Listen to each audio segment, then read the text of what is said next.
Breaking King Charles has officially ordered an investigation into Meghan and Harry, and the palace is in crisis. The tension between the royal family and the couple is escalating, and the consequences could be far-reaching. What does this mean for their future with the monarchy? Stick around to find out the latest details in this explosive new chapter. The story of Meghan and Harry is capturing the attention of the world. What do you think about this investigation? Is it a necessary move by King Charles, or will it just make things worse? If you agree with King Charles's action, leave a 1, and if not, comment 0. Enjoy the video, and don't forget to leave a sub for support. King Charles has officially launched an investigation into Meghan Markle and Harry, a pivotal decision in the history of the British royal family. After a series of controversies and scandals, the royal family could no longer ignore Meghan and Harry's actions and statements. This decision has not only captured public attention, but also marks a new chapter in the royal family's internal conflict, creating a significant turning point in the recent history of the British monarchy.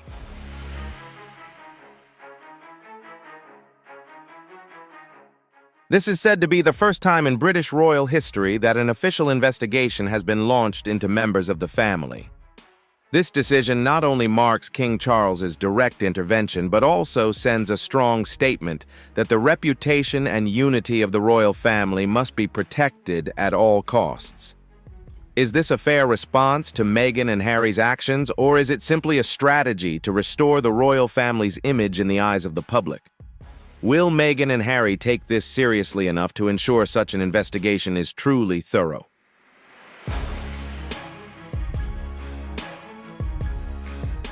Meghan Markle, a woman with her own career, joined the British royal family through her marriage to Prince Harry in 2018. Upon entering the royal family, Meghan's image quickly drew global media attention. However, shortly after, her relationship with other royal family members began to face challenges. Internal issues gradually surfaced through interviews and public controversies, putting the royal family in a difficult position.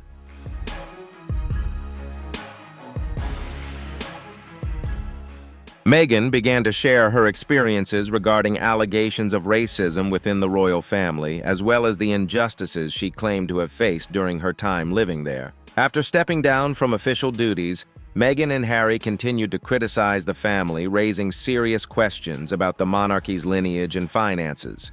Against this backdrop, King Charles's decision to intervene comes as no surprise. The longer these issues persist, the more serious and uncontrollable they become, especially with King Charles now on the throne.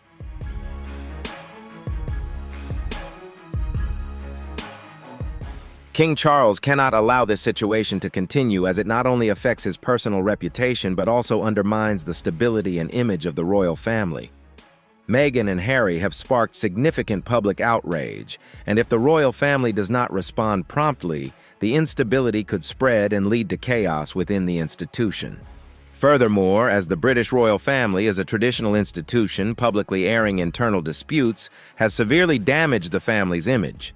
As the leader, King Charles cannot let these scandals continue to tarnish the institution he has inherited.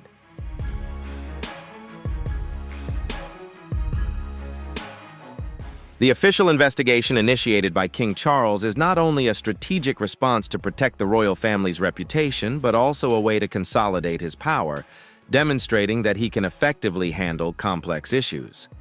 However, what's noteworthy is that this decision may not only shed light on the ongoing problems, but also spark new controversies.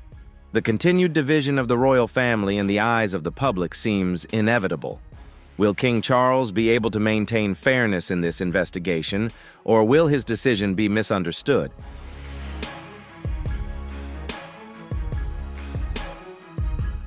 This investigation is not only an attempt to resolve internal conflicts, but could also be seen as a form of punishment for Meghan and Harry, who have had a strained relationship with the royal family for years. Does this investigation genuinely aim to clarify the issues, or is it simply an effort to address internal tensions? These questions are not only for the royal family, but also a primary concern for the public. Every decision and action by the royal family carries profound consequences and cannot be taken lightly.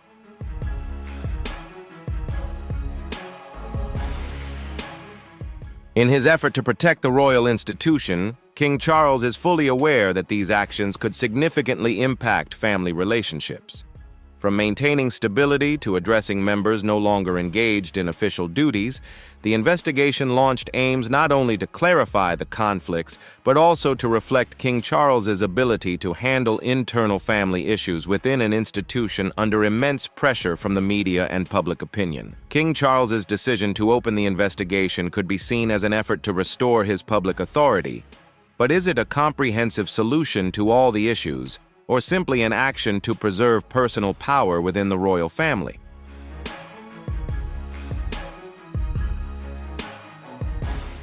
Meghan Markle and Prince Harry have had a tumultuous relationship with the royal family ever since they decided to step down from their official roles in 2020.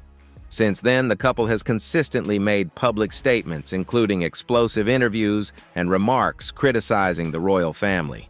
These statements have made them the focal point of international media and stirred public debate.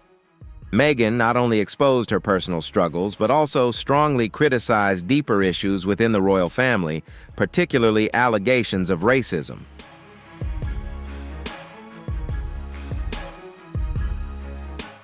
Meghan openly shared her experiences with racism during her time as a member of the royal family, particularly in her 2021 interview with Oprah Winfrey.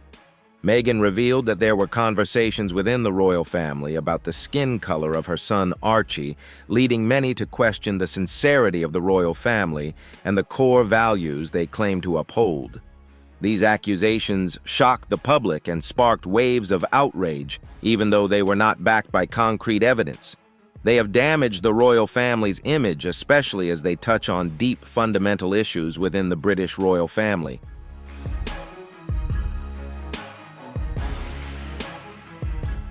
Meghan and Harry did not stop at allegations of racism, but also raised questions about the royal family's bloodline, particularly concerning their children. Although these questions were not supported by concrete evidence, their public airing has led the public to start questioning the transparency and legitimacy of the royal lineage.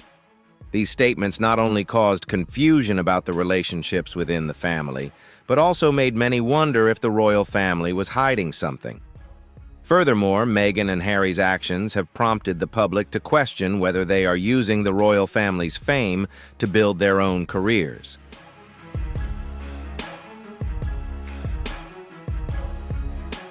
After stepping down from royal duties, Meghan and Harry turned to commercial activities and personal branding through lucrative contracts and charitable projects. This has sparked controversy over whether they are genuinely seeking personal freedom or simply exploiting their royal status to make money. The public began to question the couple's true motives, especially as there is little information made public about how they manage their finances and commercial contracts. Questions about the origins of these funds and how they are being used have further raised concerns about a lack of transparency and whether these lucrative deals might affect the public's respect for the royal family.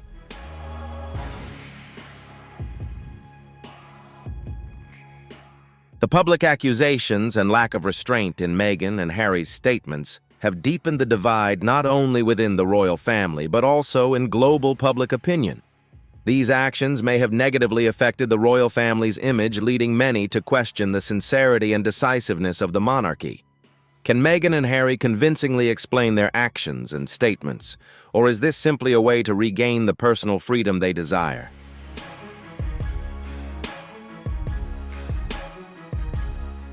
The investigation initiated by King Charles is not a simple decision, as it is not only a response to the personal conflict between Meghan and other family members, but also a move to protect the stability and image of the royal family. The royal family is not just a regular institution, but a symbol of the nation and long-standing traditional values. Therefore, allowing members to cause public conflict would severely affect not only family relationships, but also the image of an entire nation. As the leader, King Charles cannot continue to ignore the disruption caused by Meghan and Harry, especially when their statements and actions have stirred up turmoil not only within the royal family, but also in global public opinion.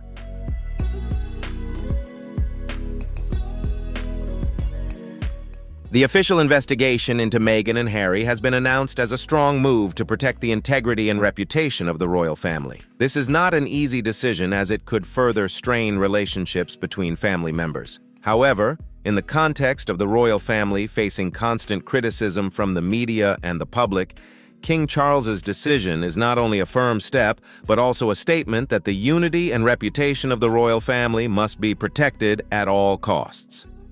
The purpose of the investigation is not only to clarify the allegations made by Meghan and Harry, but also to verify the authenticity of the information they have made public, ranging from accusations of racism to doubts about the royal family's lineage and finances.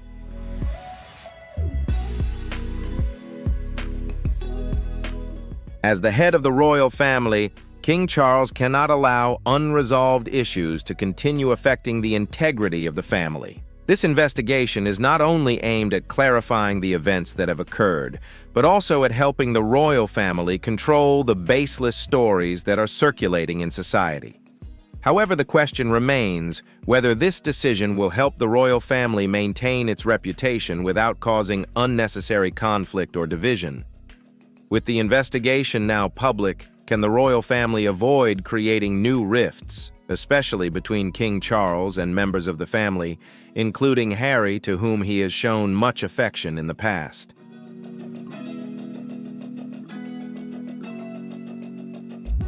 The decision to launch this investigation reflects the responsibility King Charles feels toward the royal family, the generations that came before him, and the nation. The royal family is not just an ordinary family, but a symbol of the country and its long-standing traditional values. Therefore, allowing members to create public conflict would not only affect family relationships, but also harm the image of the entire nation.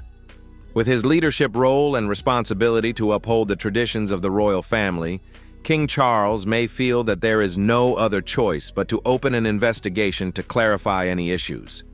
This investigation will not only help King Charles and the royal family address the accusations made by Meghan and Harry, but could also provide an opportunity to establish clearer guidelines for how the royal family should operate and behave in the future.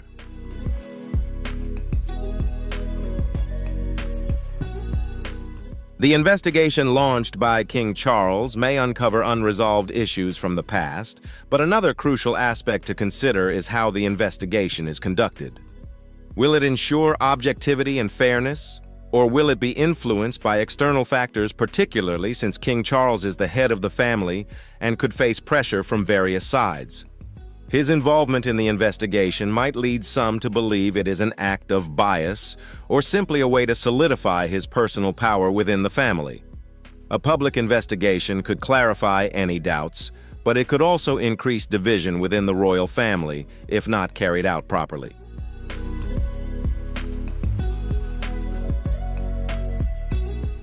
This investigation is certainly raising important questions about fairness and King Charles' involvement. What do you think about the fairness of this investigation? Is it a fair move or simply a way to consolidate his power? Share your thoughts in the comments below. Don't forget to like and subscribe so you don't miss any upcoming videos.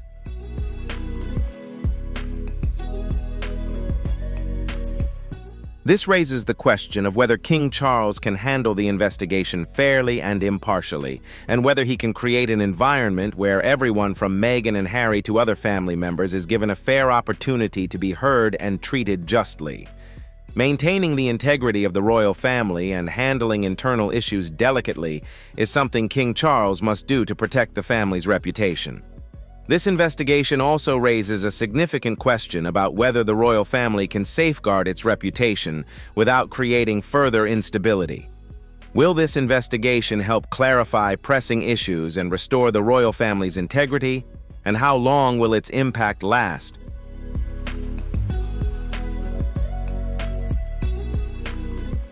When the news of King Charles's official investigation into Meghan Markle and Prince Harry was made public, the couple's response was far from subdued. Meghan and Harry, who have become the focal point of media and public attention, once again drew attention by openly expressing their dissatisfaction with the investigation. While some may have expected them to accept the decision calmly, the reality was quite different.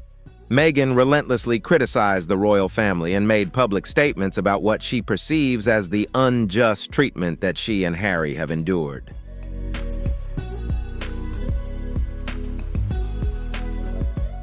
Meghan publicly criticized the royal family in a recent interview, emphasizing that she felt hurt because the family did not protect her and Harry from public accusations and criticism. She described the investigation as an attack on their dignity and their right to personal choice. These statements not only heightened tensions within the family, but also forced the public to reconsider Meghan's attitude toward the royal family. Although he has not directly participated in recent interviews, Harry also expressed his disagreement with the investigation through Meghan's statements.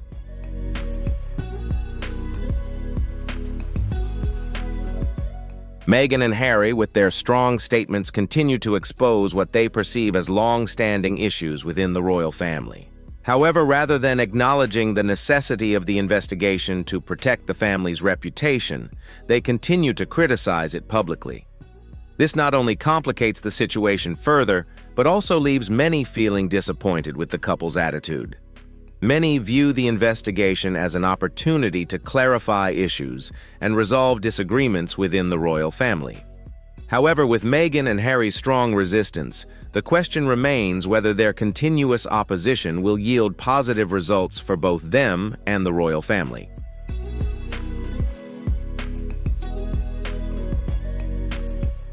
Although Meghan and Harry may be media stars, returning to the royal family and regaining public acceptance may not be easy if they fail to adjust their behavior. Continuing to resist without self-awareness will only distance them from the family and make it harder for the public to sympathize. It can be said that Meghan and Harry's response has highlighted an undeniable reality: their shamelessness and lack of self-awareness as they refuse to reflect on their actions and the impact they may cause. This not only reflects an issue in their relationship with the royal family, but also underscores the deep divide between a responsible family and individuals who want to protect their personal freedom without fully understanding the long-term consequences of their actions.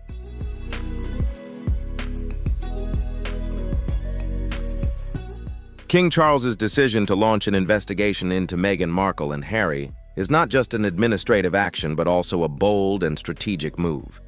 Many in the public and media have had mixed reactions to this decision. Some argue that King Charles is being too harsh and decisive, while others believe it is a necessary action to protect the royal family's reputation, which has been severely damaged by the scandals surrounding Meghan and Harry. From allegations of racism to doubts about the royal lineage and finances, King Charles can no longer turn a blind eye. As the head of the royal family, he understands that the family's reputation cannot be further jeopardized.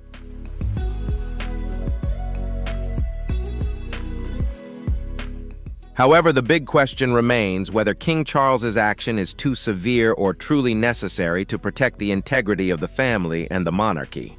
Some may argue that King Charles has been too harsh in handling the situation, as his decision to open an investigation could escalate tensions within the royal family, which has long been known for maintaining a flawless public image. Bringing an official investigation into the spotlight can only deepen the existing rifts, not only making Meghan and Harry feel the strain, but also potentially making it difficult for other family members to resolve the current situation.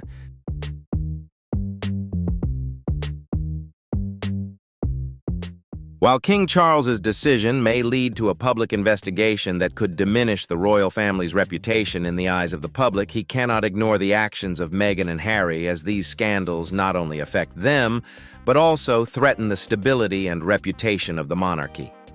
The decision to open an investigation is a bold move, but is it the only way to address a long-standing issue that has increasingly become more serious?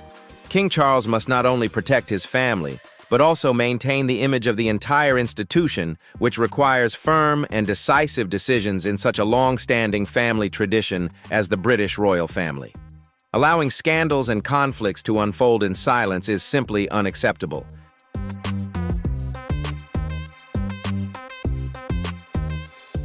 Protecting the royal family's reputation is of utmost importance. Any weakening of the family's image can have severe long-term consequences, ranging from losing public support to damaging international relations.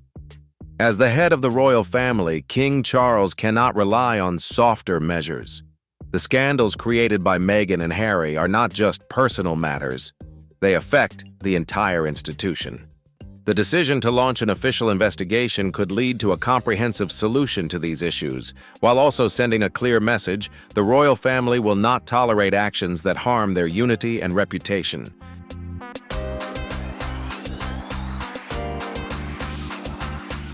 However, the big question remains whether these actions will truly help the royal family regain a positive image or only deepen the rifts within the family and create new conflicts. This is the question King Charles and other family members must face. In a large and complex family like the royal family, every decision not only affects the members, but can also ripple out, impacting the entire nation and international relations.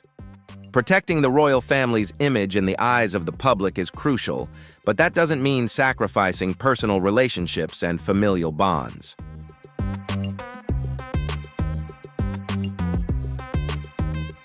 From Meghan and Harry's perspective, they may feel attacked by a power structure they no longer wish to be a part of.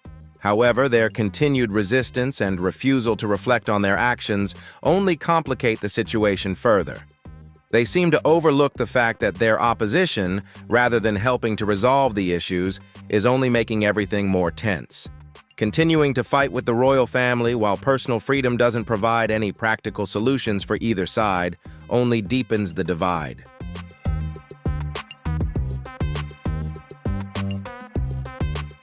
As the head of the family, King Charles must carefully consider decisions like these. Can he change his strategy and adopt softer measures to avoid hurting family members, or will strictness and decisiveness be the only way to protect the royal family's reputation? This is the question he must answer in the current context, where every action and decision could lead to unforeseen ripple effects.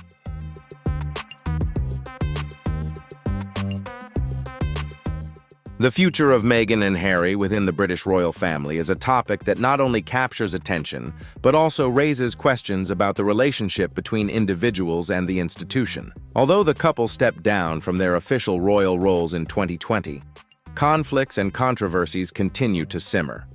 Their actions, from publicly criticizing the family to making claims about race, lineage, and finances, have not only caused divisions within the royal family, but also profoundly affected the way the public perceives them. The investigation initiated by King Charles further clarifies the boundaries between those who have left the royal family and those who remain members of this institution.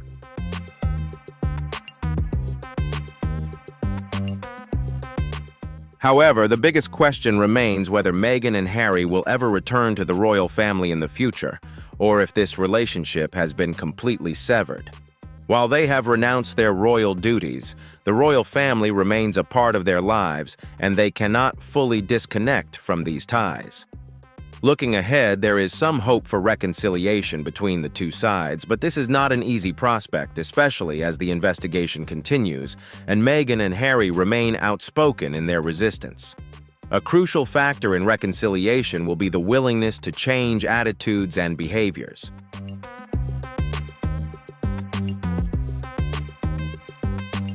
If Meghan and Harry wish to reintegrate with the royal family, they will need to confront long-standing issues. This will not only require regret and acknowledgement of their mistakes, but also a shift in how they communicate and handle relationships within the family. In reality, they may have to relinquish some of their personal demands in order to reconcile and accept the principles and rules that have existed for centuries within the British royal family.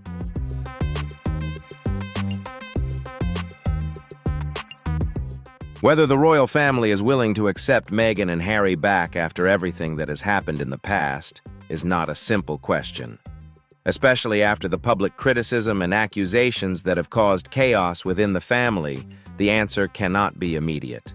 The royal family is not an institution that is easily changed, and accepting the return of a member after such public controversies cannot happen overnight.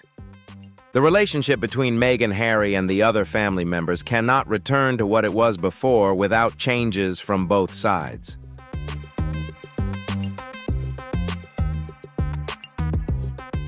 especially now that King Charles has officially announced an investigation to clarify the issues related to Meghan and Harry. With their current position in society, Meghan and Harry have been able to build a significant personal career. From deals with major companies to charitable and media projects, this might make them feel that they no longer need to return to the royal family. However, this raises another question: can they maintain their public image without being linked to the royal family?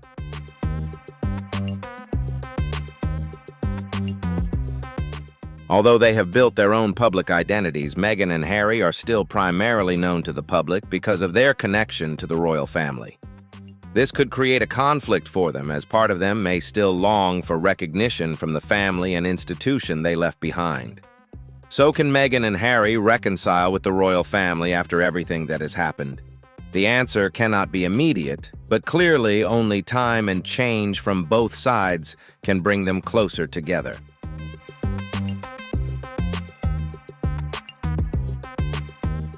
Whether reconciliation happens or not, one thing is certain: Meghan and Harry will always be part of an important story within the British royal family, whether inside or outside of it.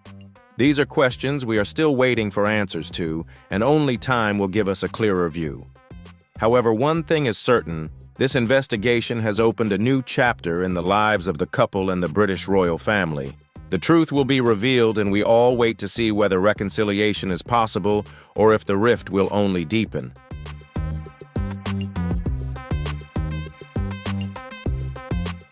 Thank you for watching today's video. If you have any thoughts or opinions on this topic, don't forget to leave a comment below. Be sure to like and subscribe so you don't miss our upcoming videos. See you in the next one.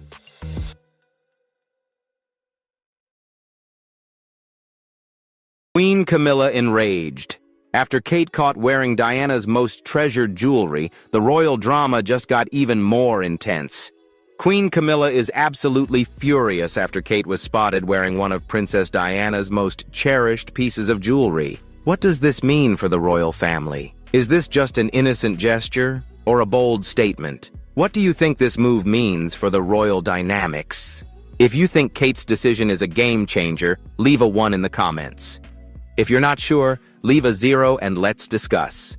Don't forget to like, share, and subscribe to stay updated on all the latest royal drama. Let's dive into this story now.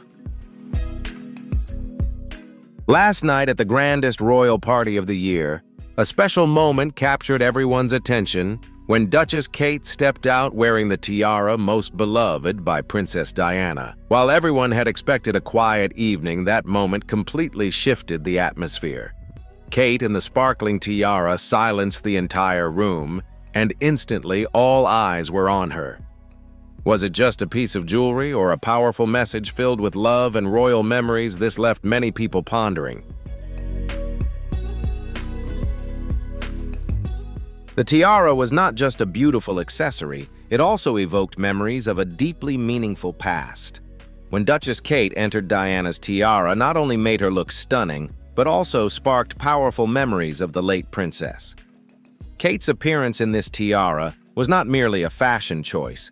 It served as a reminder of Princess Diana's lasting influence and her indelible presence in royal history.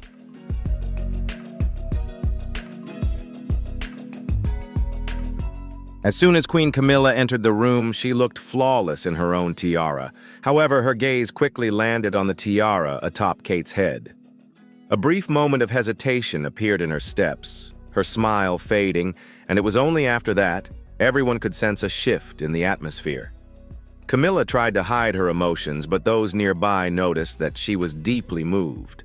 For the first time, the tiara wasn't just jewelry. It evoked memories of a past and a legacy of a woman she could never replace.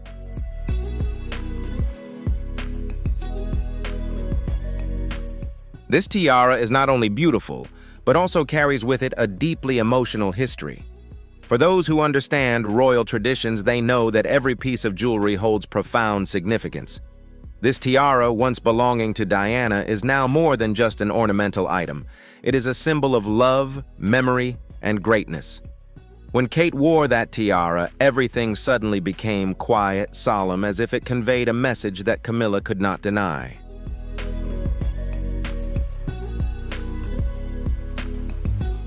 For Camilla, that tiara was not just a simple piece of jewelry. It symbolized a relationship, a legacy that she could never have. When she noticed Diana's tiara on Kate's head, emotions surged within her.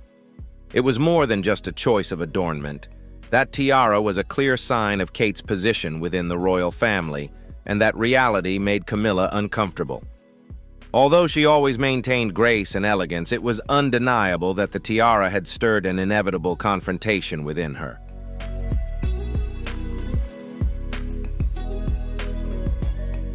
In the end, the tiara shone not only with its stunning diamonds, but also carried an unspoken message. It was a reflection of the past, of memories of Diana that no one could replace. For Camilla, this tiara was a profound message she could not respond to, as that legacy and love will always belong to Diana. When Kate wore the tiara, everything felt more intimate and personal than ever before. It was not just a piece of jewelry, it was a reminder of what has passed and of the things that will never change.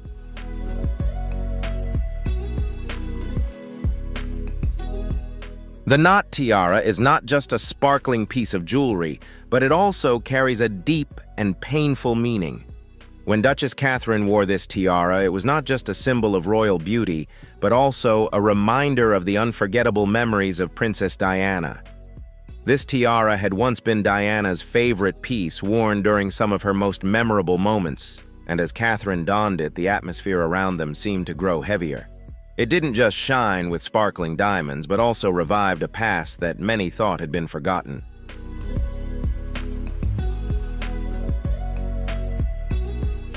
For Queen Camilla, that tiara is a reminder of a role she was never allowed to step into, though she has become queen consort. It's undeniable that the past between Diana and Charles still haunts her. When she saw Catherine wearing Diana's tiara, Camilla couldn't help but feel a deep discomfort. The tiara was not just jewelry, but a symbol of the greatness and love that Diana had once received. For Camilla, it was a painful message reminding her that no matter how much time passes, the public's affection will always remain with Diana.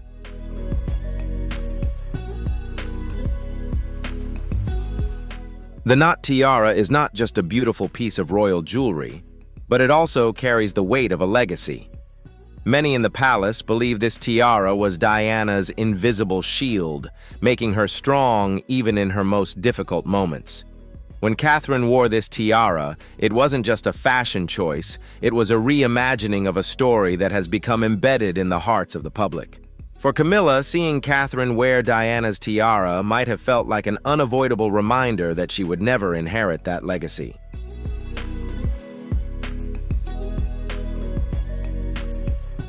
When Catherine wore the tiara, it wasn't just the admiring gazes at her beauty, but also a profound sense of the connection the tiara symbolized. It evoked memories of Diana and what she had brought to the royal family. While Camilla may have the right to wear royal jewelry, the emotional bond Catherine shares with the public cannot be replicated. It's not just an accessory. That tiara is a story the public still cherishes, a story tied to the grace and affection that Diana created.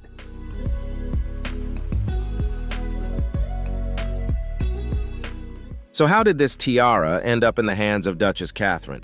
When Queen Elizabeth passed away, the palace announced that her private jewelry collection would be divided according to a strict royal procedure. Camilla, as queen consort, was given the first choice, but the knot tiara was not one she had the right to possess. It wasn't a personal favor, but a royal protocol. In this process, the selection of jewelry was determined by rank and status, and this special tiara was granted to Catherine.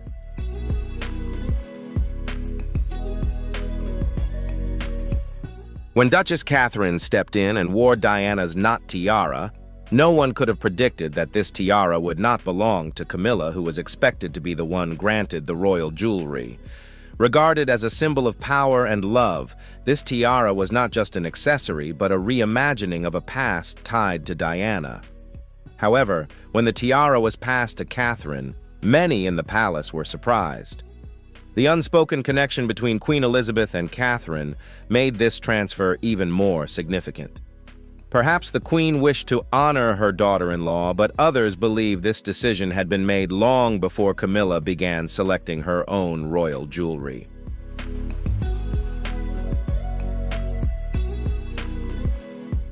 As soon as images of Catherine wearing Diana's beloved tiara were shared, the public immediately expressed their admiration.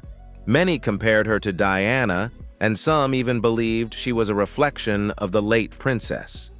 The praise and comparisons were not only about her appearance, but also the spiritual connection Catherine conveyed.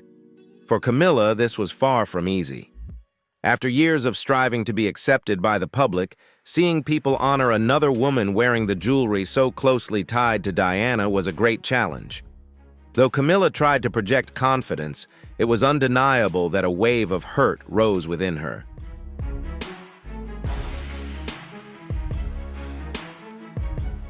Although Camilla stands at the highest rank in the royal family, Catherine's appearance in the tiara shifted the balance of power. Catherine wasn't just wearing a piece of jewelry, she earned the admiration and love of the public. People didn't just see a princess, but they felt the connection between Catherine and Diana. Meanwhile, Camilla, despite holding an official title, seemed to fade into the background. The tiara was not just an item, it symbolized a shift in influence within the royal family. Catherine had captured the public's heart while Camilla faced the challenge of maintaining her position.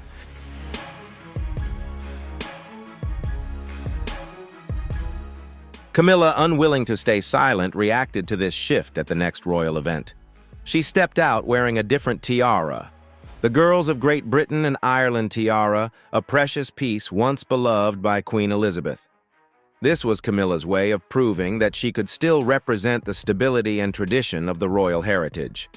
However, even though she maintained her graceful demeanor and pride with this tiara, the public's attention remained elsewhere. Everyone's gaze was still on Catherine, who had captured the moment with Diana's tiara.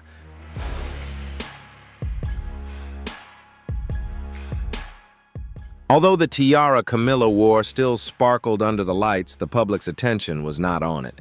People no longer discussed the value or beauty of the diamonds in Camilla's tiara. Instead, they remained fixated on the image of Catherine wearing Diana's tiara. This highlights that despite Camilla wearing valuable royal jewelry, the emotions and significance behind them could not compare to the tiara of Diana, a piece of jewelry that is intertwined with a story the public continues to cherish.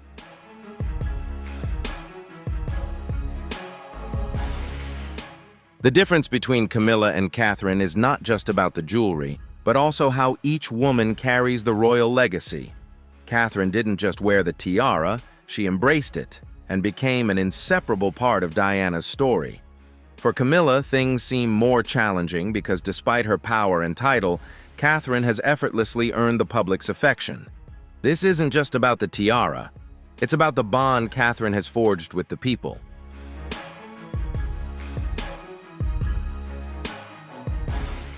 When Duchess Catherine stepped in wearing Diana's beloved tiara, the world immediately responded with admiration and strong emotion. The public didn't just see Catherine wearing a sparkling royal accessory, but also felt a deep connection between her and Diana. This created a stark contrast with Camilla, who may also wear beautiful tiaras, but fails to evoke the same emotional connection as Catherine. Although Camilla holds a high position and official title, the moment Catherine wore that tiara showed that love and public admiration cannot always be measured by rank.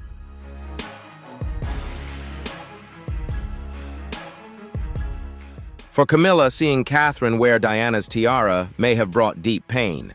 Despite her efforts to appear confident and assert her position, the public's attention was not on her. People continued to compare her to a woman who was no longer here, and this is perhaps what hurt Camilla the most. While she has earned the title of Queen Consort and possesses other magnificent tiaras, the emotional connection the public has with Catherine remains much stronger.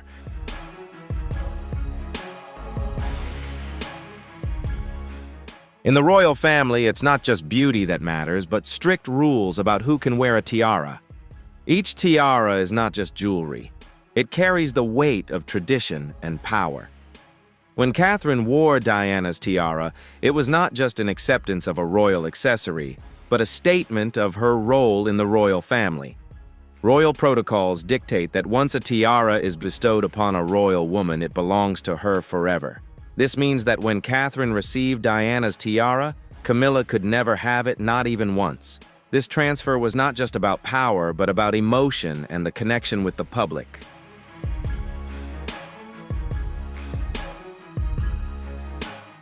What do you think about this royal rule? Does Catherine wearing Diana's crown carry a deeper message about power and her connection with the public?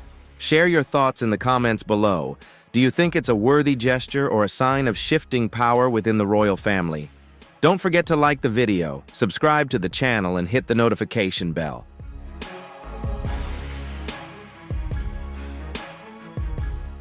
When Catherine wore Diana's tiara, it wasn't just the sparkling diamonds, but the memories of a woman the public has never forgotten.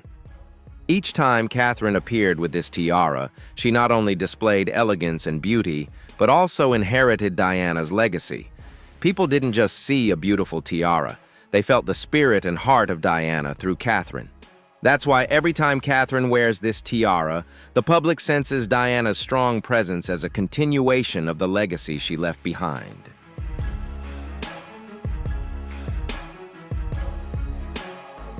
This shift is not just about the tiara or the jewelry, but about the recognition and affection the public has for these two women. While Camilla holds power and a title, it is undeniable that Catherine with Diana's tiara has won the hearts of the people. This highlights a change in influence and the significance of royal symbols. Camilla may have advanced far within the royal family, but Catherine has proven that status doesn't always compare to the love and admiration the public feels for an individual.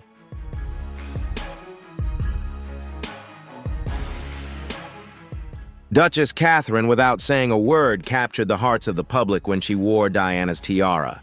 It wasn't just a sparkling piece of jewelry.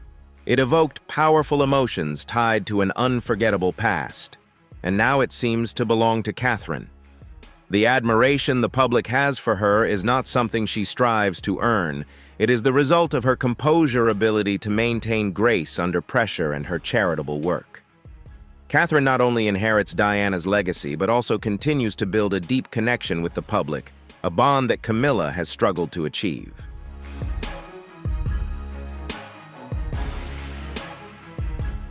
Although Camilla fought hard to secure her position beside King Charles, the public has not embraced her with the same warmth as they have Catherine. This became even more evident when Catherine wore Diana's tiara. While Camilla may wear a tiara just as magnificent, it doesn't evoke the same powerful emotions as when Catherine wears that one. This difference must have been painful, as despite Camilla's power and title, she still cannot earn the love and admiration that Catherine has.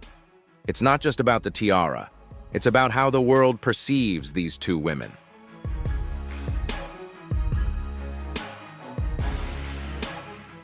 The tiara is not just royal jewelry, but carries deep emotional power. Each tiara in the royal family has its own set of rules, with only those of high status allowed to wear them.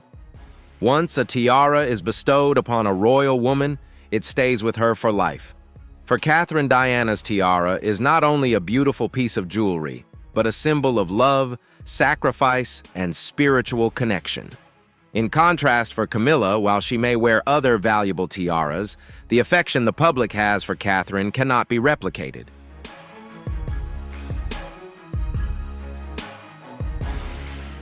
The lover's knot tiara is not just a piece of jewelry, but a symbol of a broken love and an unforgettable legacy. First created in 1914, the tiara was selected by Queen Mary and later given to Princess Diana by Queen Elizabeth II as a wedding gift. Diana wore this tiara at important events and during some of the most challenging moments of her life. Though the tiara sparkled, it was also heavy and difficult to wear, much like the challenging life Diana faced within the royal family. Yet she wore it with grace, and over time, this tiara became a symbol of her quiet strength.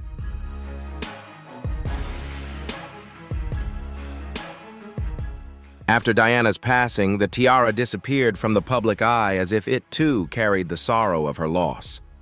However, in 2015, something unexpected happened when Duchess Catherine wore Diana's tiara. That moment shocked royal watchers as if Diana returned not physically but spiritually. Catherine wasn't just wearing a royal tiara, she revived the deep emotions and memories of Diana. For the public, this tiara wasn't just about style or the sparkle of diamonds. It was about the rebirth of Diana's spirit and legacy, making it all the more special and meaningful.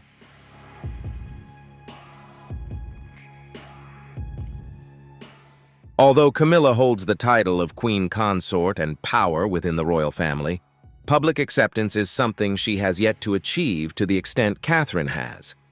She may have the tiara's estates and all the royal ceremonies, but the affection and admiration the public has for Catherine cannot be compared. Each time Catherine appears wearing Diana's tiara, the public doesn't just see her as a duchess, but as someone continuing Diana's legacy. This cannot be bought with rank or title. It is only the result of a genuine emotional connection, something Camilla will never have.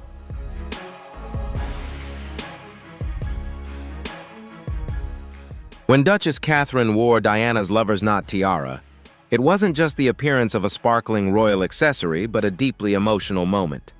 This tiara belonged not only to Diana, but also symbolized love and sacrifice. For the public, the tiara was not just an ornament, but a spiritual connection to the past. When Catherine wore it, people felt that she was not only carrying Diana's story, but also continuing her legacy. This tiara, though not the most expensive piece of jewelry, holds the deepest spiritual value, a part of royal history that only Catherine could continue.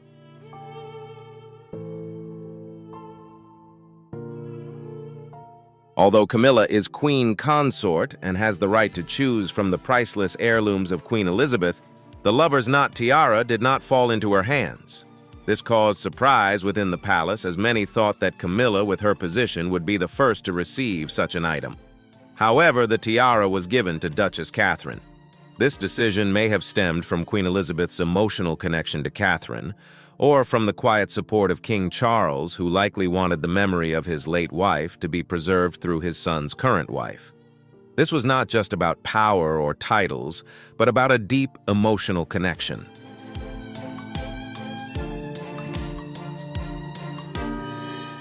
Royal treasures are not just about the value of the items, but also about the stories and meanings behind them.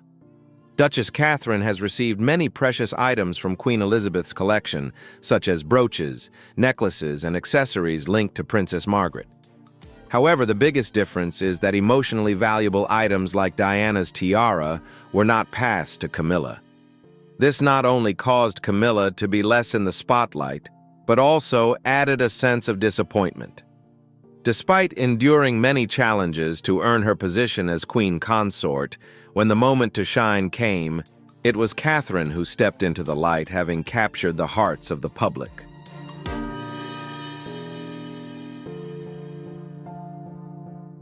Catherine didn't just wear Diana's tiara, she became the one to carry on Diana's legacy within the royal family. People didn't just see a tiara, they felt Diana's spirit and kindness through Catherine. The admiration for Catherine comes not just from her outer beauty, but from her grace and ability to remain composed under pressure. When Catherine wore that tiara, the public didn't just see a duchess. They saw Diana revived in a new generation, continuing to shine and bring sincere affection to everyone.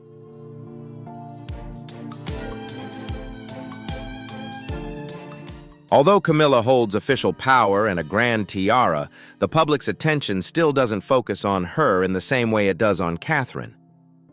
Each time Catherine wears Diana's tiara, people don't just see a duchess. They feel a deep connection to an invaluable legacy. Camilla may wear precious royal tiaras, but it's undeniable that the public's affection for Catherine cannot be measured by power or title. That's why every time Catherine appears with this tiara, it tells an emotional story that no one can deny.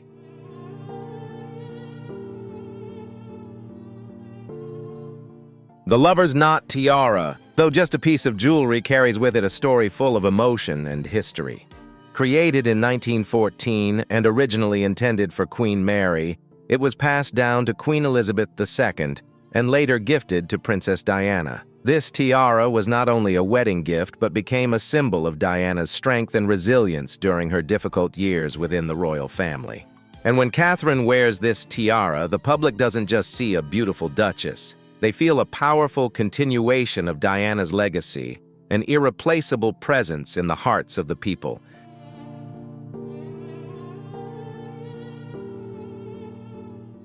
When Duchess Catherine wore Diana's lover's knot tiara, it wasn't just the appearance of a piece of jewelry, but an emotional moment. The natural way she wore the tiara, her composure and posture immediately reminded everyone of Princess Diana.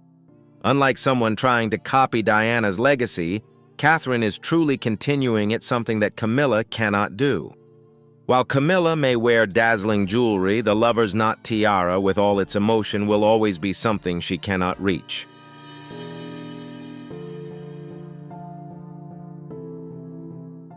When Catherine wore this tiara, the public's reaction couldn't have been clearer. People began comparing Catherine to Diana, calling her the princess of the modern people, and even dubbing her Queen 2.0. This sentiment could deeply hurt Camilla, as despite her power and title as queen consort, Catherine's light seems to shine brighter. Camilla may wear other tiaras and attend grand events, but when Catherine wears Diana's tiara, all attention is on her. For many, this contrast is no coincidence. It's a silent rivalry between two royal women, and it's clear that Catherine has captured the world's attention.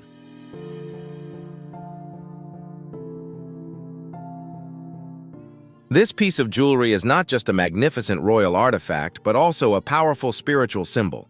Diana's lover's knot tiara carries with it a deeply emotional and meaningful story.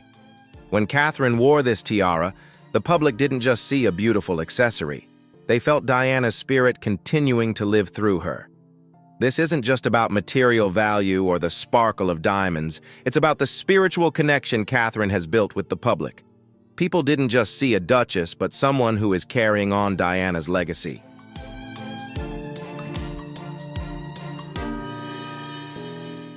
Although Camilla may hold power and a title, the sense of public recognition that Catherine enjoys seems to always be out of her reach. This event is not just about the tiara. It's a reflection of how the world perceives her.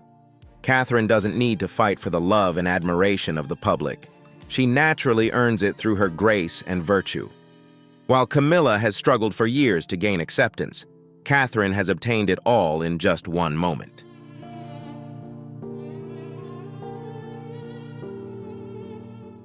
When Queen Elizabeth II passed away, her jewelry collection was carefully divided following strict rules. Camilla, as queen consort, had the right to choose from the valuable items first. However, the lover's knot tiara did not go to her but was instead given to Catherine. This not only surprised many, but also raised the question of whether this was a decision made by Queen Elizabeth before her passing or if it was a choice quietly supported by King Charles. Those within the palace believe that Queen Elizabeth made this decision based on her strong affection for Catherine and her belief that Catherine was truly the one to continue Diana's legacy.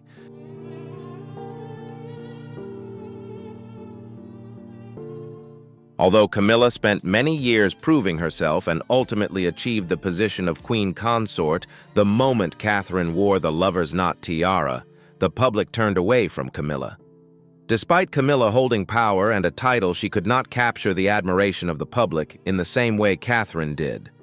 This event was not only a standout moment for Catherine, but also a significant shift in how the public perceives the two women within the royal family. For many, Catherine is now the new symbol of the monarchy, while Camilla seems to remain on the outside, unable to ever truly possess that affection.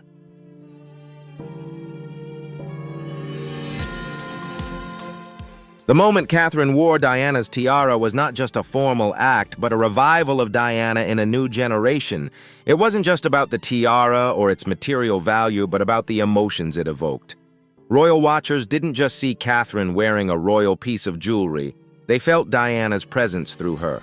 That emotion, that connection, is something Camilla can never achieve, no matter how many precious tiaras she wears.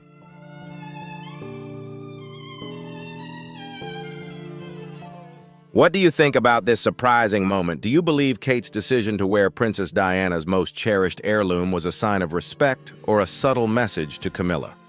Let us know your thoughts in the comments below. Don't forget to hit the like button, subscribe to the channel, and ring the notification bell so you never miss out on more royal drama. We'll see you in the next video with more juicy details.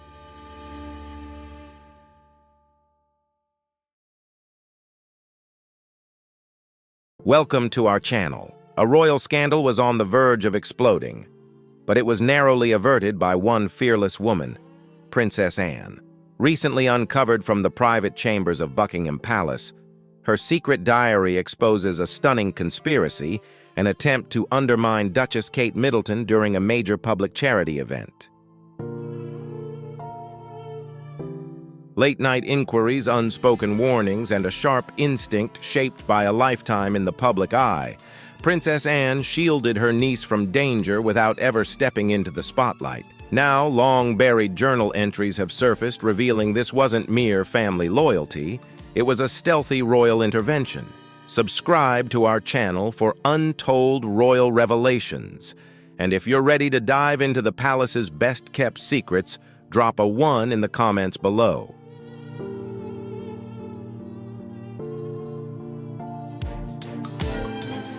Hints of betrayal hidden in plain view right within the walls of Buckingham Palace.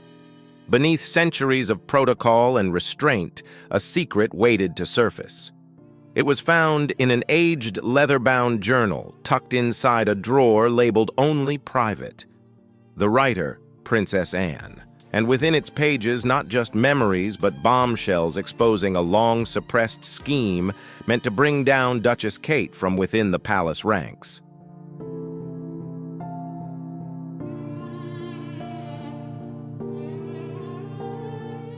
The original plan seemed harmless, a charity gala, Kate's big speech with global attention. This was a crucial moment to showcase her growing royal role. But Anne's diary tells a different story, one where the backstage corridors buzzed with silent schemes. Assistants had subtly altered Kate's speech, changing phrases that might embarrass or unsettle her on stage. The stage lighting was adjusted to cast uncomfortable shadows, and the pathway to the stage was rearranged at the last minute just enough to throw her off without raising suspicion.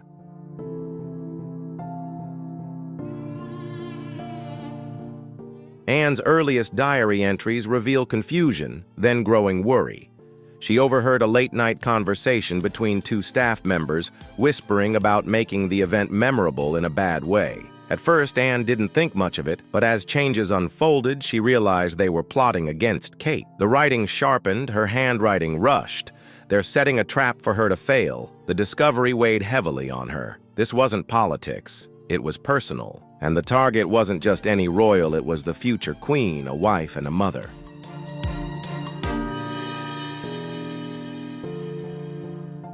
Anger welled up inside Anne. The plan wasn't to destroy Kate, but to make her stumble appear inexperienced. Just one misstep or a moment of hesitation in public and doubt would spread. She had seen this game before, but never so close. Anne could have told Charles or called William, but she didn't, knowing that if even a few people found out, the scandal would spiral out of control.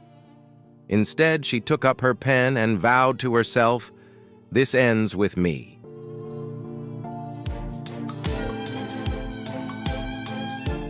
The deeper Anne dug, the more profoundly betrayed she felt. Her diary shifted from sharp observations to intense emotions, anger, and hurt. She had spent her life serving the royal family quietly, steering clear of palace drama, never seeking the spotlight. But now what she saw wasn't royal duty. It was underhanded politics fueled by jealousy. Names began to appear in the diary, close aides, event organizers, reputation managers, now rewriting scripts, tweaking sound, deliberately sabotaging logistics. The goal wasn't destruction, but gradual erosion, undermining Kate's credibility through small mistakes, technical glitches, and whispers. Anne wrote plainly, "This is not correction. This is sabotage."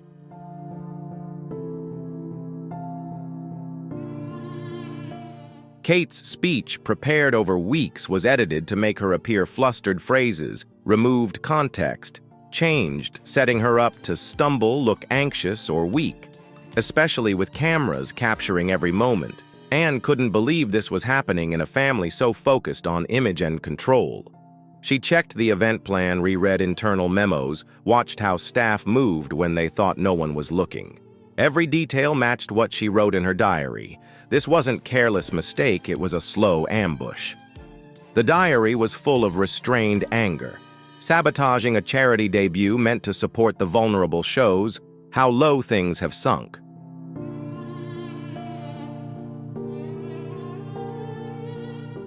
Time was running out, and the gala was fast approaching. No one else would stop this. William was away on a diplomatic trip, Charles was tied up in meetings, and Camilla was too caught up in political turmoil to intervene. Anne decided to do what no one else dared: choose loyalty over silence. She wouldn't let her niece walk into disaster, nor did she want to divide the family by involving others. The diary records her decision. "I will act quietly, completely alone if necessary."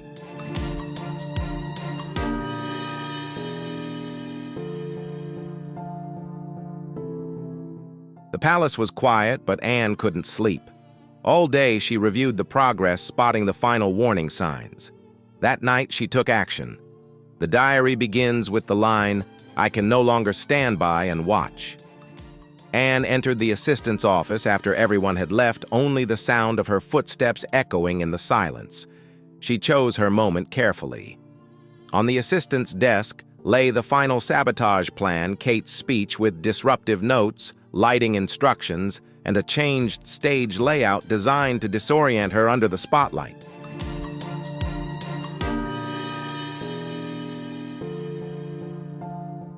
Anne didn't hesitate. When the aide returned, they stood still. Looking at her, the aide understood. Anne didn't scold, just handed the document back and whispered, "Tell me this is a mistake." The aide stammered in denial, evasive, but Anne knew the truth. She had seen too many lies in the palace to see right through it. This wasn't political. It was personal, a blow to the most vulnerable member of the royal family.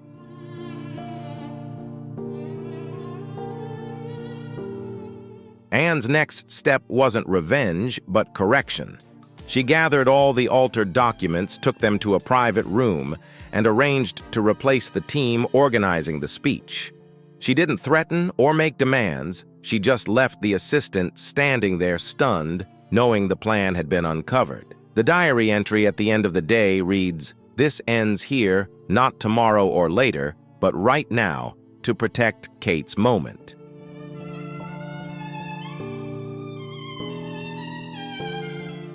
Starting the next day, Anne took full control. She quietly replaced 2 key assistants with trusted, experienced people, no meetings or explanations, just orders given and close monitoring. Anne's influence didn't rely on power or pressure. It spread naturally.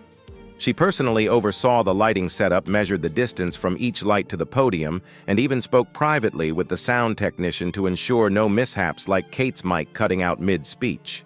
In her diary, Anne called it meticulous protection.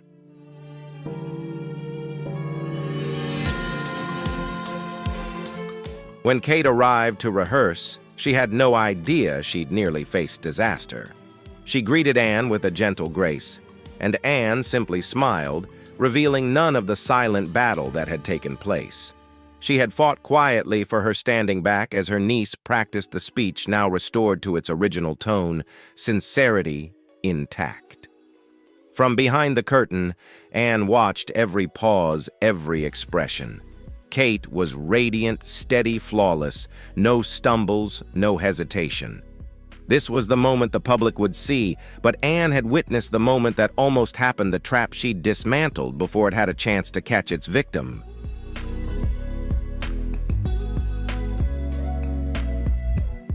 The next line in her diary reads, "The speech was hers, but the silence about what almost happened is mine." On gala night, Anne stayed backstage, watching the crowd rise to applaud. She didn't step out, there was no need. She had fulfilled her duty, and her reward was witnessing Kate shine exactly as she deserved. Anne's quiet victory. The press called it a perfect evening. The Daily Herald ran the headline, "Catherine Captivates at the Gala." Royal reporters praised her grace, confidence, and natural charm. No one suspected the plan that nearly ruined everything, because it was the plan itself that almost did.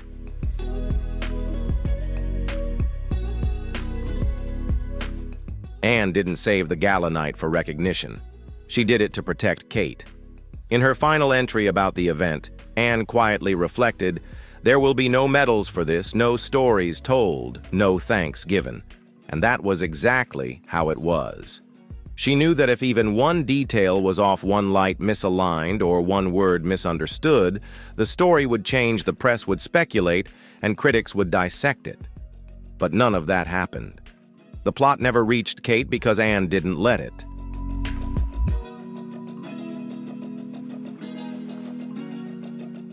The next day, the palace went on as if nothing had changed, and to everyone else it truly seemed that way, but Anne knew better.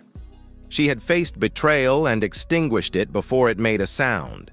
She didn't tell Charles, didn't tell William, not even the whole truth to Kate. She ended her entry with a single thought: let her remember that night as her own, and I will remember it as what almost happened. Then she closed the diary and locked it away.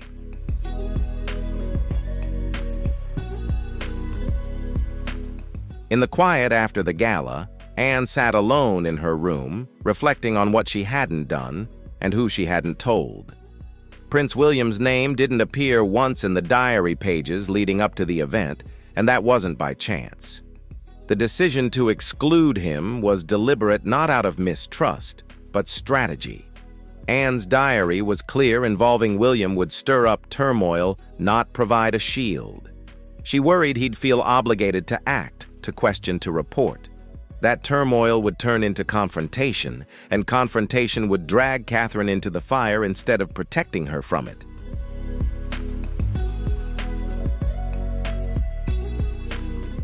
William was unwaveringly loyal to his wife, no doubt about that, but he was also the heir to the throne, trained to prioritize stability above all else. Anne knew the moment he heard the word plot, he'd immediately raise the alarm. He'd demand explanations, challenge the assistants, and might even drag Charles into it. The whole thing would spiral into a front-page scandal before anyone had a chance to fix it. That's why Anne kept him out of the loop.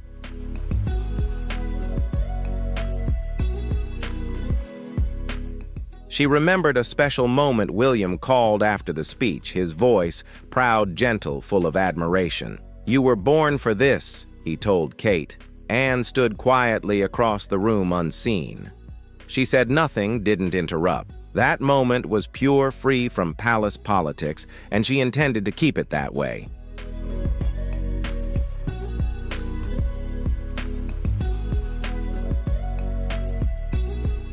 She feared that if William knew, he might question everything: his staff, their judgment, even his own trust in those around him. Worse, it could make Kate feel vulnerable, as if her success wasn't truly hers but orchestrated. Anne refused to allow that. She bore the burden alone. In her diary, she wrote plainly, "I choose silence not out of weakness, but as a gift." Protecting Kate also meant shielding William from distraction, division, and doubt, keeping the spotlight where it belonged on Catherine, who was growing stronger every day.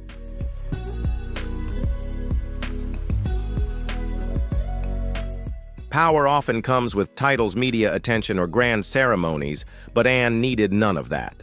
Her power came from steadfastness, from refusing to waver, from staying out of gossip and boasting. Her diary after the gala revealed a woman whose greatest strength was silence. Anne mastered the art of influence without stepping into the spotlight. She craved no fame, sought no admiration, yet her behind-the-scenes impact was undeniable.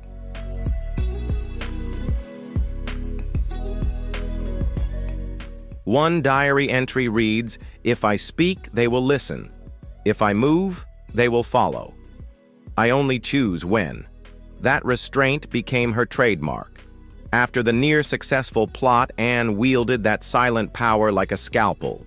She made no formal accusations, stirred no disciplinary investigations. Instead, she quietly but decisively pushed for personnel changes. One assistant reassigned abroad, another moved to a less prominent role. Her guidance was gentle but final.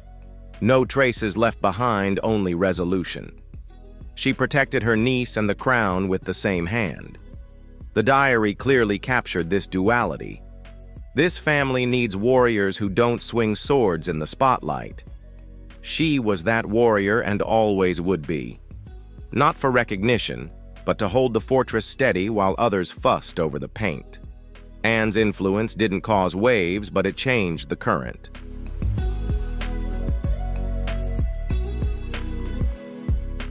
What impressed Anne the most wasn't the plot itself, but the risk it carried. The gala wasn't just any public event, it was Catherine's debut in a higher royal role. Cameras, foreign diplomats, global press, all eyes were watching. Anne described that moment in her diary with precision. Just one mistake could cast doubt on her advancement. Just one slip of the tongue could make them question her place.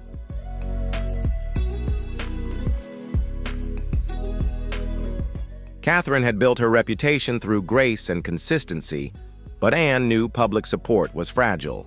Just one mistake, one awkward phrase, one poorly timed pause, especially for a woman stepping into greater power. The world can be ruthless, and the press unforgiving. That's what made the plot so dangerous. It wasn't just palace infighting, it was a direct threat to Kate's career. If the plot had succeeded, it wouldn't just be an embarrassing moment, it would cast doubt on her readiness, confidence, and even her authenticity. Anne's diary pages were filled with urgency in the days before the event. What do you think about this story?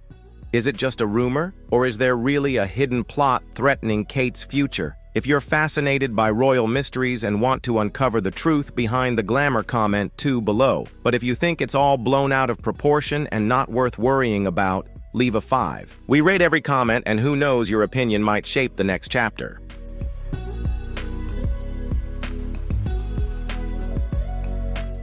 "We are not protecting a speech," she wrote.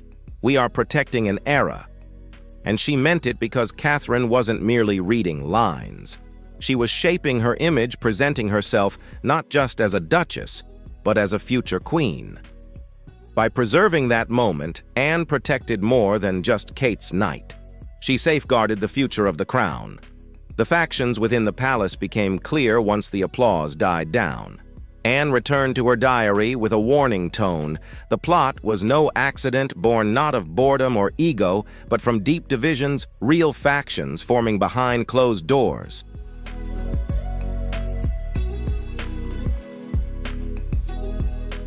She wrote about whispered conversations, strategic alliances between long-standing aides and newly appointed ones, and two quiet but clear factions, those loyal to Camilla's circle and those supporting Catherine's vision. It began subtly conflicting memos, overlapping bookings, overlapping priorities, but now it was escalating. The sabotage wasn't just about undermining Catherine. It was about maintaining influence, ensuring the spotlight didn't shift too quickly or for too long.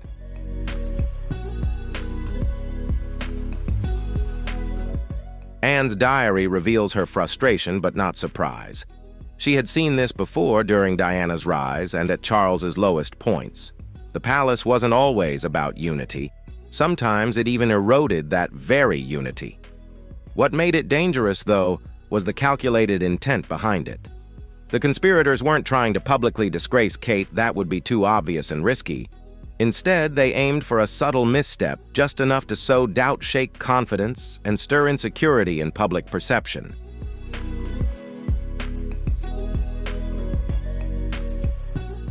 Anne doesn't name anyone publicly, but in her diary she is precise. She understands the long game and is now tracking every move. The palace isn't at war, but the lines are being drawn, lessons in leadership as the dust begins to settle. Anne's thoughts gradually shift toward philosophy, moving away from damage control. She no longer writes about sabotage, but about leadership. Her conclusion is simple. True leadership doesn't make noise, demand applause, or issue ultimatums. Leadership acts with clarity, restraint, and unwavering purpose.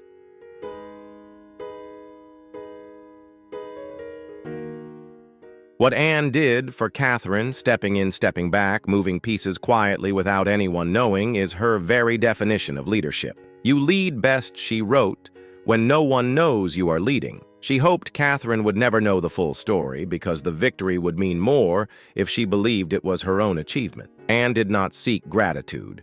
She wanted to leave a legacy, and part of that legacy was teaching through action. In the final line of that week's diary, Anne left a message not just for herself, but perhaps for Kate one day. What I protect quietly. What I love, I shield completely. And with that, she closed the page.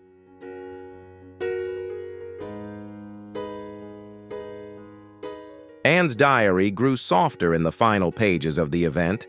The words no longer carried the weight of confrontation or strategy, but instead reflected something more complex, deeply emotional. She had protected Catherine with precision, yet now she wondered if Kate would ever truly know what had been done for her. Anne had never told Kate directly. After the gala, they shared a quiet moment backstage. Kate embraced her with heartfelt gratitude, thanking her for being there. Anne simply smiled and nodded, but behind that gesture was a shield, a mission of rescue, and a series of silent decisions that had quietly changed the course of the evening.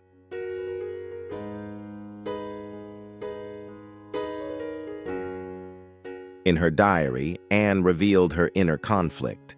She deserves to know, but I need her to believe she did it all on her own.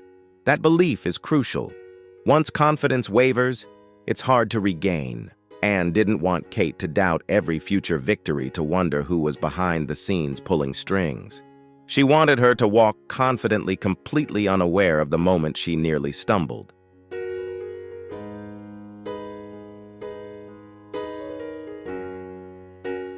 But she also admitted that one day, Kate might find the diary or hear the story from someone else. That thought unsettled Anne. Would Kate feel betrayed? Would it diminish the value of her victory or deepen the bond between them, showing that Anne did everything to protect her? That question lingered in Anne's final reflections on the matter. She wrote something different, not strategy or observation, but a truth. Sometimes love means letting others take the credit. Sometimes it means stepping aside after you've paved the way. Her silence was a gift, but the burden was hers alone to bear.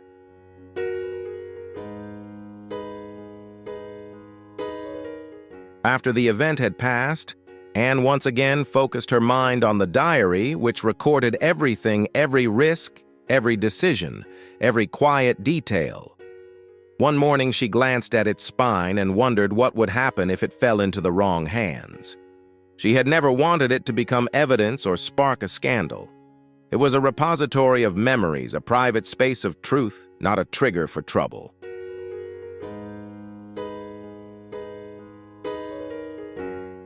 But now she could no longer deny its power.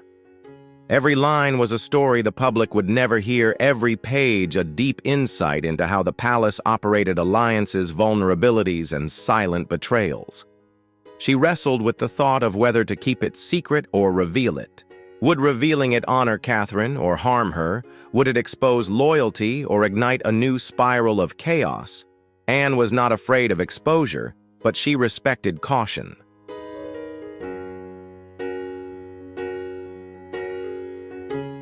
"The diary is a mirror," she wrote, "and some reflections are not meant for the drawing room."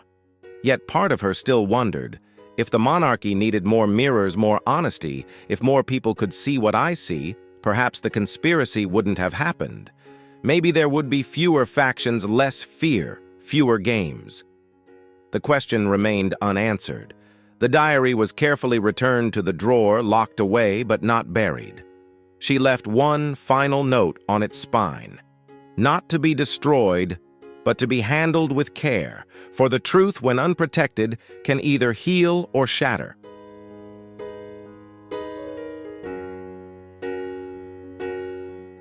Anne always believed that legacy is not built through speeches or ceremonies, but in the quiet moments no one sees the unspoken decisions.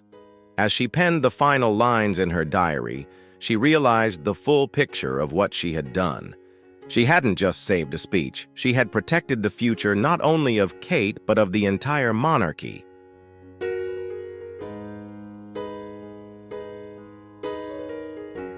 The scheme aimed to undermine Catherine's image as she stepped more clearly into the spotlight, but Anne did the opposite, reinforcing that image in everyone's eyes.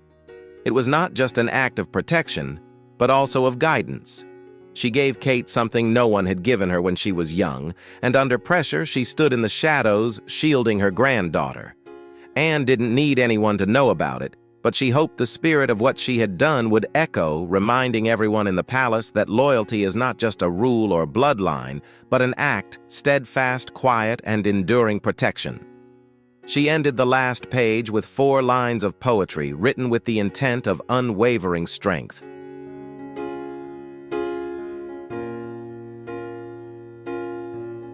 She walks onto the stage with strength. I walk through the palace with resolve. They will remember her smile, but I will remember why it's still there. And with that, the journal closes not a story of drama, but a testament to duty, love, and the silent power of standing guard when it truly matters. The moment of Princess Catherine was almost taken away, but Princess Anne made sure it remained hers. The public never saw the danger that was by design, a quiet journal, a silent guardian, and a legacy of loyalty that may never be spoken but will never be forgotten. Some heroes never stand in the center of the stage.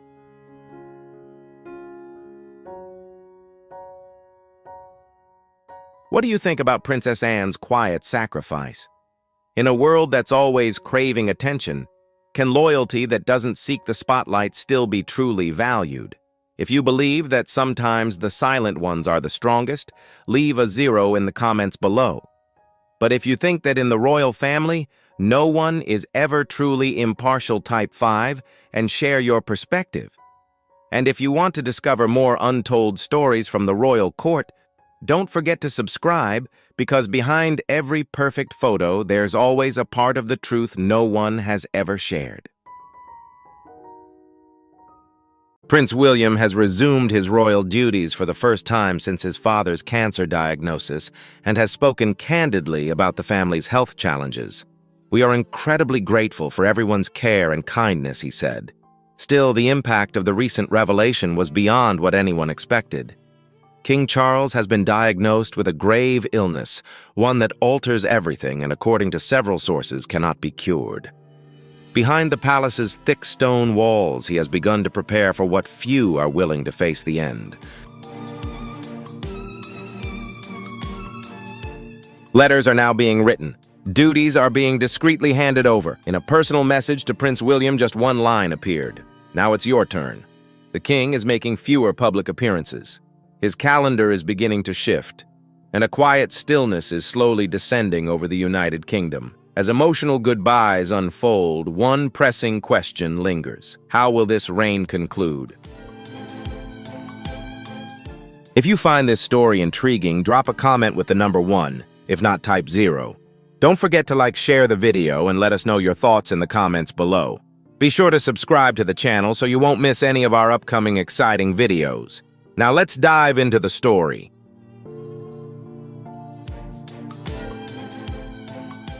The countdown has begun for King Charles.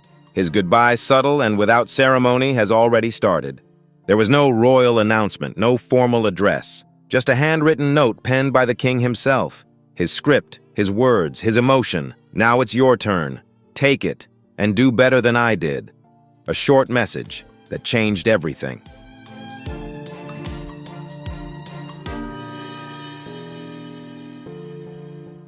Inside the palace, the royal family is facing an inevitable truth. A close source shared the king's illness is incurable and advancing. While specifics are still private, those nearest to him admit he has started saying his goodbyes. He's putting everything in order, a palace aide revealed. It's more than just documents or formalities. It's intimate handwritten letters, personal messages, final words, and quiet reflections.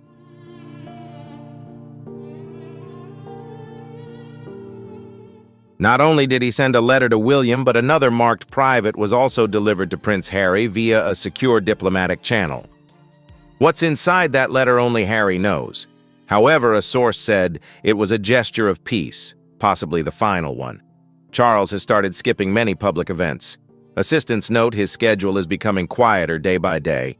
Behind the scenes, the royal calendar is being reshuffled. No official statements have been made, because right now the king's focus is on just one thing: the people he will soon leave behind.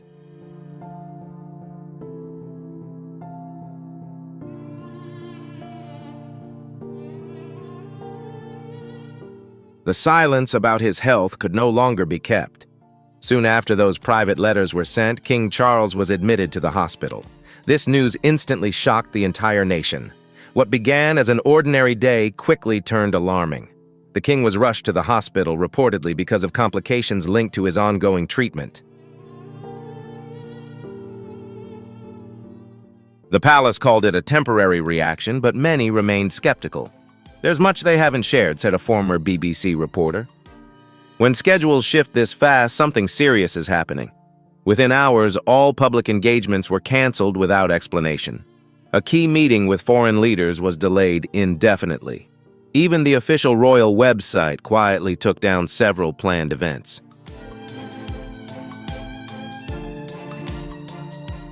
The media sprang into action immediately. TV anchors started speculating live on air. Was something wrong? Was the situation more serious than expected? A BBC insider suggested that a larger plan could be quietly underway. "We're not just bracing for a routine medical update," they said, "but something far more significant."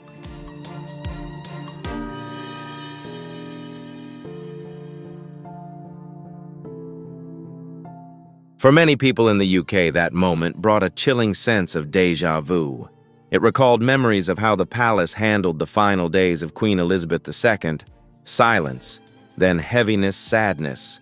And now, with the king hospitalized, whispers began to grow louder. Is this the sign of the end? The first moment of the final chapter. The pressure mounting on the royal family to reveal the truth was increasing by the hour. But as the palace maintained its silence, others began to speak out, including a figure closely watched by the public with both concern and hope.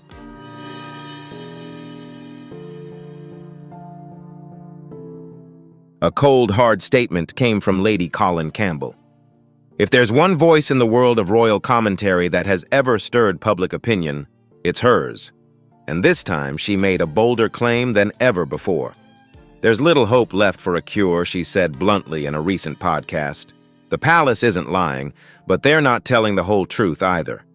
Her words instantly sparked waves of debate across royal circles.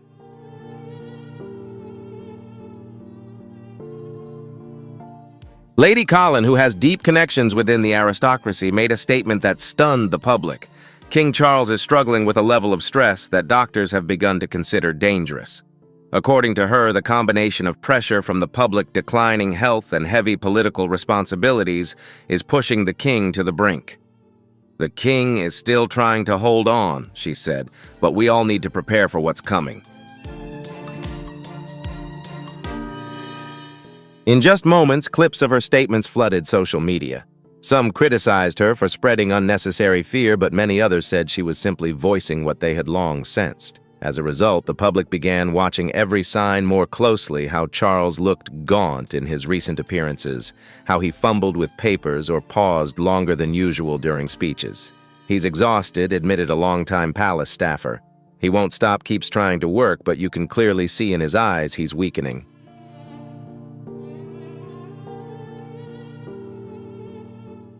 Usually whispers like these would be dismissed. But when Lady Colin speaks out, everything changes. Because if what she says is true, the king isn't just battling illness, he's racing against time. The crown on his head, the clock is ticking. Charles waited over 7 decades to wear the crown. His entire life has been preparation, observation, and waiting. Yet now, just months after his coronation, he faces a disease that no title can protect him from. He's doing everything he can, a close source shared. But he knows clearly time is no longer on his side. King Charles is striving to fulfill as many constitutional duties as possible: private meetings with Parliament, discussions about the future of the Commonwealth, and even preliminary talks on internal reforms.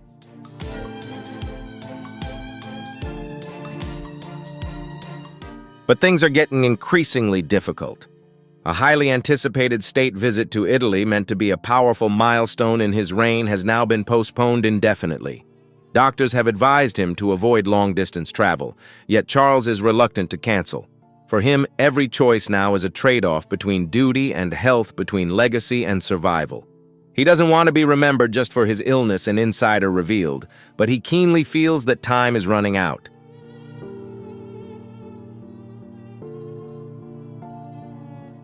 Inside the palace, whispers are growing louder. Could this be one of the shortest reigns in modern royal history? King Charles has yet to announce abdication, but with each passing day, the pressure intensifies. And the one facing the toughest position is Prince William, the son, the heir, standing in the enormous shadow of his father. William never wished for things to unfold this way. He remains heartbroken over his father's health, but is quietly preparing to step into the role destiny has assigned him. It's bitter and sweet, a close family friend shared. No one is ready, but William knows the time has come.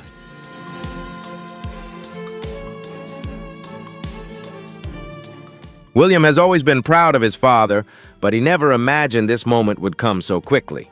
Behind the scenes, he is being brought into private meetings where every sensitive detail is shared. Every protocol, every strategic decision, national emergency plans, all are being communicated to William. And while he tries to stay strong, his wife, Catherine, the Duchess, is facing her own health challenges. The pressure is mounting heavy and relentless.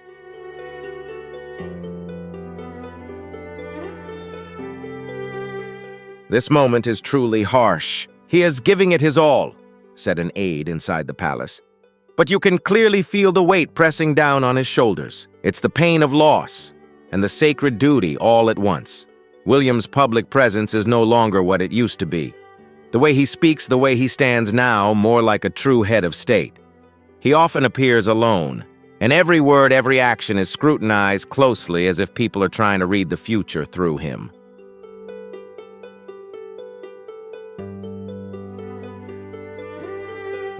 He is no longer just the heir, a commentator bluntly stated. He's acting like a true king. But while William is gradually stepping into the spotlight, the rest of the royal family continues to wrestle with silent pain. Because illness is not a battle fought by one alone, it's a harsh test for all those loved ones nearby. And then, amid the chaos, an unexpected move happened. A letter was sent to Prince Harry. A family divided by misunderstandings and distance now faces the tragedy of loss. In a moment of silence behind the heavy doors of the palace, King Charles made a decision that stunned even his closest confidants. He requested a letter be sent to Prince Harry. Before it's too late, he is said to have said, "Let there be peace." Those 5 simple words carry more weight than any political statement. They are the whispered plea of a father who does not want to leave this world with a heavy heart.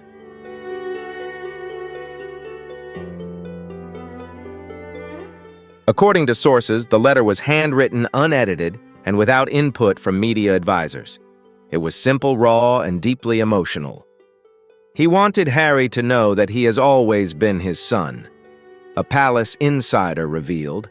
Not a prince, not a political issue, just simply his son. This decision surprised many within the royal circle. Throughout the rift between William and Harry, Charles had largely kept his distance. But now, facing an irreversible reality, he no longer wants to remain silent.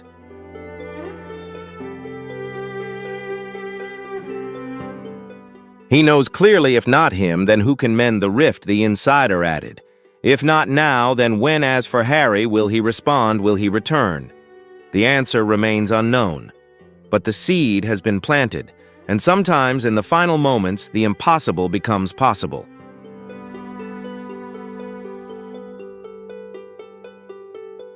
Behind closed doors, quiet conversations are taking place. No cameras, no titles, no ceremonies, just people within a family. And it's precisely these small gestures that could become a turning point for the entire monarchy, not through political decisions, but through deeply human moments. Because sometimes it's loss or the threat of loss that can bring a fractured family back together. As the royal family endures its most profound emotional trial, the world watches every step, every sign, and not everyone believes they're hearing the full truth.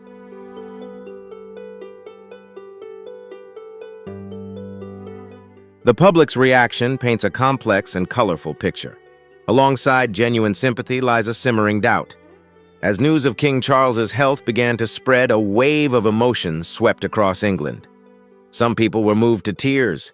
"He has endured so much," said a woman in Cardiff during a BBC Street interview. "At last, we have a king, and now we might lose him." On social media, thousands of messages of support, shared memories, and tributes poured in. People honored his environmental legacy, shared childhood photos of the Prince of Wales, and posted widely circulated images from his youth, accompanied by hashtags like "King Charles Farewell" and "Hold on Your Majesty."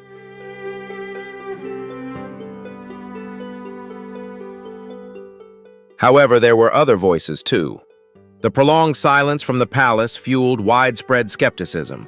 A royal blogger wrote, "Why are we hearing news from insiders rather than directly from the royal family?" Discussions erupted across forums.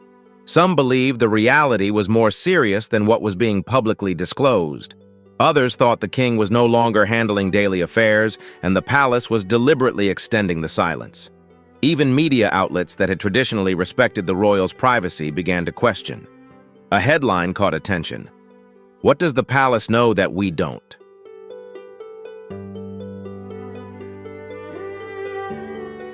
The silence has become uncomfortable, shared a political analyst. The British public doesn't like being kept in the dark. Yet the affection for the king remains deeply strong. "No one wants this to be the end," wrote one person. "Not now. Not like this." But as time passes and Charles's absence grows more apparent, public attention begins to shift. They no longer just watch the king gradually stepping back, but also look toward those stepping forward, ready to carry on his legacy.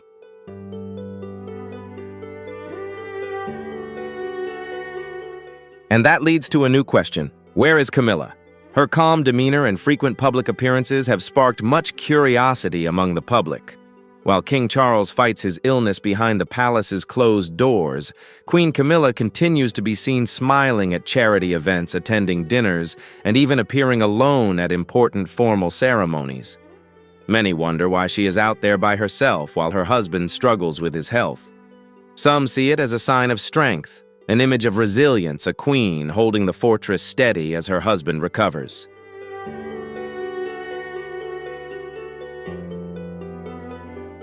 She keeps going because she still has responsibilities to fulfill, a close friend of Camilla revealed. But many people wonder, why isn't she by his side?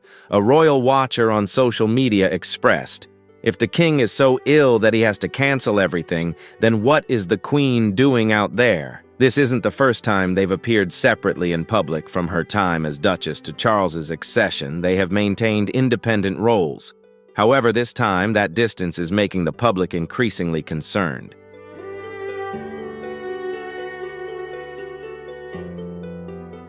She's not cold-hearted, just very practical, a former palace staff member shared. She understands that the public image must be maintained. But everyone knows that behind that smile, Camilla is deeply worried. She doesn't want to show that to everyone. And according to a close source, Camilla is not just standing aside for show, she is quietly preparing. She is involved in organizing the transfer of power behind the scenes, supporting William as he takes on more and more responsibilities. She keeps the palace machinery running smoothly, protecting the king from unnecessary stress. Some believe that Camilla is the backbone, the pillar holding the royal family together amid the storm of media scrutiny.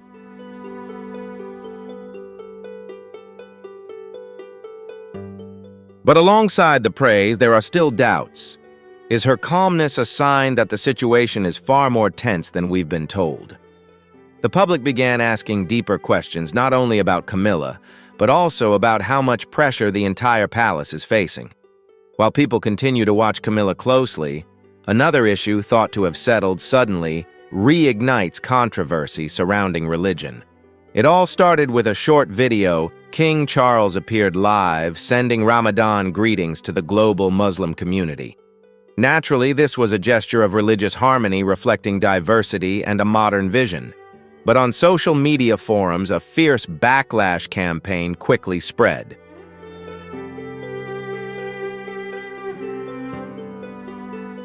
One side united in opposition, accusing him of favoring other religions rather than fulfilling his long-held role as defender of the faith of the Church of England. He has forgotten who he represents, a sharp political commentator declared. However, the response argued that precisely because he embraces an interfaith vision and is vigilant against prejudice, Charles remains committed to maintaining this broader inclusive image. Royal historians analyze this as part of a strategy to modernize the monarchy, bringing the British royal family closer to a globalized world rich in religious and cultural diversity.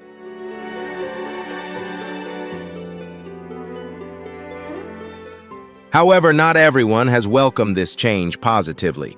As King Charles's vision of a modern multicultural monarchy begins to take clearer shape, a segment of the public, and even some within the inner circle, have voiced strong opposition. For them, this is not simply a gesture of communication or an interfaith message. They see it as a sign of decline, an action turning away from tradition.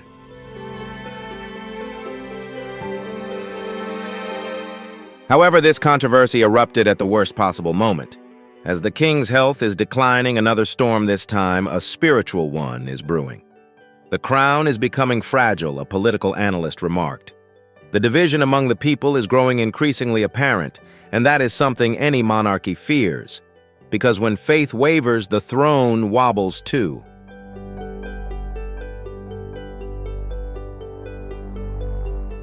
But this is no longer just about a speech or a congratulatory video. It's about legacy.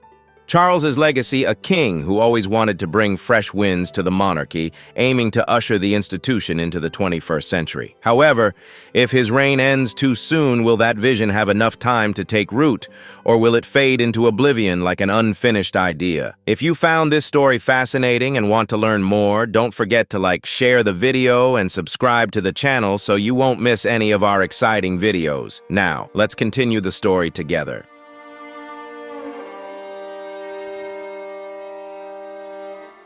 And now that possibility, the prospect of a short reign, can no longer be ignored. The latest health reports from insider sources reveal that the king's condition has taken a darker turn. According to close doctors, his illness is progressing faster than expected. Early symptoms such as swollen fingers, prolonged fatigue, and occasional lapses in concentration were once considered insignificant. But now there's nothing subtle about it. Every sign is clear, and they are worrying.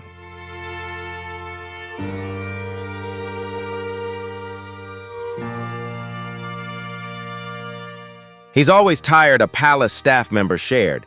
He keeps pushing forward, still working every day, but you can see he's in pain. Charles refuses to stop. Meetings with the cabinet and parliament continue behind closed doors. Documents are still signed, papers are still reviewed. But his public appearances tell a different story, each one growing less certain, more fragile. He doesn't want to fade away quietly, a royal insider said. He wants people to remember this final effort, his dedication until the very end.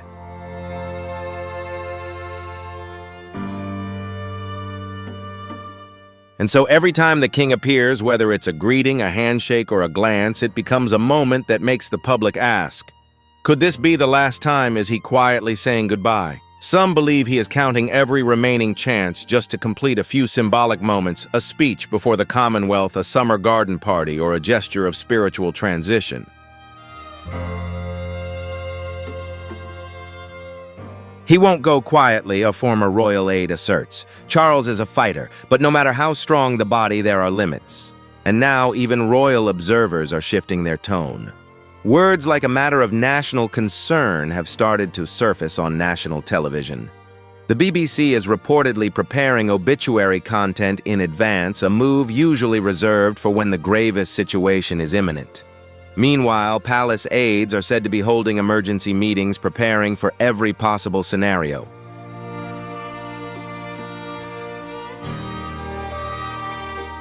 And the United Kingdom, with all its history and tradition, is preparing for something that many are still not truly ready to face. For just over a year ago, they had to say goodbye to Queen Elizabeth, the longest reigning and beloved monarch in British history. Now the nation stands on the brink of preparing for another farewell, one that could be even more painful and profound.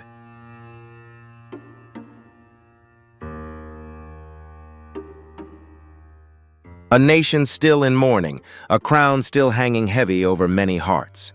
The United Kingdom cannot forget the aching sorrow when Queen Elizabeth took her final breath. Silence falling like a heavy rain, tears quietly streaming down the faces of its people, and black ribbons tied around city gates as a last farewell. It was not merely the end of an era. It was the closing of a brilliant chapter in history, a reign that many were still unwilling to let go.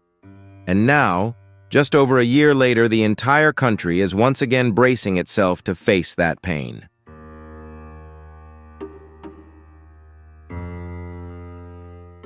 "We never truly ended the pain of losing her, eh?" A Londoner confessed live on the radio, "and now we have to prepare to start all over again." For many, the thought of losing another monarch so soon, so suddenly feels like a burden too heavy to bear. The nation's overall mood has shifted. Even the usually bright and upbeat morning shows have grown somber and slow. A royal historian remarked, "Charles waited his entire life to become king, but it seems fate only gave him a chapter, not the whole book." People are struggling to adjust their emotions. The ink on the new banknotes is still wet, the mailboxes in the palace still bear Elizabeth's mark, and now they must face change that is too fast, too sudden.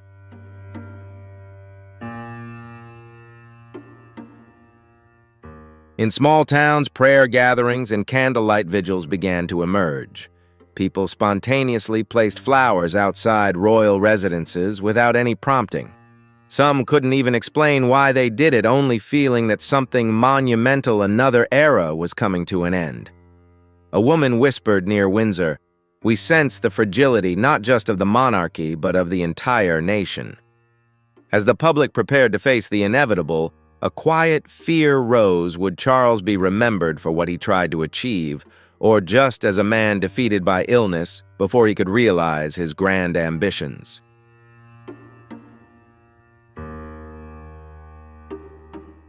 King Charles did not want to become a replica of his late mother. Rather, he aspired to be a new kind of monarch, one who cared more about practical actions than mere appearances. He was someone who showed deep concern for environmental issues, social diversity, and modern values. "I want the crown to serve the times, not be trapped by them," he once said. As the Prince of Wales, Charles spent decades championing causes that have become more important than ever today: climate change, organic farming, sustainable architecture, and racial inclusion. Back then, many laughed at his ideas, but now no one does anymore.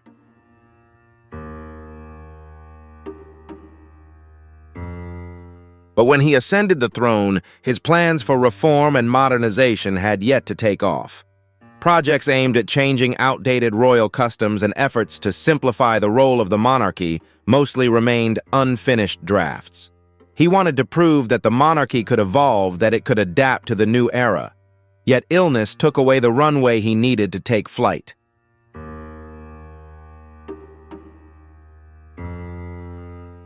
Inside the palace, silent disputes are also unfolding.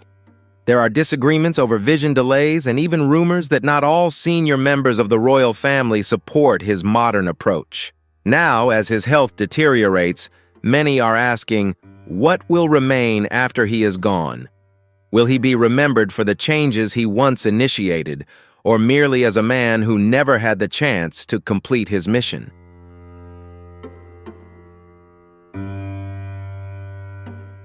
A journalist bluntly stated, "The tragedy is not just losing a king, but losing a king who never truly became the person he longed to be." And while the United Kingdom watches every step and challenge he faces, the rest of the world is not looking away. This is not merely a crisis for England, but a global transformation. Some countries, especially members of the Commonwealth, have already begun preparing for possible changes as the image of the king, the unifying symbol of the bloc, becomes more faded than ever before.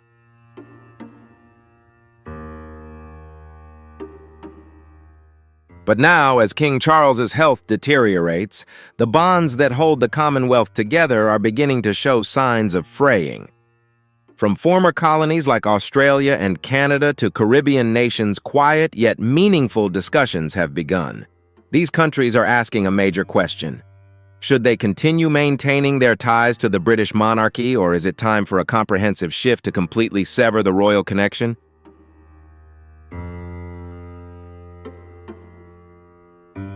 A political analyst in Ottawa commented that King Charles's reign was once expected to strengthen the cohesion within the Commonwealth, an organization of former British colonies sharing common traditions and values.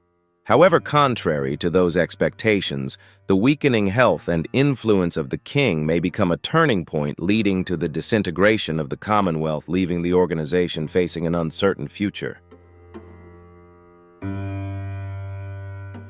In Barbados, which officially abolished the British monarchy and became a republic in 2021, leaders have made sharp remarks reflecting a profound shift in relations with the United Kingdom. They have not hesitated to criticize what they see as an outdated institution no longer suited to the modern era. Other countries in the region are also beginning to openly question the purpose of maintaining a monarch they rarely have the chance to meet, and who may not remain for long.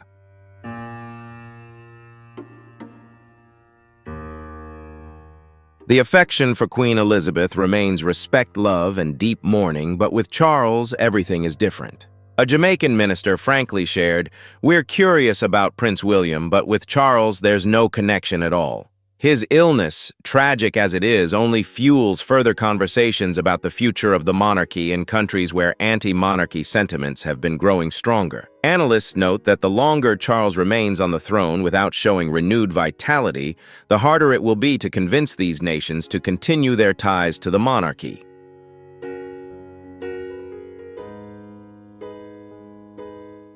Even within the United Kingdom itself, similar questions are being raised.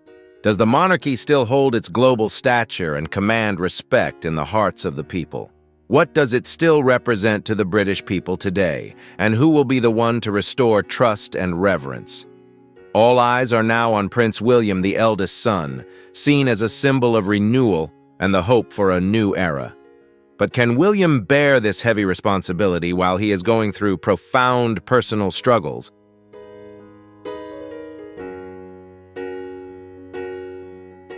Prince William always knew this day would come, a close aide at Kensington Palace revealed, but he never expected it to arrive under these circumstances.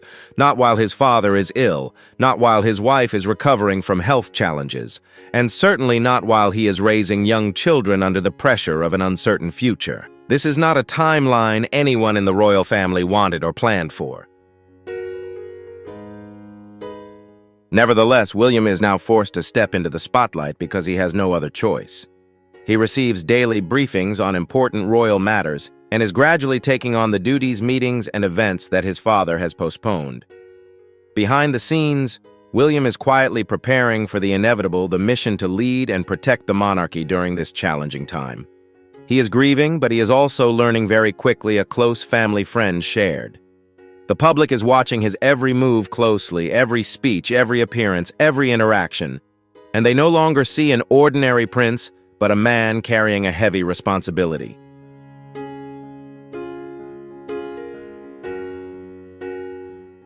They don't just see a prince preparing to ascend the throne. They are witnessing a future king growing stronger every day under relentless pressure from the times.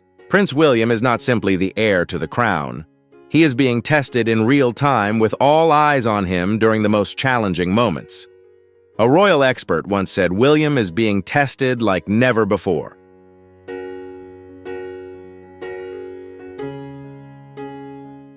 But the journey hasn't been easy. He's striving to balance the lofty duties of royalty with deep personal pain, loss, anxiety, and the heavy burden of an uncertain future weighing on his shoulders.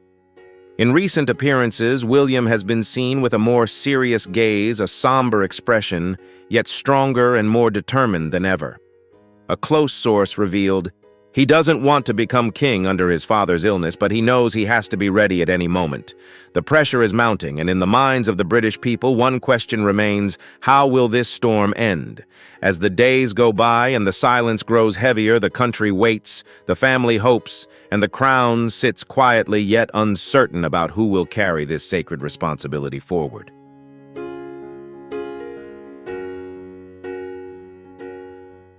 Will King Charles abdicate before his health completely fails?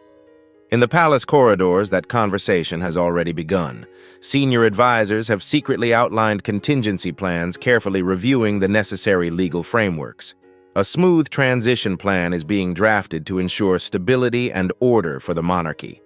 One insider whispered he may not officially abdicate, but the handover process could start without any formal announcement.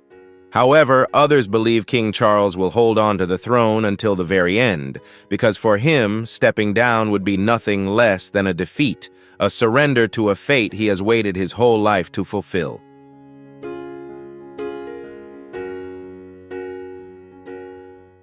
Meanwhile, Prince William is ready to step into his new role, the heir with the heaviest responsibilities. Camilla, the Queen Consort, continues her duties with calmness and dedication. Prince Harry, William's younger brother, is said to be waiting for a final call that could be decisive in healing or easing the long-standing royal wounds. A close aide revealed the king wants peace before it's over. Whether he achieves that remains a big question. This reign, though brief and tumultuous, will be remembered not just because of an illness or a health condition. People will remember how it ended, the unsaid words, apologies coming too late, and the complex relationship still unresolved.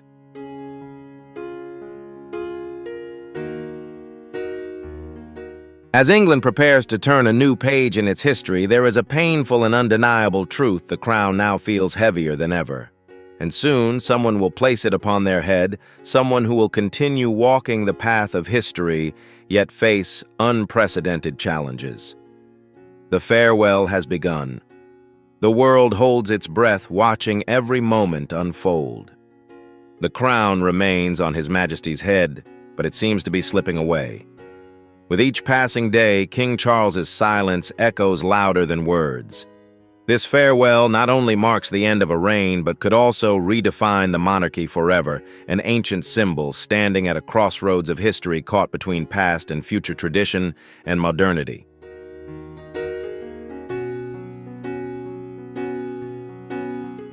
If you found this video insightful about the changes in the British royal family and the future of the monarchy, don't forget to like and support us. Please share this video with your friends and family so we can follow this historic story unfolding together. And if you want to receive more in-depth analyses and the latest updates on important global events, be sure to subscribe and hit the notification bell right now. Thanks for joining us. See you in the next videos. Welcome back to the channel. The royal saga continues to unfold, and today we're diving into some jaw-dropping revelations you need to hear. In a dramatic new twist, Meghan Markle finds herself at the center of a royal crackdown, and King Charles has taken a bold step that's sending shockwaves through the palace. What triggered this sudden surge in royal tensions? Stay tuned as we unpack the latest bombshells and examine the impact this could have on Meghan the Crown and what lies ahead for the royal legacy. Trust us, you won't want to miss a second.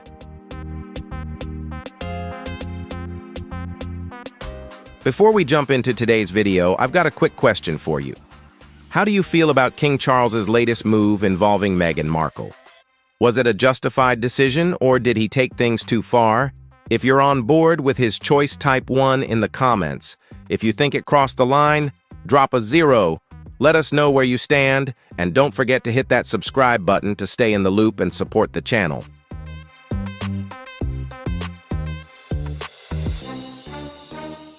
King Charles has recently taken a hardline stance on Meghan Markle, a move so unexpected that even members of the royal family were reportedly caught off guard. This bold action, revealed by a royal insider, has sparked widespread discussion and controversy. Meghan's past controversies, including her outspoken remarks on racism and accusations of leveraging her royal ties for personal gain, have cast a long shadow over the monarchy. Now, after a prolonged period of silence, It appears King Charles has reached his breaking point and is no longer willing to remain.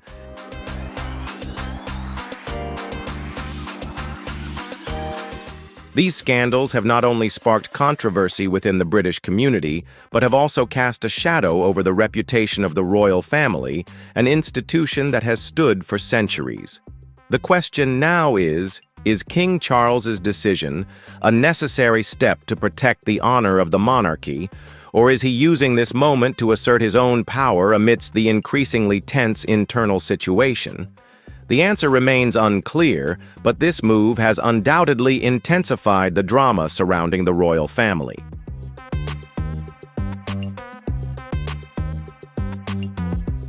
Since joining the British royal family, Meghan Markle has become one of the most controversial figures in the monarchy's modern history.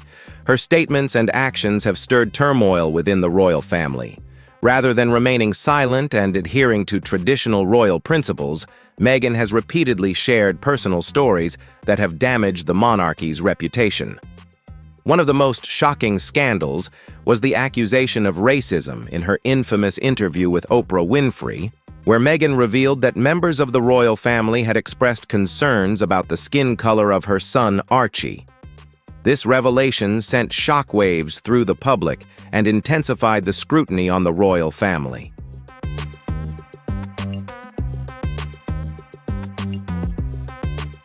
In addition to the racism controversy, Meghan has become embroiled in another public debate involving her family with Harry. Recent rumors surrounding Meghan's pregnancy have ignited further speculation. Some have begun questioning the timing of her pregnancy and how she has managed to keep such personal information private. While these suspicions remain unconfirmed, they have raised concerns about Meghan's transparency when it comes to her family life, adding to the growing scrutiny surrounding her and her actions within the royal family.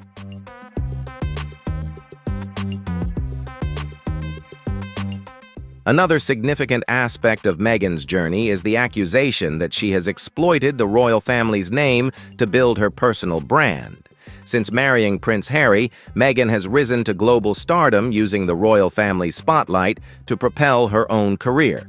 High-profile deals with major companies like Netflix and Spotify have led many to believe that Meghan has no reservations about leveraging the royal family's fame for her personal gain.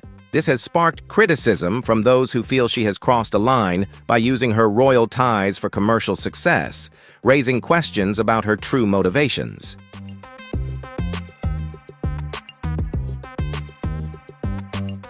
Although Meghan has defended her choices, public criticism of how she has handled these issues continues to intensify. The question remains, does she fully understand that her actions not only reflect her pursuit of personal fame, but also have a profound impact on the royal family's image? While she may be focused on her own path, the consequences of her decisions ripple far beyond her personal ambitions, affecting the legacy and reputation of the monarchy as a whole.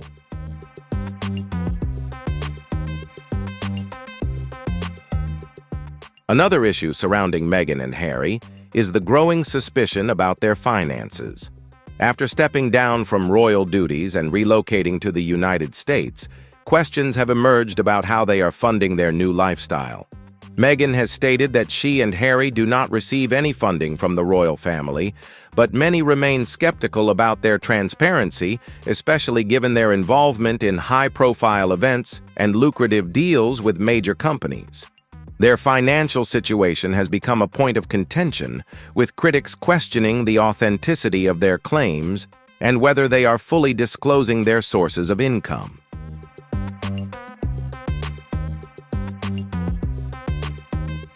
The financial situation of Meghan and Harry has raised a major question within the public. Are they truly transparent about their income sources, or are these high-profile events merely a means to sustain a lavish lifestyle despite the royal principles they once represented? These ongoing scandals have ignited strong criticism, both from the public and within the royal family, prompting many to question how Meghan and Harry are handling their finances and personal choices. As they continue to build their new life, The scrutiny over their financial dealings only intensifies, leading many to wonder if their actions align with the values they once vowed to uphold.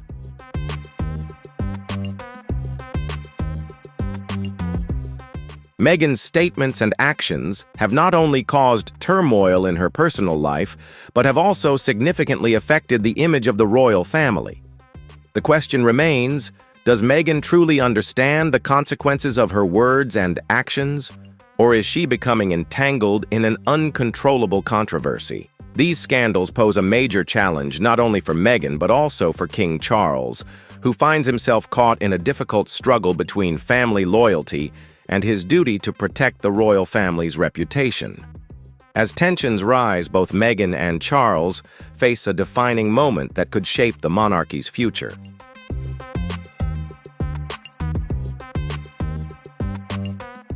As the head of the British royal family, King Charles cannot allow the ongoing scandals surrounding Meghan Markle to persist without taking decisive action. His responsibility goes beyond maintaining harmony within the family. He must also safeguard the reputation of an institution that has stood for centuries. With Meghan's controversies increasingly tarnishing the royal family's image, the question looms, can King Charles remain silent, or will he be forced to act to protect the family's honor, especially after Meghan and Harry stepped down from royal duties and publicly criticized the monarchy? The pressure on King Charles to take a stand is mounting, and the future of the royal family may depend on his response.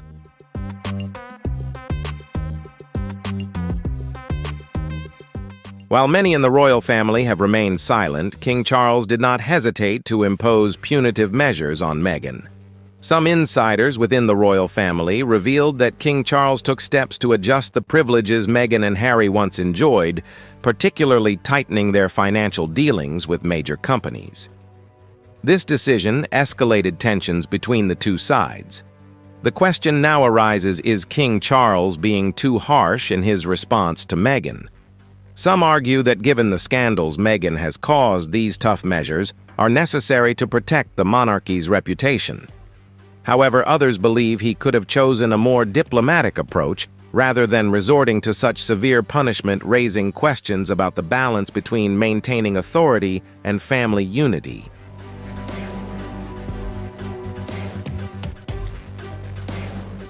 An important question now is whether King Charles can achieve long-term results from these firm actions, or if they will only deepen the rift between the royal family and Meghan, making any future reconciliation impossible.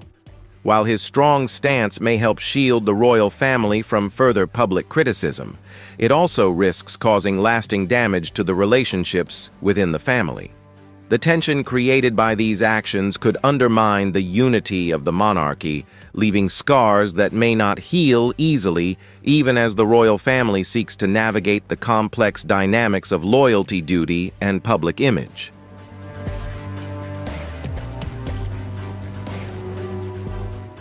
It is noteworthy that King Charles remained silent for a long time before deciding to take action, leading many to believe he was carefully weighing the consequences of his decision.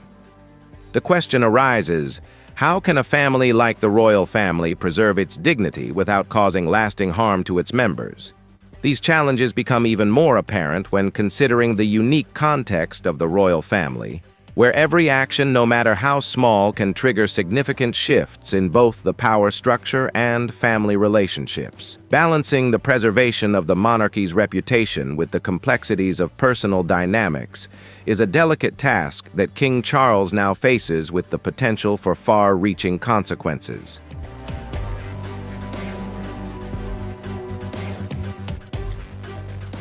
In recent years, the private lives of royal family members have never been easy, as they are constantly under intense public scrutiny. As the head of the family, King Charles undoubtedly faces pressure from many fronts. However, his firm response to Meghan Markle, particularly in addressing the scandals she has caused, is a clear signal of how he intends to consolidate power and safeguard the monarchy from public threats. The unavoidable question remains, will these harsh measures truly help the royal family restore its reputation and dignity? Or will they only deepen the divide and cause lasting harm to the relationships within the family? The consequences of these actions are still unfolding, leaving the future of the monarchy hanging in the balance.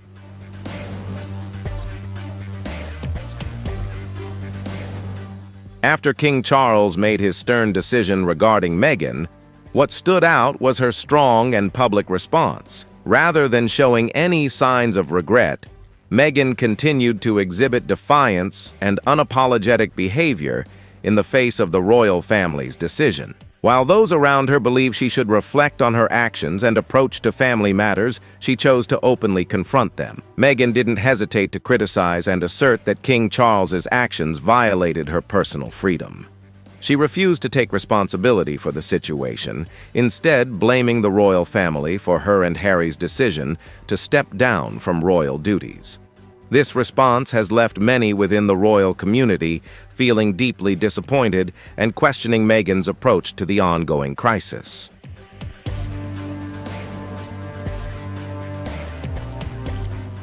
The question arises, how can someone continue to criticize a family that has provided them with an extraordinary life?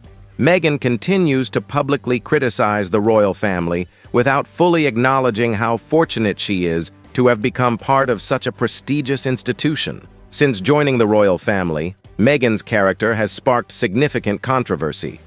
She was once admired for her intelligence and independence, but her recent actions seem to reflect a disregard for the core values of the royal family, such as privacy, respect for family, and upholding principles in all circumstances. Her approach has raised concerns about her understanding of the responsibilities that come with being part of the royal family and the lasting impact of her actions on her relationship with them.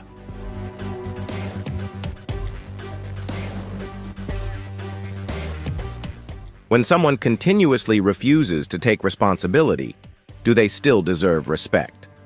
This question not only targets Meghan, but also reflects a broader issue in modern society. Celebrities often find it easy to stand up, criticize, and oppose, but are they truly willing to face the consequences of their actions? With Meghan's constant statements and refusal to listen, she only complicates the situation further. While she claims to be fighting for freedom and justice, her actions and words present a less than flattering picture of respect and honesty. Her refusal to take accountability not only tarnishes her personal image, but also makes it harder for her to earn the respect she seems to seek.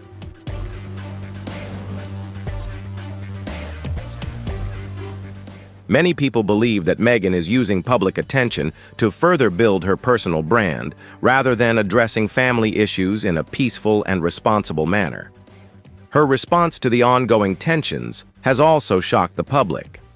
Many are left wondering why she cannot admit her mistakes, especially given that her actions have caused significant damage to the royal family's image. Does Meghan truly understand that what she is doing is wrong and flawed? If she genuinely seeks reconciliation, why has she shown no signs of attempting to apologize or correct her wrongdoings? This lack of accountability only deepens the divide and raises questions about her true intentions moving forward.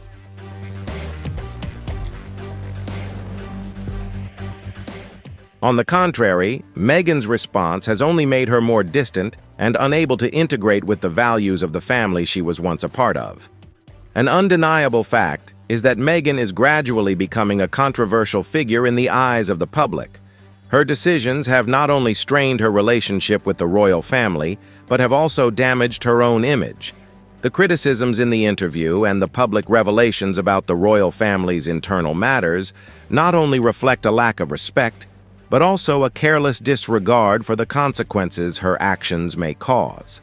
This ongoing behavior has left many questioning her intentions and the true cost of her actions on her personal and public life.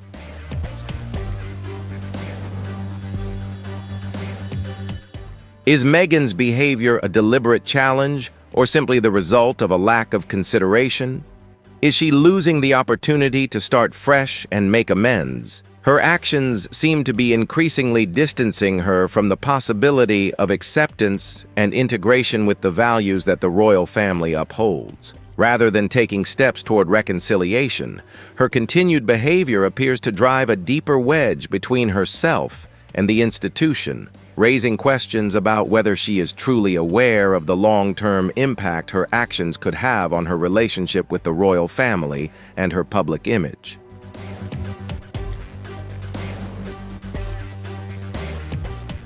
Meghan Markle seems to be treading a tense path with the royal family, unaware of the long-term consequences of her bold actions and words. Her failure to thoughtfully consider the repercussions has created a rift that may be nearly impossible to heal within the family. Meghan's arrogance and lack of self-awareness not only disappoint family members but also make the British public feel that they can no longer support her. While she continues to defend her stance, she risks losing not just the affection of the royal family, but also the admiration of the public. This ongoing defiance could ultimately isolate her, leaving her to navigate a more challenging future, both within the family and in the eyes of the world.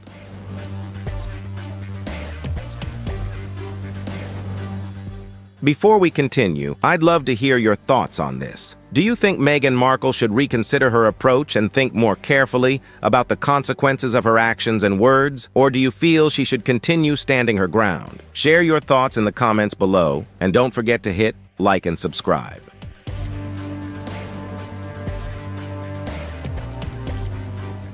Since joining the royal family, Meghan Markle has been a constant source of controversy.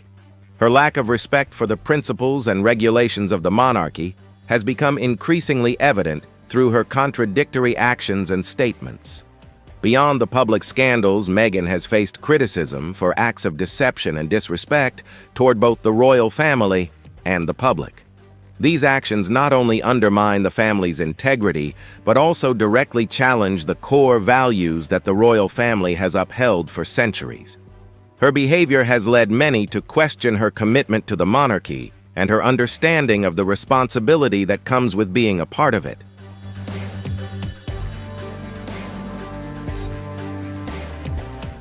One of the most notable aspects of Meghan's behavior is her lack of transparency and the contradictions in her statements. In interviews and public speeches, Meghan frequently makes claims and accusations without providing clear evidence to support them. She often contradicts herself, leading both the public and royal family members to question the honesty and consistency of her words. The question arises, does Meghan truly understand that what she is saying is flawed and misleading? Her tendency to make sweeping statements without backing them up has only added to the skepticism surrounding her, leaving many to wonder if she is aware of the impact her words have on her reputation and the royal family's image.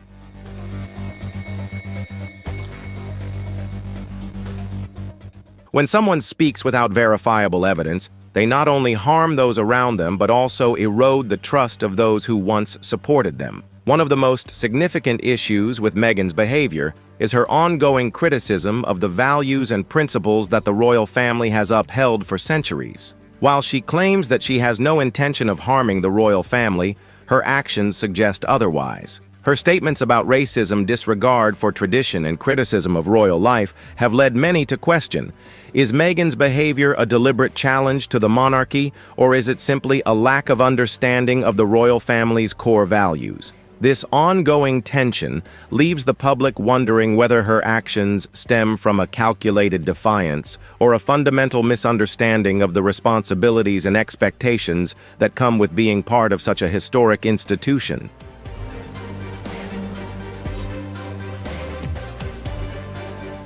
Meghan continues to escalate the issue, not only by criticizing family members, but also by publicly sharing private details of her life. Her disclosure of intimate conversations with the royal family, matters that should remain private, demonstrates a lack of respect for the family's established rules and an insensitivity to others' privacy. When someone continually refuses to take responsibility for their actions, do they still deserve the respect of others? This ongoing disregard for boundaries and privacy has sparked widespread concern, leading many to question whether Meghan's actions are damaging her relationships, both within the royal family and with the public.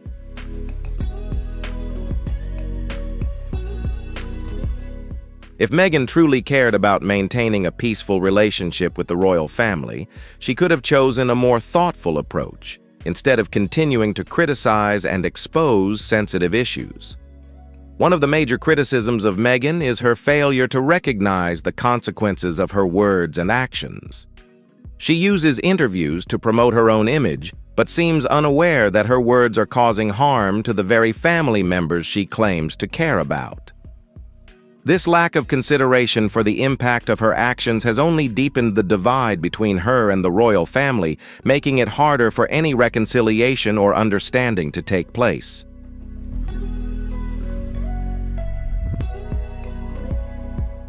Every word Meghan says is closely scrutinized, yet instead of using her platform to address issues constructively, she has turned them into tools to maintain attention and fuel further division within the royal family. The question arises, does Meghan truly understand that her actions not only affect herself, but also tarnish the image of the family she was once a part of? Her lack of respect is evident not only in her inability to control her words, but also in her refusal to accept responsibility, acknowledge the truth, and correct her mistakes. This ongoing behavior has deepened the rift, leaving many to wonder if reconciliation is even possible.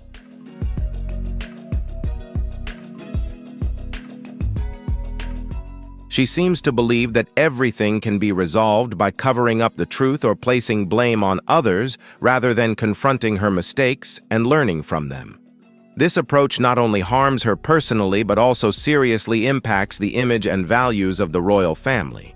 By refusing to take accountability and address the core issues, she continues to undermine the very institution she was once a part of, further straining relationships and eroding the respect that should come with her position.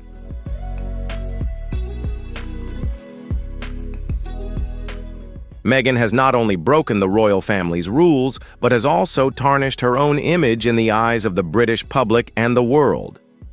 When examining her actions from an objective standpoint, one can't help but wonder, does Meghan truly understand the impact of what she has done? Or is she simply sinking deeper into arrogance and a lack of self-awareness? If Meghan genuinely seeks reconciliation and wishes to repair her relationship with the royal family, can she reflect on her actions, acknowledge the harm caused and make amends? Or will she continue down this controversial path, further complicating the situation over time? The future of her relationship with the royal family may depend on her willingness to face these questions and take responsibility for her past actions.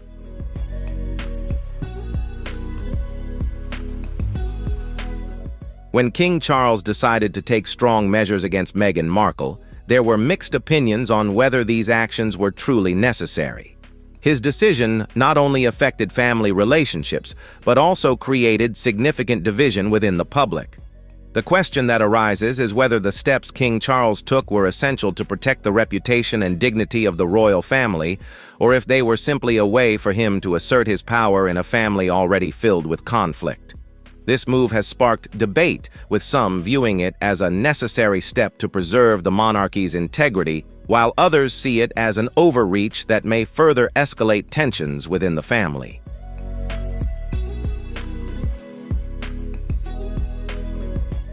As the head of the royal family, King Charles could not remain silent in the face of the scandals and strong reactions from Meghan. When Meghan and Harry stepped down from royal duties, it created a deep rift within the family, and their continuous criticisms only worsened the situation. Meghan's accusations, ranging from claims of racism to a lack of transparency within the royal family, have pushed the monarchy into a defensive position, forcing it to protect both the family and the institution itself. King Charles, recognizing the severity of these challenges, was compelled to take action to defend the royal family's reputation and uphold its long-standing values.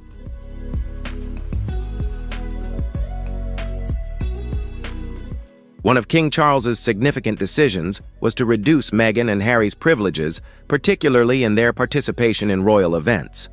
He also called for adjustments to Meghan's interviews and public actions, signaling that her behavior was no longer acceptable within the royal family framework. While this action is seen as necessary to protect the monarchy's reputation, The question remains whether such a harsh response is the only way to maintain the dignity of the monarchy, or if more conciliatory solutions could have been explored. The move has sparked debate, with some viewing it as an essential step to preserve the institution, while others wonder if a more diplomatic approach could have avoided further division within the family.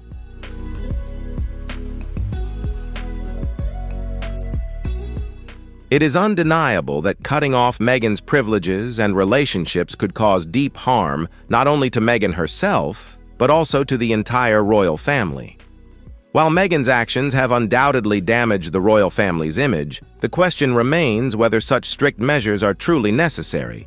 Could King Charles have handled the situation differently, perhaps through more diplomatic approaches, without resorting to harsh actions? Is there a possibility that the situation could have been resolved through a direct and honest conversation between family members, rather than escalating into an irreparable conflict? These questions reflect the complexity of balancing personal relationships with public duty and whether a more measured response could have preserved both family unity and the monarchy's integrity.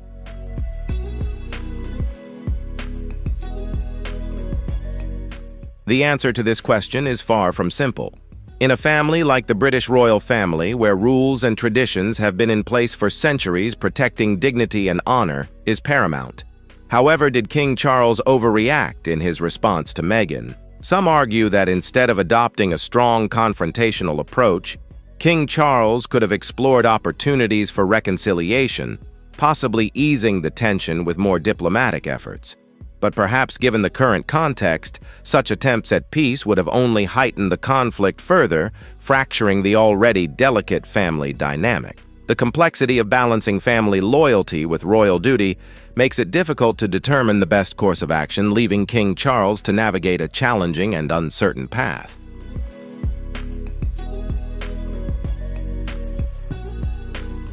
What's worth contemplating is that as royals, the family faces deeply complex internal issues.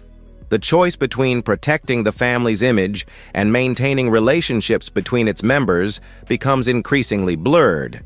King Charles's firm measures, while necessary to protect the royal family's reputation in the short term, could also have long-lasting negative effects. Cutting ties with Meghan may create a permanent void within the family, and perhaps in the future, when things have settled down, King Charles might regret not finding another less divisive way to resolve the conflict. The delicate balance between family unity and the public's perception of the monarchy makes this decision all the more complicated, leaving room for reflection on whether a different approach could have preserved both family harmony and the royal legacy.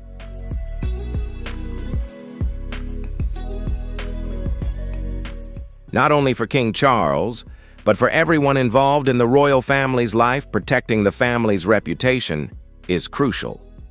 However, the question arises, is it possible to achieve this without causing serious consequences for those within the family? When a family faces so many storms, finding harmony becomes more challenging than ever. But the bigger question remains, is harshness and decisiveness the only way to protect the royal family, or is there still a path to reconciliation that King Charles could choose to help the family maintain unity in this challenging time? As tensions rise, the balance between authority, tradition, and family relationships continues to be a delicate one, and it remains to be seen if a softer, more reconciliatory approach could have resolved the conflict without further harm.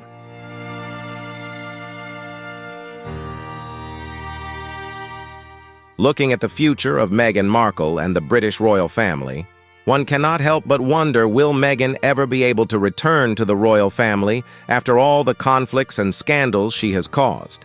After stepping away from royal duties, Meghan and Harry shocked the public, creating a deep rift within the family. With all the criticism surrounding the scandals, coupled with the lack of tolerance from both the public and the family, the question arises, can Meghan reconcile and seek a place in the royal family again? While time and distance may offer a chance for healing, the road to reconciliation seems uncertain, with both Meghan's actions and the family's principles posing significant obstacles.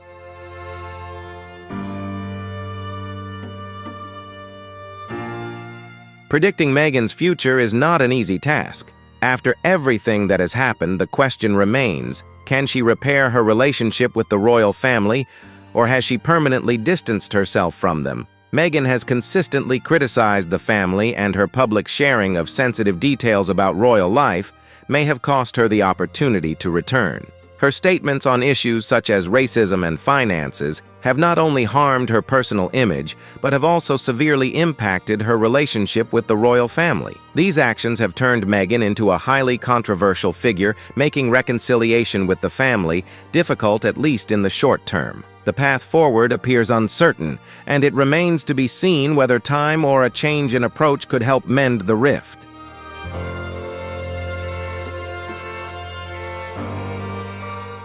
Meghan has created a significant distance not only with King Charles, but also with the Queen, the Duke and Duchess of Cambridge, and many other family members. This makes the question of whether Meghan can ever return to the royal family incredibly complex. Does Meghan truly realize that her actions could result in her never being accepted back into the royal fold?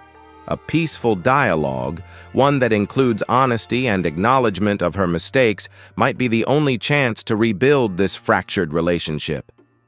However, one undeniable factor is the long-lasting impact these events have had on both Meghan and the royal family. The rift may never fully heal, and the scars left by these controversies could shape the future of their interactions for years to come.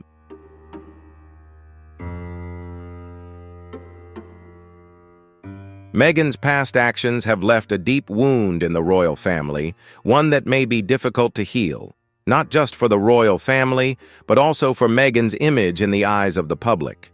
Her continuous criticism has eroded the public's trust in her, and the royal family can no longer remain silent in the face of it. It can be said that Meghan is now carving her own path, focusing on media deals and public engagements. She seems to be building her own career, seeking influence through the organizations and humanitarian campaigns she is involved in. While she moves forward with her own ambitions, the question remains whether she will ever be able to mend the relationship she has strained with the royal family, or if she has permanently set herself on a different path.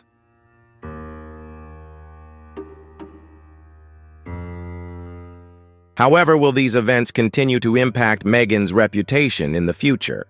When someone chooses a public life like Meghan's, they inevitably face public scrutiny.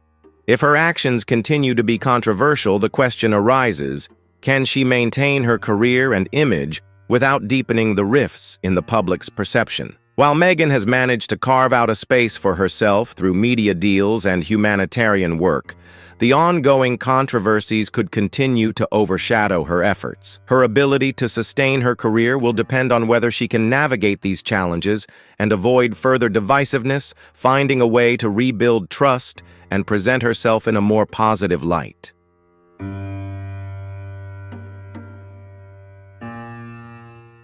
Meghan and the royal family are both bound by the long-term effects of this crisis. Whether Meghan continues on her current path or seeks reconciliation, the royal family will never return to the way it was before everything unfolded. The long-term effects of Meghan's actions on her life and the royal family are undeniable. The division within the royal family will not be easily healed, and it may continue to erode the monarchy's image in the eyes of the public for years to come. However, if Meghan finds a way to amend her actions, take responsibility, and acknowledge her mistakes, there may still be a chance for reconciliation. It will require genuine effort, humility, and time, but whether this happens will ultimately depend on her willingness to address the rift and rebuild the trust that has been lost.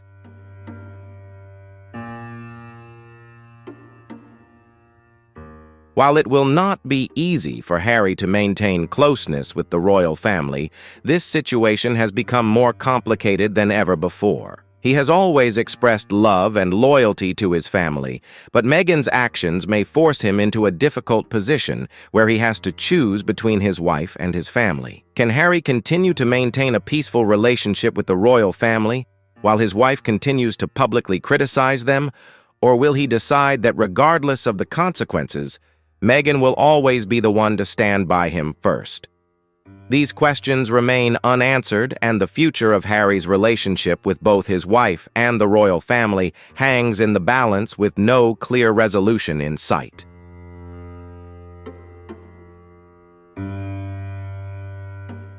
The future of Meghan and the British royal family remains a topic of intense public interest. This crisis has not only altered the relationship between Meghan and the family, but has also deeply impacted the royal family's image in the eyes of the world. The question persists. Will there ever be a day, once everything settles, when we will witness reconciliation, or will this always be an irreparable rift? The ongoing tension, the controversies and the actions taken by both Meghan and the royal family have left the possibility of reconciliation uncertain. Whether time, reflection, and genuine efforts to heal will eventually bridge the divide is yet to be seen, but for now, the future remains clouded with doubt.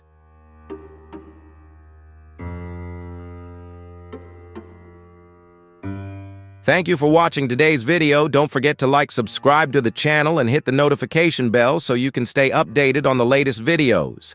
Share your thoughts on the actions of Meghan Markle and King Charles in the comments below. What do you think about their future in the royal family? Leave your answer and let's discuss it together. See you in the next video. They say the past never truly stays buried, and Queen Camilla is now facing the consequences of secrets she hoped would stay hidden. In a dramatic twist, she broke down in tears after allegedly being discovered tampering with personal letters belonging to Princess Diana. The emotional scene has sparked a media frenzy, fueling speculation and renewed scrutiny of the royal family's inner struggles. Let's unpack the full story behind this startling revelation right now.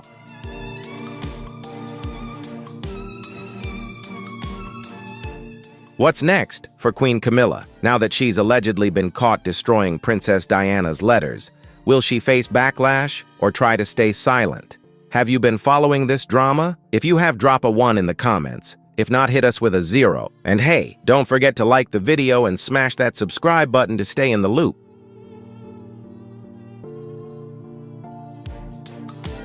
At just 20 years old, Diana Spencer stepped into the royal world with dreams as grand as the palace itself.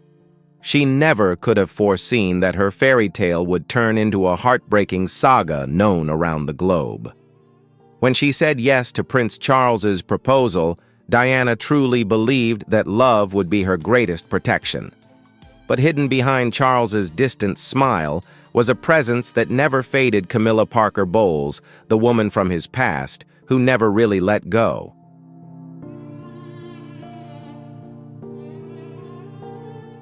As Diana did her best to be a devoted princess, a loving wife, and a gentle mother, Camilla quietly remained in whispered phone calls, tender glances, and the emotional distance Charles brought home every evening. With the pure heart of a young girl, Diana gradually realized that she was not just Charles's wife.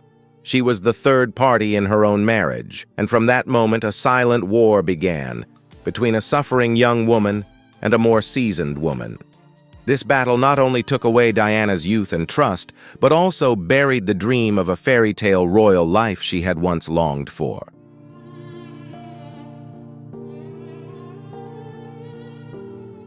Although fully aware of the unusual relationship between Prince Charles and Camilla, Diana chose not to expose the scandal or make everything public. She didn't do this out of weakness or fear, but because Diana still believed in second chances, believing that Charles would return to her. She held on to the hope that what they once had could be salvaged. But love cannot be sustained from one side alone, and loyalty, when nurtured by just one person, will eventually collapse under the weight of betrayal.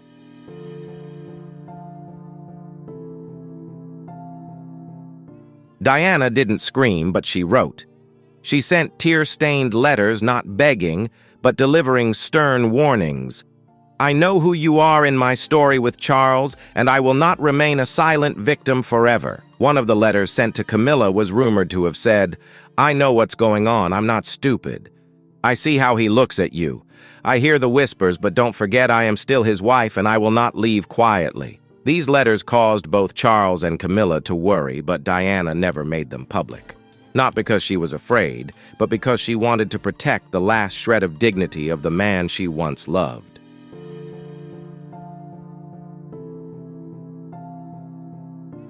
Diana did not let the pain consume her completely. She kept writing each letter a wound, a challenge, a declaration that she would not be erased from her own life, even though she was the third party. One of the final letters she wrote, filled with a hollow tone, said, "If one day I disappear, remember that I lived and fought in silence for my children." Though no one knew whether Camilla ever responded to these letters, it was clear they made her uneasy. Diana, despite her pain and struggles, refused to let her life be buried in silence.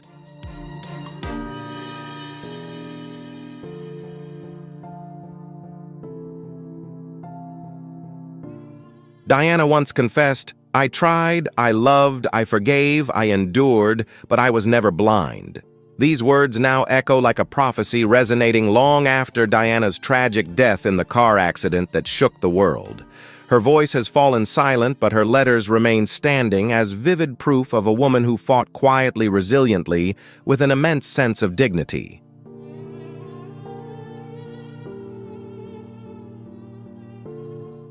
But what if I told you that Queen Camilla was caught in the act of something suspicious?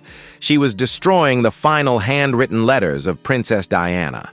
The flames in the palace fireplace consumed a silk ribbon, briefly revealing Diana's unmistakable handwriting, and then all that remained was ash.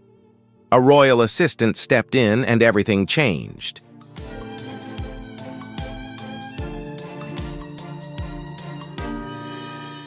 Camilla, cold and alone, was still in the room holding a bundle of old letters tied with a pale blue silk ribbon. The room carried a faint scent of lavender, but there was something else: the smell of smoke. Only a few minutes later, the flames licked at the pages, curling them up and blackening them. The paramedic only caught a brief glimpse, but it was enough to recognize the unmistakable scrawl of Diana's handwriting. A fleeting signature symbolic of her, and then it all vanished into ash.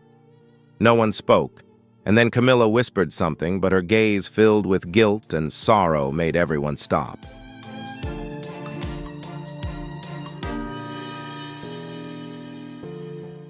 That night, whispers began to rise throughout the halls. One voice cut through the crowd: Queen Camilla just erased Diana's final truth. Those letters had been stored within the palace, but now they were destroyed. Why and who had ordered this silence? The answers remain unclear. The public was in an uproar, and the memory of Diana may never be the same again.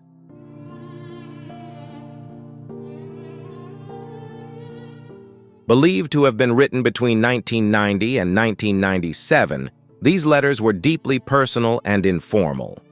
They came from Diana's heart, not scripted, but rather her true thoughts and emotions, shared only with her closest confidants. Some of the letters contained Diana's pain as she felt abandoned, increasingly fearful of losing her son to a system she didn't trust. One line rumored to be among them reads, "They are shaping William in their image, not mine."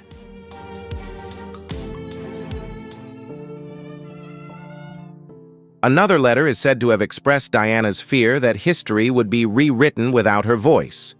These letters might also contain hints, hidden audio recordings that have never been made public. One document is believed to include a direct warning from Diana stating, "Until my voice is forgotten." Many believe she was alluding to Camilla in those words. The tension surrounding Diana's private writings is now clear, and we can't help but wonder, why were these letters never given to William and Harry?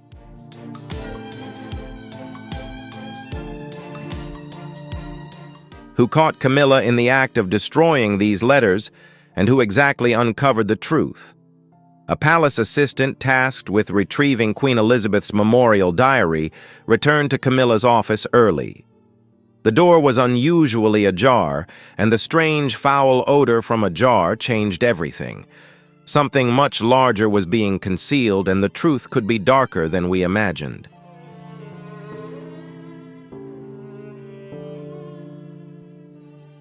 Strange smoke billowed in the air as Camilla stood frozen, holding a few torn envelopes and a half-burnt letter. She quickly jolted defensively, as if caught in the act.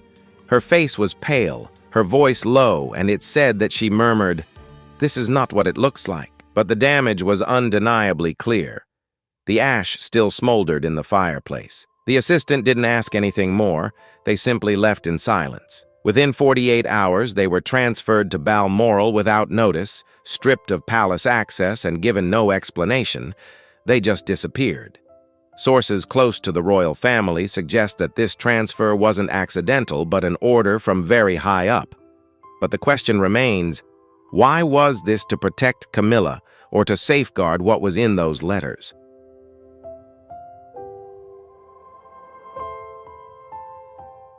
Camilla didn't sign the transfer papers, but everyone knew that the decision came from the highest authority.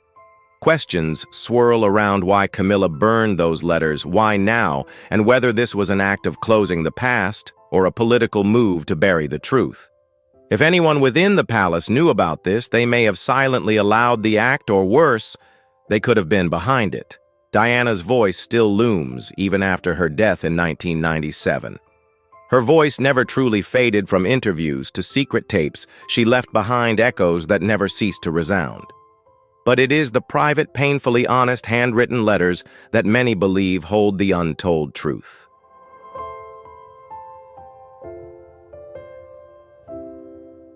Those letters were said to have revealed Diana's fear that her story would be distorted after her passing. She expressed concerns about how Charles' inner circle had reshaped her image even while she was still alive. Diana called it a palace rewrite, a place that could one day erase her role, both as a mother and as the woman she feared the most. She worried that William and Harry would be exploited within a system she didn't trust. Another letter is believed to have confirmed these fears about history being rewritten without her voice.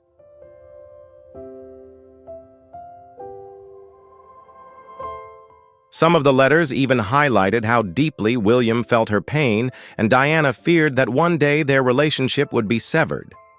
Diana was never afraid to challenge the institution, and even in her letters, she warned about the royal establishment's desire for control. One quote remains locked behind closed doors: "I am the complexity they cannot control." She wrote that she wanted to be remembered, not misrepresented. If those words were preserved, they could become Diana's final statement. But if they were destroyed, who would benefit from hiding this truth?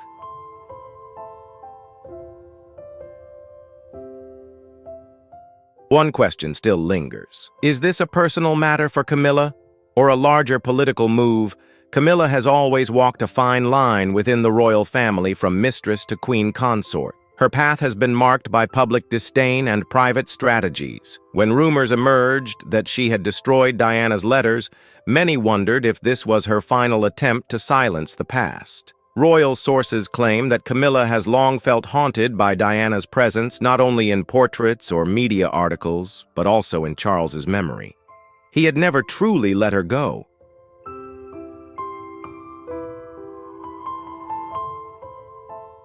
An insider shared, the letters could represent much more than words. They could be ghosts she couldn't escape from. Others suggest that Camilla's motives might be far more calculated. If the letters painted a dark picture of Camilla or revealed the truth about Charles's behavior in their marriage, it could skew public perception, especially now that Camilla has solidified her role as queen.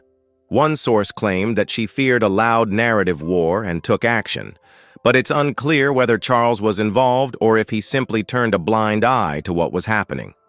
Some believe he knew about the letters but couldn't face what they revealed, fearing the damage not just to himself, but to the entire royal institution.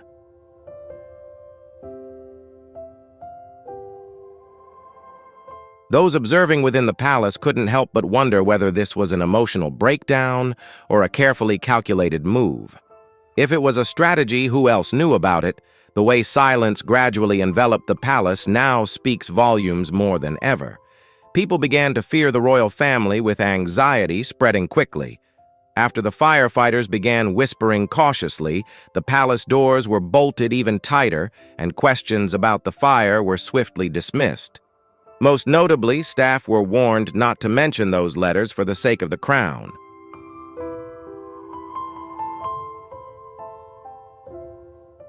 A palace insider revealed that a separate fire report had been submitted. The inspector noted that unusual materials, neither wood nor kindling, but wax-sealed parchment and leftover ribbons were found. This isn't just someone burning notes. He is said to have remarked, "This is a deliberate act." Charles reportedly shocked, but instead of confronting Camilla directly, withdrew. Some engagements were canceled, and the source claims he told his assistant, "It's over. Let's move on. No investigation, no accountability, just silence."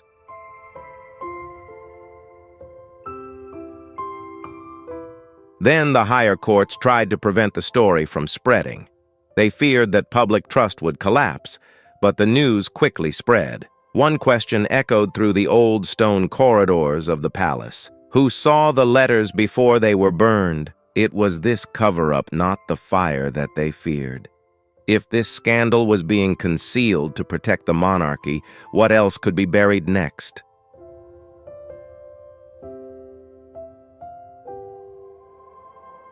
So as all efforts to conceal the truth seem powerless against its spreading, the big question still remains unanswered. Who was truly behind the destruction of these letters? Will more dark secrets stay hidden, or will they eventually be exposed to the light? Leave your thoughts in the comments below, and don't forget to hit subscribe to stay updated on the next developments. This story is far from over, and we'll continue to follow it closely.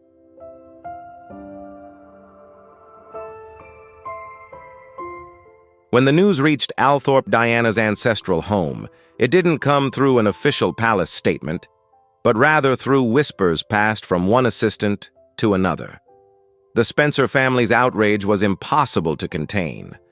Charles Spencer, Diana's brother, immediately reacted with intense anger.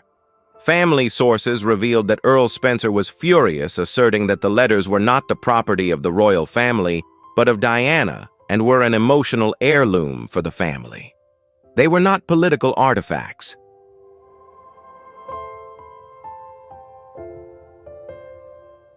It didn't take long for the Spencer family to launch their own audit at Althorp. Every letter, photograph, and private recording Diana had entrusted to her family was now under intense scrutiny. A cousin is said to have remarked, "If they can burn her truth, then they can erase anything else." Behind the silence from the palace, there was no apology, no explanation, only smoke echoes and silence. It was this that transformed pain into outrage. A Spencer relative said, "We trusted them, we were wrong. This is not just destruction, it's betrayal."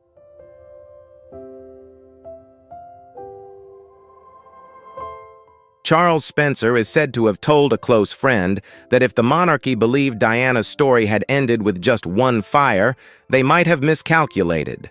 Now Diana's bloodline demands answers. The question still hangs in the air: did William and Harry know about the letters before they were destroyed? The answer, according to insiders, is heartbreaking. They weren't even warned. William is said to have known about the existence of the letters, but he couldn't bear to learn from an assistant that he had never read them. The intense pain came from the fact that those writings were part of his mother's memory. To learn that they had been burned without his knowledge was a crushing blow.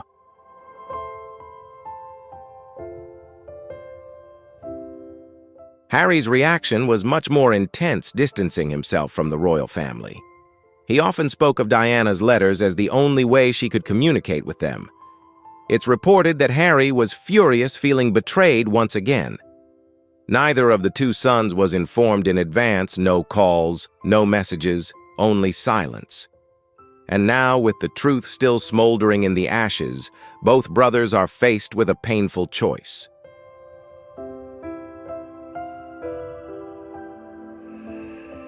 Harry has always stood between two worlds, one with family and the crown, the other with his feelings for his mother. The pressure to protect the crown, especially with William, the future king, weighs heavily on him. The gloves may have been removed, and she wrote those things for us. Now they are lost, and we no longer have a voice.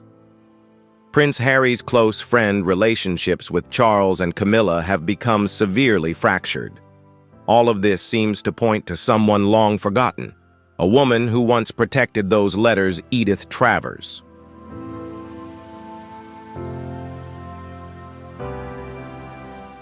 Edith Travers was the royal archivist dedicated to cataloging Diana's letters for over a decade.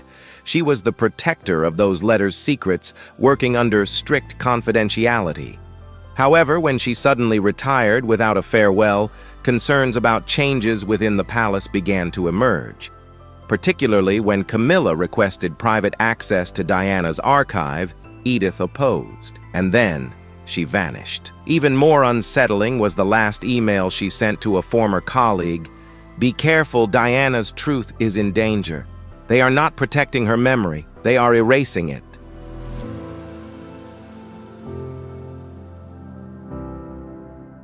After retiring, Edith declined all interviews, and her house in Wiltshire fell silent with no one able to reach her. The curtains were always drawn and calls went unanswered. Did Edith know something? Did she suspect that someone had planned to destroy the letters, or was she pushed out to make things easier? Regardless, one thing was clear. She believed something was about to happen, and she didn't trust that the palace would stop it. She had warned them, but they ignored her.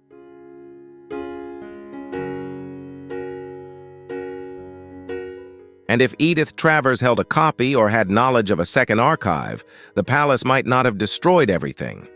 This makes her the key to what is about to unfold. If one letter still exists, it could shed light on everything. The public's reaction was intense. Anger, sorrow, and suspicion spread rapidly. When news of the letters leaked, hashtags like #eJustice for Diana and "When Letters Not Ash" began to explode across social media platforms. TikTok and Reddit users started dissecting interviews, and discussions about conspiracies and timelines continued non-stop.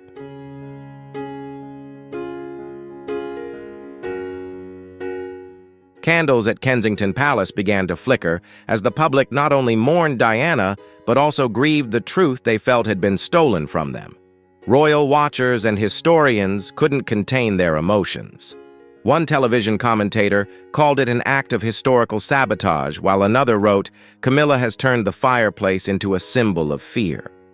Emotional tributes flooded in, with some people even admitting they weren't alive when Diana passed. Her story continued to shake the world.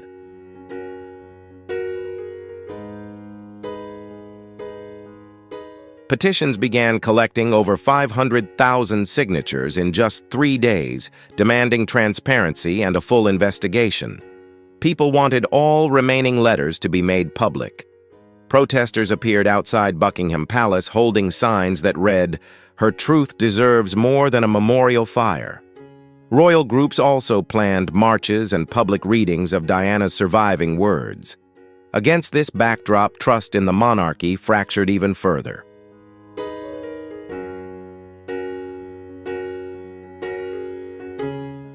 This was not just a public issue, but a major crisis. Diana represented compassion, rebellion, and honesty. If her final words were erased, what message would that send? Diana spoke from the heart, and now they wanted her silent. Those attending the prayer vigil at Kensington, while people cried out for answers, found one man silent. His silence might speak more than words ever could. Was Charles protecting Camilla? Or was it Charles himself who was keeping quiet?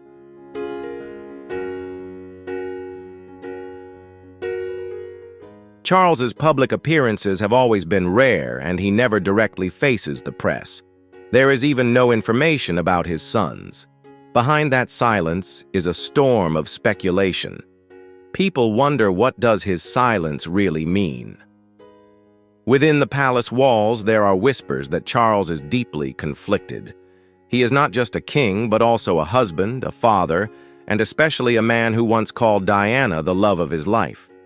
Yet when it comes time to protect her memory, he remains silent.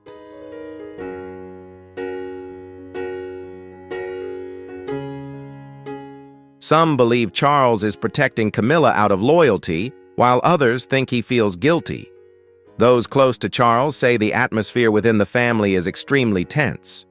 William is said to have distanced himself, even canceling several private meetings with his father. Meanwhile, Harry, with his anger and detachment, is reportedly considering a public statement. He wants to protect the truth.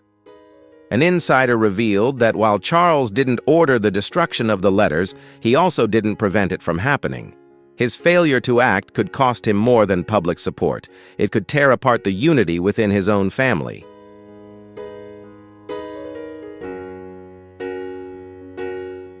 Charles has faced an important choice to speak out in defense of Diana or remain silent, and he chose silence.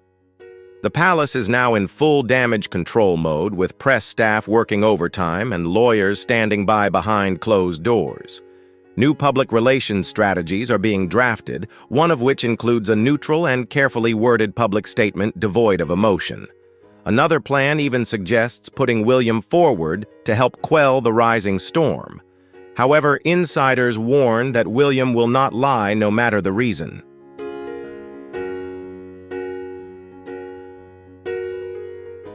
While Charles's silence has caused a rift between him and the heirs, the question remains, are there more of Diana's letters? Diana was known to be very cautious, often copying her sensitive writings under legal advice.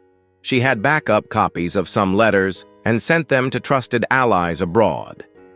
Another collection is rumored to be stored in a safe in Switzerland under a false name. A batch may have even been handed over to her personal lawyer, who retired in the early 2000s.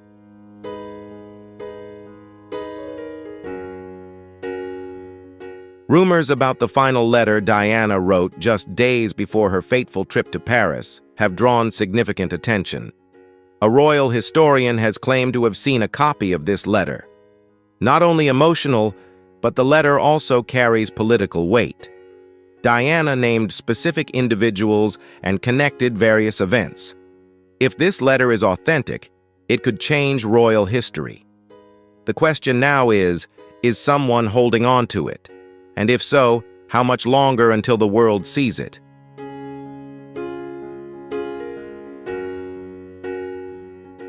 This is a surprising truth. Insiders suggest that a royal family member may have quietly sought out those letters, unsure whether to destroy them or make them public. The firestorm may have silenced one voice, but not all of them. A former royal reporter believes the truth hasn't completely vanished, it's just waiting to rise from the ashes. Diana's legacy is once again at the forefront, but this time, it's not just in memories, documentaries, or charitable foundations. This time, it's on the battlefield of truth, confronting memory and facing the monarchy.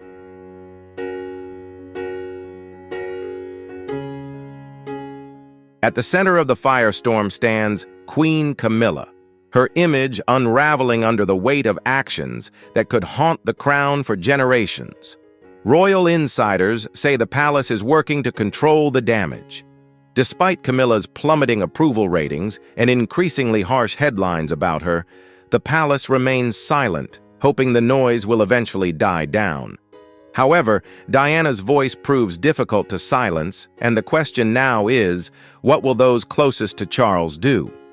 Some speculate that he is preparing a quiet memorial, while others quietly wonder if Charles might be holding on to a personal collection of letters he has yet to read.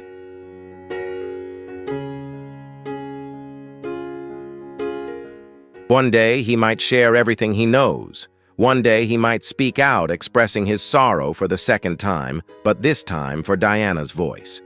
Those within the royal family close to Prince William and the monarchy itself, in an era where institutions are collapsing and the public is awakening, will have to make a decision: silence or accountability. For the millions who loved Diana across the world, only one question remains, echoing louder than any royal statement. Why was Diana's voice treated as a threat?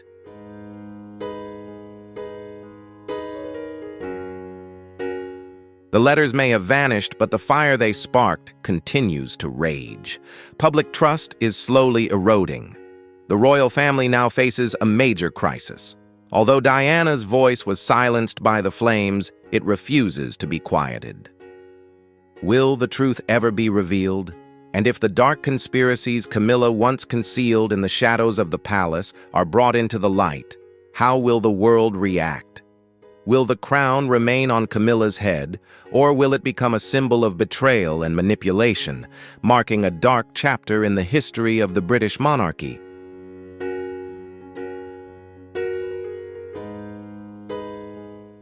No one can forever conceal the darkness under the light of justice. Camilla ascended the throne not through the love of the people, but via a controversial path built on the pain of another woman, Princess Diana. If the missing documents, confessions, or recordings that Diana is believed to have left behind truly exist, could the day when Camilla loses everything come sooner than she expects? Not just the crown, but her reputation, respect, and place in the hearts of the British people will be at risk.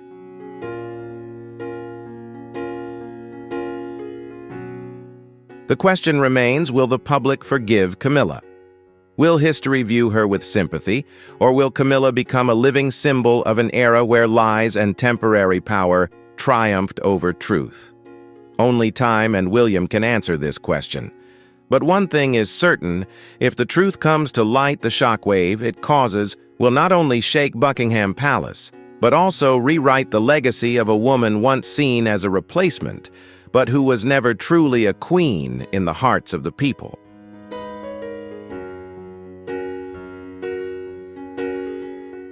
So just when everything seemed to be settling down, a bombshell, truth explodes, forcing the entire royal family to face questions with no clear answers. Will this incident plunge Camilla into an even bigger crisis, and will the public show mercy or criticize her for her past actions? Don't forget to like and subscribe to stay updated on the next developments. Leave your thoughts in the comments below. What do you think about this shocking event? We'll see you in the next video. Make sure to stay tuned.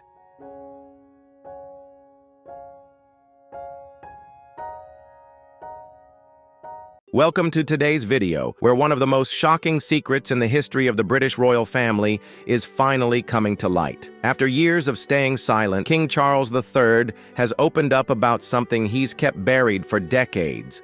A painful truth involving Princess Diana, the woman who once meant everything to him. Could this revelation be the moment that sends the royal family into crisis? Let's dive into the jaw-dropping details and uncover the truth behind King Charles's emotional confession in today's video. Surely you've heard the whispers about King Charles's long-hidden secrets, right? What's your take on his shocking confession? Could this really shake the foundations of the royal family?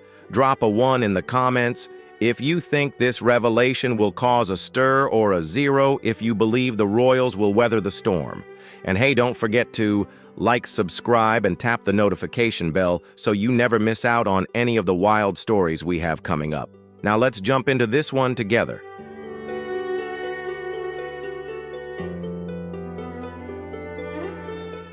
King Charles III has finally come clean about something he's avoided for more than 30 years.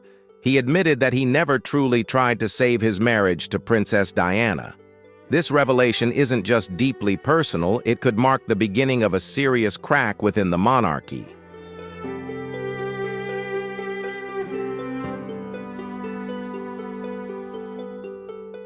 William looked at him with a sharp gaze, not as a son, but as a man who had waited his entire life to hear these words.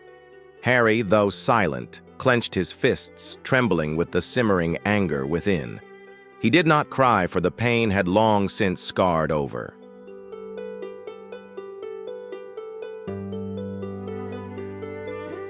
And then there was Camilla, the woman who once lived in the shadows, now standing firmly at the edge of the spotlight as queen. She knew that while she may wear the crown, she would always stand in the shadow of one name, Diana. Even seated on the throne, Diana's presence would forever linger behind her, unshakable and eternal.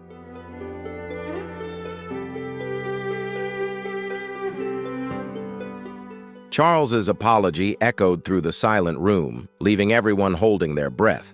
It wasn't a political move or a calculated attempt at damage control. It was a raw confession, late, unpolished, and irreversible. And in that moment, the House of Windsor didn't begin to crack because of scandal, but because the truth had finally found its voice.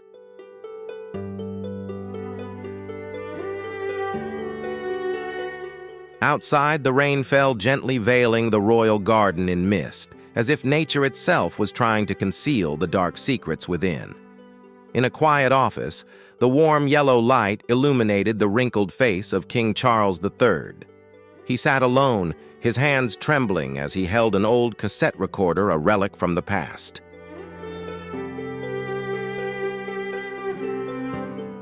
His fingers lightly brushed the play button and pressed down. The voice of Prince Philip, sharp as a knife, pierced through the silence in the room. "You are burning your throne for a woman the public will never forgive." Charles closed his eyes, feeling each word as hammer blows to his soul. He had listened to this tape hundreds of times, but every time his heart tightened with regret.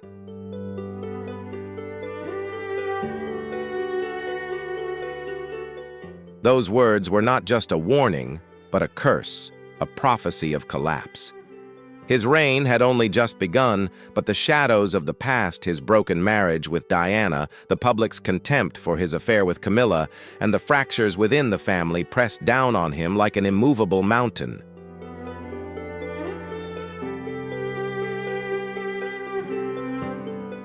Charles stood up and slowly walked to the window, gazing out at the darkened garden. The rain continued to fall steadily, each drop seeming to echo painful memories. Diana's disappointed eyes, the jeers of the crowd, and his own weak voice attempting to justify his mistakes. In a rare moment of honesty, Charles turned to his closest assistant, Sir Edward Young, who stood silently by the bookshelf. Charles's voice was hoarse, as if the truth required all his strength to speak.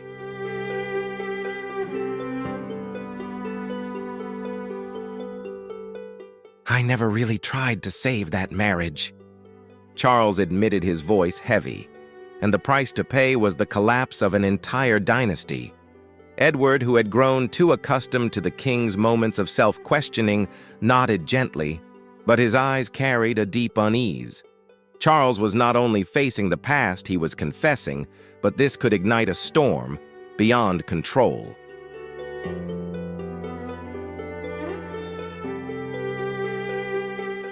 Edward lowered his head softly, murmuring, "Your Majesty, these words. If the public hears them, it won't just be a scandal. It could shake the very throne." Charles didn't respond, silently returning to his desk. His hand accidentally brushed against a small photo, a glimpse of the once happy family, Charles, Diana, William, and Harry on a sunny day at Highgrove. Diana's smile in the picture was a painful reminder of everything he had lost.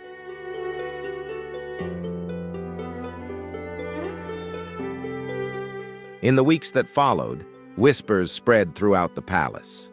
Sources close to the king revealed that he had quietly met with those he had wronged, expressing deep regret for his mistakes. However, the most significant meeting took place on a cold evening at Sandringham, where he faced William, his eldest son, who was now shouldering the future of the throne.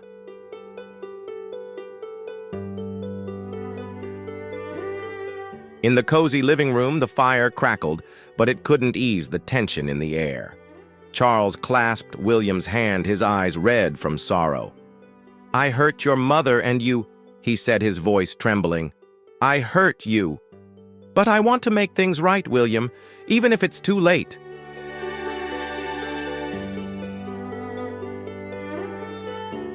William kept his face cold, but his eyes flared with repressed emotions.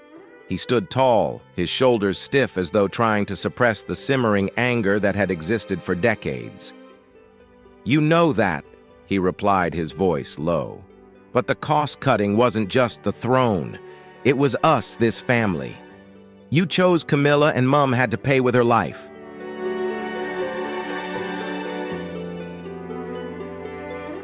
William's words cut like a knife piercing Charles's heart. He staggered back, his face drained of color. In that moment, they were no longer king and heir, but a father confronting the consequences of his choices, and a son bearing wounds that would never heal.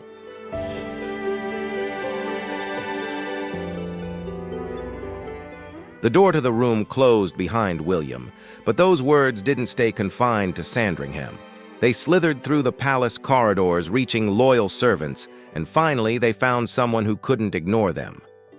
Camilla, the new queen, quietly observed Charles's every move.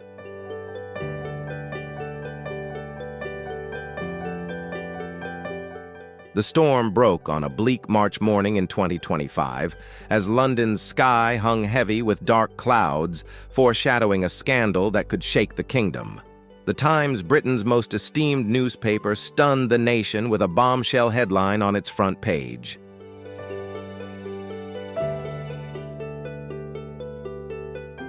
An unpublished memoir by Princess Diana was discovered in a hidden safe within an old royal estate. Her handwritten words, though trembling, conveyed a pain that pierced the hearts of millions. I was not just alone in my marriage. I was isolated in an institution with no escape. I tried, but Charles's heart was never mine. I don't blame him for loving another. I blame him for letting me believe I had a chance.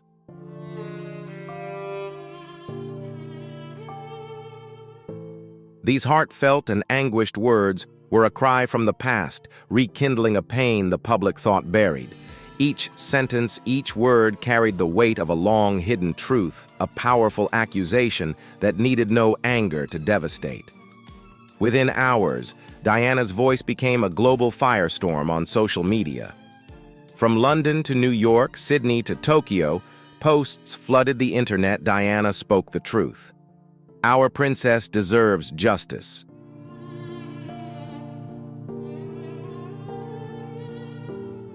Outside Buckingham Palace, hundreds gathered undeterred by the cold, drizzling rain. They held signs bearing Diana's image in her iconic white silk dress, her eyes in the photos radiant yet steeped in sorrow. Chants echoed through the iron gates, fierce and resolute.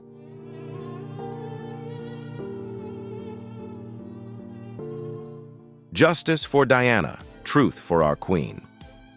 Some placed white roses at the palace gates, a belated tribute to the princess. International media buzzed with coverage. Diana's memoir had shaken the monarchy, and Charles faced the public's wrath.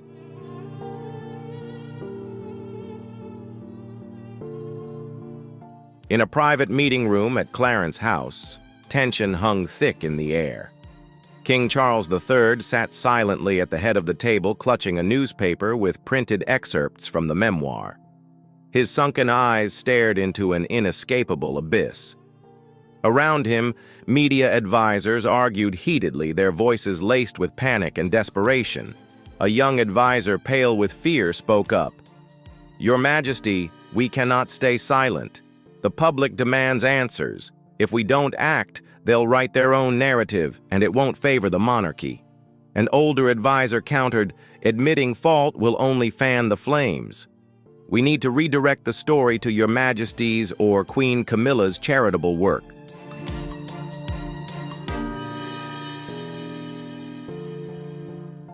Charles raised his head, his resolute voice cutting through the chaotic atmosphere. "Enough. There's no turning back. If I keep hiding, I'll lose everything, not just the public's trust, but my family too.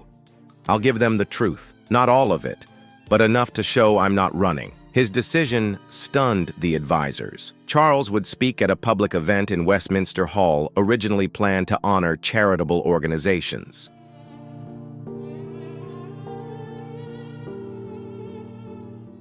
As Charles stepped to the podium, facing thousands of eyes and millions more through television, the atmosphere grew stifling.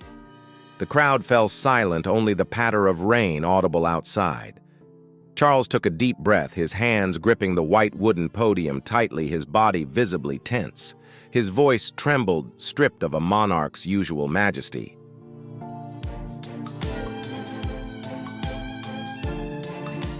"We are not always right," he said, each word pouring from the depths of his heart. "I was not always fair. Princess Diana deserved more love and respect than she received. For that, I am sorry."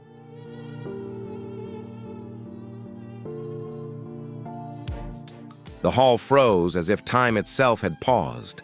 The public was stunned. For the first time, a reigning monarch had publicly admitted personal fault before the nation. Some in the crowd wept, while others whispered in disbelief. Social media erupted. Charles has finally spoken. Is this the start of justice? But not everyone was satisfied. Some called his apology too late, too vague, lacking real commitment to make amends.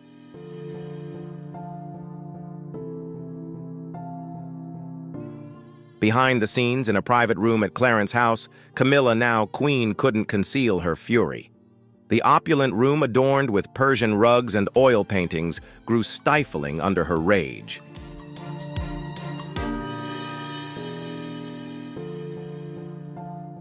Camilla slammed her hand on the ebony table, making a crystal glass tremble.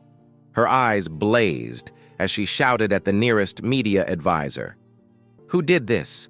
Who dared dig up the past to ruin me?" Diana was long gone, yet why did she still haunt her like a shadow that never faded?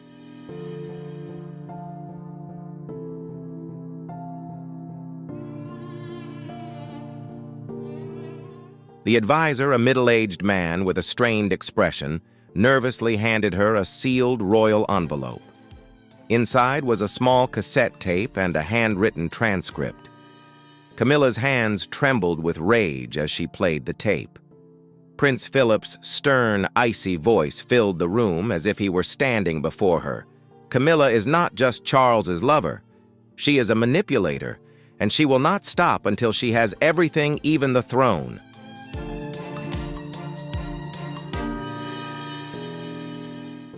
As the tape ended, Camilla hurled the dossier to the floor, papers scattering wildly, her face paled, hands trembling uncontrollably.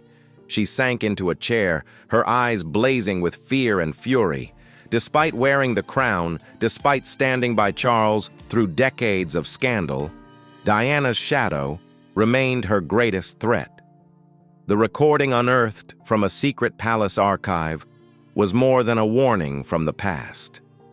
It was evidence that someone close allied with a hidden force was plotting her downfall.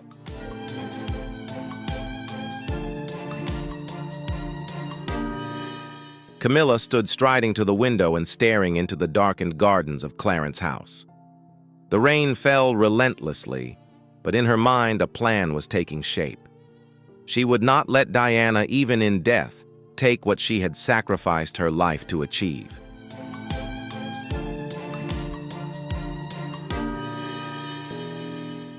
"If they want a war," Camilla whispered to herself, "I'll give them a battle." Her voice was resolute, though unhealed wounds lingered within. Camilla didn't fear this fight she'd fought before, but this time everything would be different.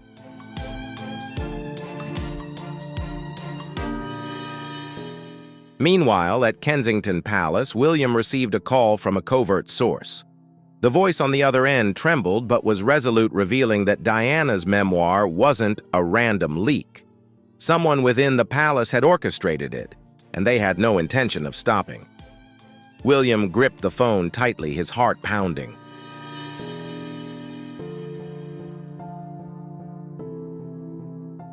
William knew this storm was only beginning, and to protect his mother's legacy, he would have to fight a battle he was never prepared for. Night had fallen over Kensington Palace, but the chandelier's brilliant glow in the drawing room couldn't dispel the heavy atmosphere. William, Prince of Wales, stood by the large window gazing into the darkened garden where raindrops glistened under streetlights. The man known for his calm demeanor couldn't hide the turmoil within.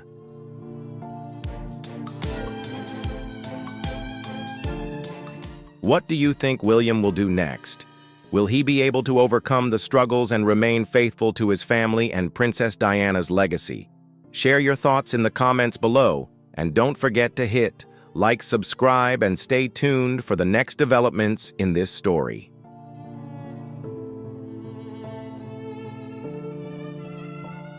William's eyes, usually bright with confidence, now harbored a storm of emotions, anger, pain, and a vague fear of what lay ahead.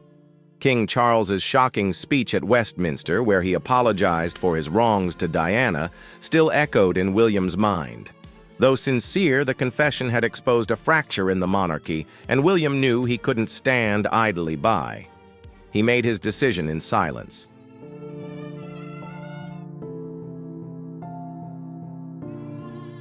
Refusing his security detail, William drove alone through London's wet streets to Clarence House. He wanted this meeting private, far from the media's prying eyes and the palace's whispered gossip. Stepping into the familiar study, the scent of aged wood and fireplace smoke pulled him back to childhood memories, days when Diana was alive, and their family was a perfect facade for the public. Now the room felt stifling, as if the walls themselves held secrets no one dared speak.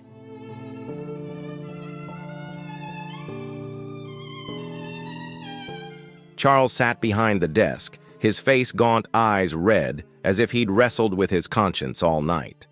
When he looked up, his gaze met William's, and both felt the weight of the conversation to come. Charles stood, his voice thick with regret. "I thought Camilla was my refuge, but she was where I hid from responsibility. I was wrong, William, and I don't know how to make it right." The raw confession, though sincere, cut into William like a blade. He stayed silent, but memories surged like a tide-long childhood nights, hiding behind doors with Harry hearing their mother's sobs.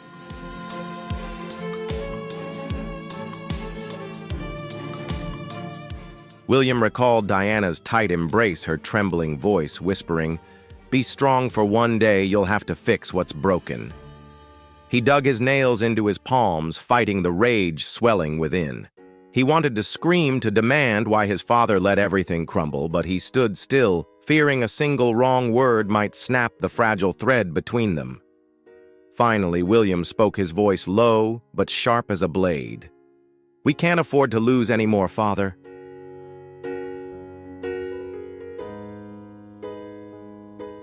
"You talk about fixing things, but do you know how much Mother suffered?" William asked, his voice hard as steel. "Do you know how she tried to hold this family together while you only thought of Camilla? You didn't just hurt her, you hurt all of us."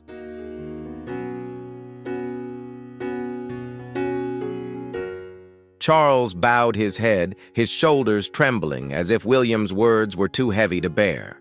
He offered no defense, no excuses.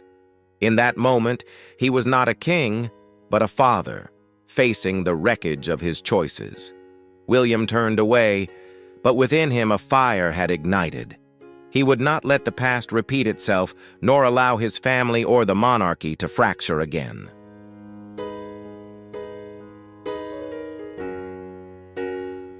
Back at Kensington Palace, Catherine waited in their private quarters, her eyes filled with worry, yet resolute. Without a word, she led William to an old safe, holding their family's most precious relics. Inside was Diana's leather-bound diary, its pages worn and yellowed with time. Catherine handed it to him, and William opened it, flipping to the final page. A handwritten line from his mother stopped him cold. "If I'm gone, let William start anew, but keep that woman away from my children."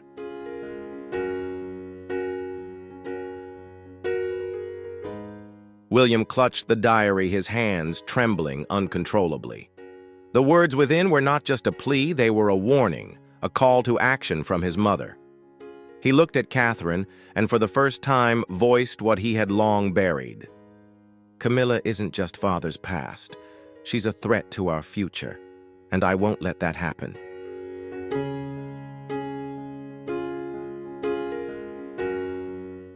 Catherine placed her hand on his shoulder, her voice soft but resolute. "We'll do what's right, William. Not just for your mother, but for our children and this monarchy." In that moment, William felt his wife's strength guiding him through the dark days ahead. He knew the battle to protect his mother's legacy, and the monarchy's future was only just beginning.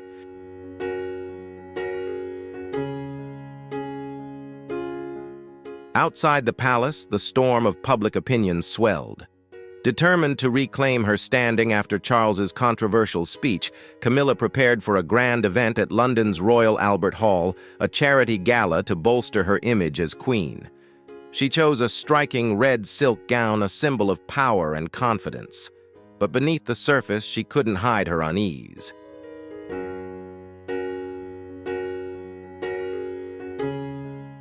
The faces of Camilla's media advisors betrayed their anxiety, urging caution. A trembling voice pleaded, "Your Majesty, the public is enraged.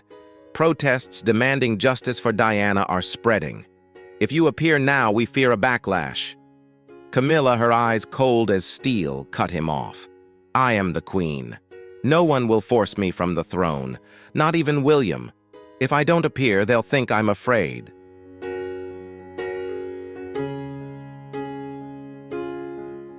"And I am never afraid."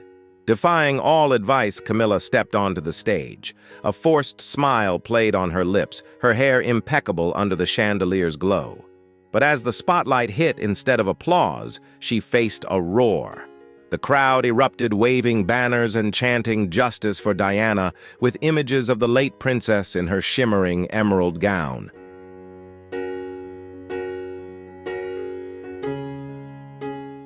A group shouted in fury, "Camilla, go home!" The cries pierced her heart, echoing the days when Diana was shunned by the royals. For the first time, Camilla felt the isolation Diana endured not just from the public, but from the invisible walls of the palace, where judgmental glances and whispers now turned against her.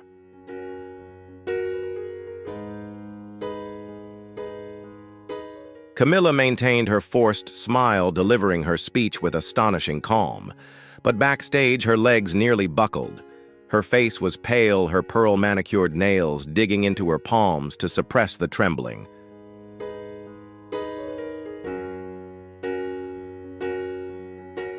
A panicked advisor rushed to her, whispering, "Your Majesty, we've just learned an internal email you sent to Sir Edward Young has leaked to the press. In it, you requested we halt Diana's charitable projects and limit Prince William's role in royal reforms.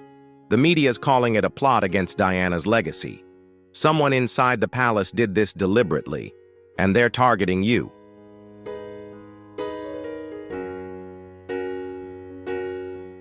Camilla held her breath, her face taut with strain. The email, written in a moment of anger months ago, was a mistake she thought buried in the palace's secure servers. Now exposed, it was a dagger aimed at her position. She turned to the advisor, her eyes blazing with fury and fear. "Who?" She growled each word, hissing through clenched teeth. "Who dared do this to me?" The advisor lowered his gaze, unable to meet her eyes. "We don't know yet, Your Majesty, but it's someone with access to the internal systems. We're investigating, but the press has copies and the public is outraged."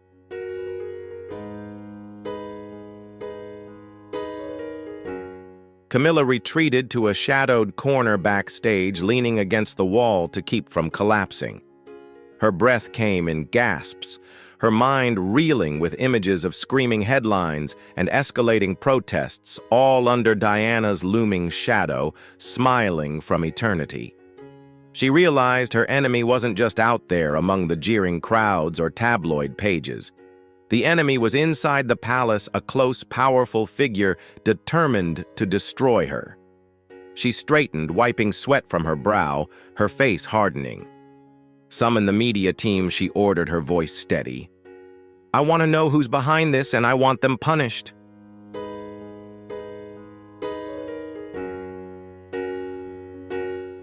"No one can threaten my throne." In Camilla's mind, a plan took shape, not just to protect her position, but to ensure those who challenged her paid a steep price. The storm was closing in, and Camilla would not be easily swept away.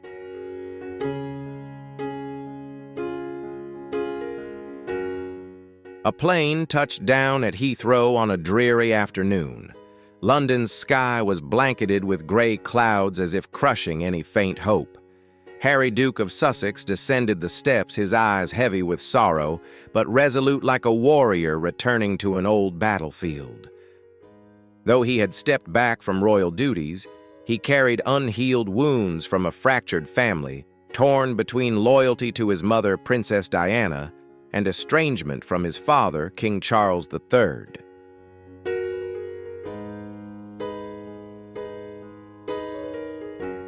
This return wasn't for reconciliation.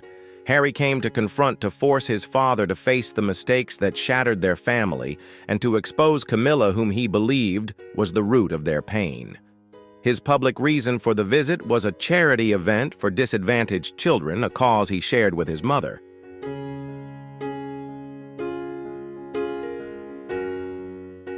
But in the shadows of Clarence House, a private meeting had been arranged. Harry requested a one-on-one with his father, no advisors, no aides, no cameras.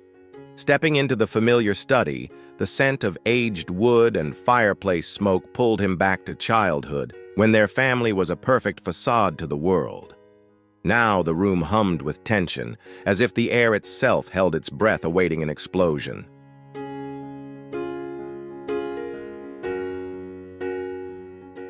Charles sat behind the desk, his face gaunt, his weary eyes haunted by ghosts of the past. His apology at Westminster, admitting his wrongs to Diana, still stirred public uproar. But to Harry, it was a belated, feeble confession, too weak to heal the deep scars etched in his soul.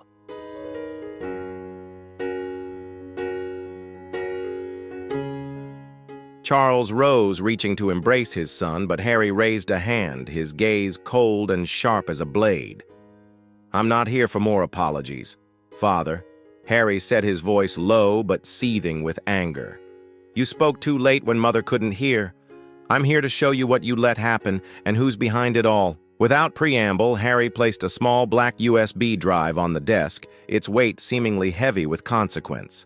"You need to see this," he said, his voice trembling with suppressed emotion. "And then you owe me an answer."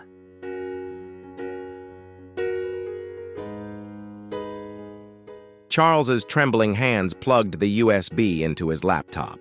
The screen flickered, revealing a secretly recorded video from a Buckingham Palace meeting room. Camilla, her face cold and resolute, led a discussion with senior officials. Her voice was unwavering, her tone chillingly calm. What she said next, the plans laid out, was a shocking revelation, forcing Harry and Charles to confront an undeniable truth.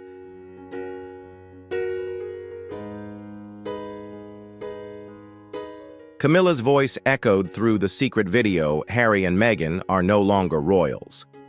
Continuing their security privileges is unnecessary. We need to send a clear message that they don't belong here. If that puts them at risk, it's the price they pay." The room sank into stifling silence.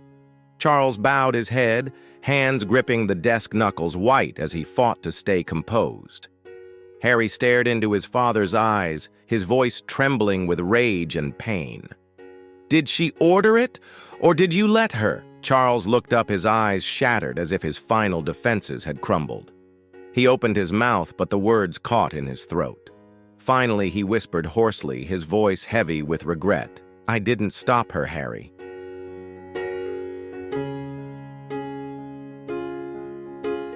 "I let Camilla decide, thinking it would keep the peace. But I was wrong, and the price was you, your family." The confession, sincere but agonizing, cut deeply into Harry. He stood, frozen fists, clenched eyes, stinging with disappointment and grief. "Peace," he repeated, his voice choked. "You call putting Meghan and me in danger peace. You call letting Mother live in loneliness, abandoned by this institution peace. You chose her, not us, not Mother."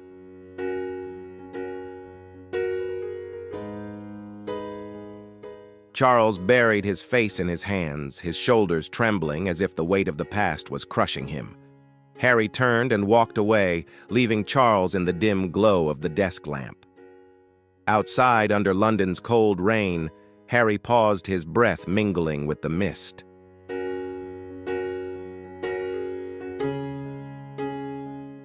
Harry could wield the video as a weapon to destroy Camilla and shake the monarchy, but he knew revenge wouldn't bring his mother back or mend their family. Instead, he made an unexpected move.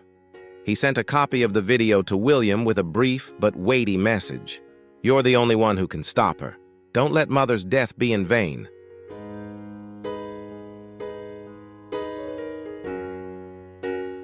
As William watched the video at Kensington Palace, a shock ran down his spine. Camilla's words and actions confirmed his suspicions. She wasn't just part of their painful past, but a persistent threat to their family and the monarchy. For the first time in years, William felt a bond with his brother, forged by their love for their mother and a shared desire to protect her legacy. Gripping his phone, he whispered, "Harry, you're right. We'll do this together."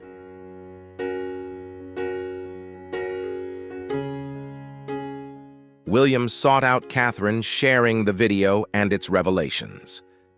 In the quiet drawing room of Kensington Palace, they sat facing each other, firelight casting resolute shadows across their faces. Catherine clasped William's hand, her voice steady. "Camilla has gone too far. If we don't act, she'll destroy everything your mother built."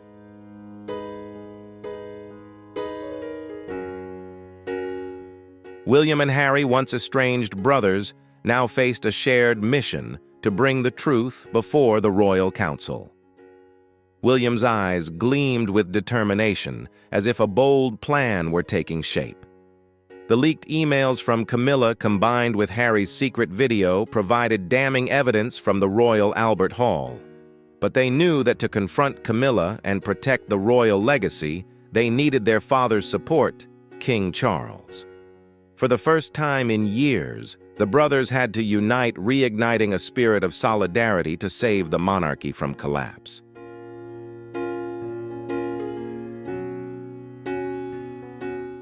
On an April morning, Britain was rocked by a shocking poll. 62% of those under 40 declared they were ready to abandon the monarchy if Camilla retained a prominent role beside King Charles. The figure rang like an alarm bell through the marble corridors of Buckingham Palace.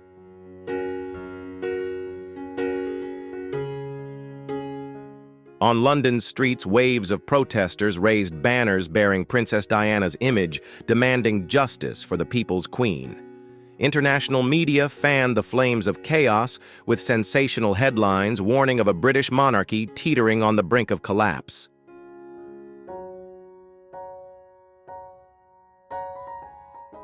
Well, after all these years of keeping it hidden, King Charles has finally confessed his biggest regret. What does this mean for the future of the royal family? Could these confessions mark a turning point, or could they spell the end of unity within the family? What do you think about Charles's decision? Drop your thoughts in the comments below. If you enjoyed this video, don't forget to hit the like button, subscribe, and turn on the notification bell so you never miss an exciting update. Thanks for watching, and see you in the next video. Princess Anne has just revealed King Charles's final wish, and what happened next left Prince William and Prince Harry completely stunned. This wasn't just a regular royal announcement. It was a turning point that took place behind closed doors at Windsor Castle. In a room filled with tension, Anne stood up and delivered an unexpected message that could shake the very foundation of the royal family. What exactly did King Charles request, and why did it leave his two sons so deeply shocked? If you think this moment changed everything, comment 1. If you're still surprised or unsure about it, leave a 0. I'd love to hear your thoughts. Now enjoy the video, and if you love these royal stories filled with mystery and emotion, don't forget to subscribe to support the channel.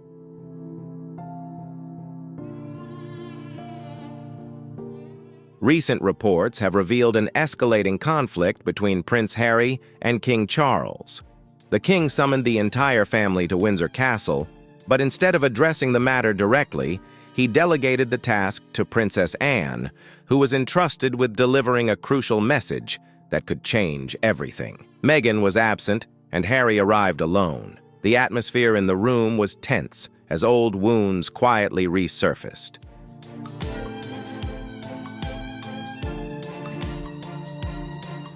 Princess Anne stood up, calm yet resolute, and revealed the king's final wish, something none of them had been emotionally prepared for. What followed wasn't just a shock, it was an emotional collapse. William stood frozen, stunned by the sudden weight now placed on his shoulders. As for Harry, already estranged from the family, he felt every possible exit slowly closing in on him. Voices grew sharp, tension filled the room, and at that moment an undeniable truth emerged. Everything was about to change forever.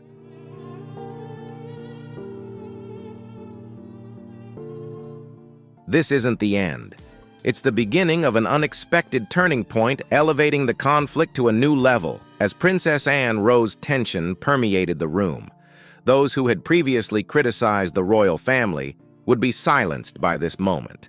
There was no ceremony, no embellishment, just a chilling truth that shook long-standing traditions. Anne, as the only person King Charles trusted, spoke not merely as a princess, but as the one tasked with delivering a message that could permanently reshape the future of the royal family.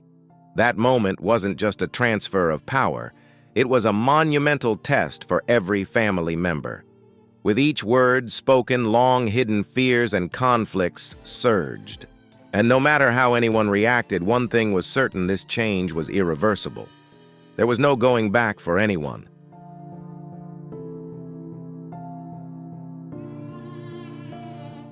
Do you think William is ready to take on this responsibility, or should it fall to someone else? Share your thoughts in the comments. I'm really curious to know who you think should take the lead in this sensitive time. And what about Harry? After everything that has happened between him and the family, do you think he still has a chance to come back, or are all doors truly closed? Comment, still a chance, if you believe in reconciliation, or hopeless if you think it's too late for that.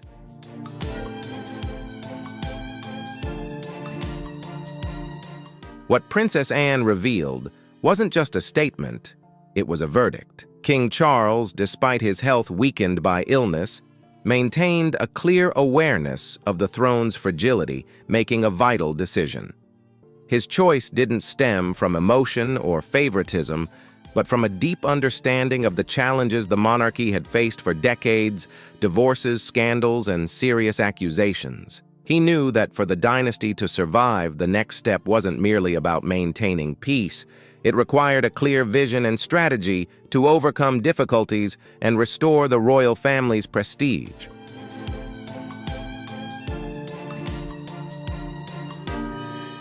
And he chose Anne, not William, not Camilla, and not the royal advisors, but Anne.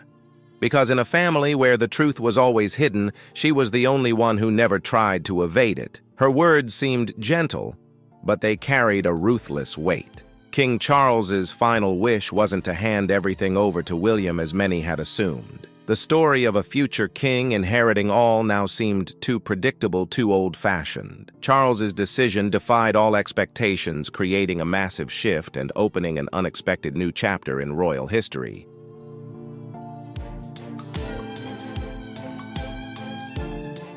Instead, the king outlined a strategic plan, a division of influence, roles, and responsibilities that transcended all ties of blood and title. William remained the heir to the throne. That was unchanged. However, Charles chose a broader vision. He clearly saw the fractured relationships, public speculation, and echoes of history to forge a new path, a path that would not only protect the monarchy, but also potentially end the long-standing chain of tragedies devastating the royal family, bringing lasting hope and harmony.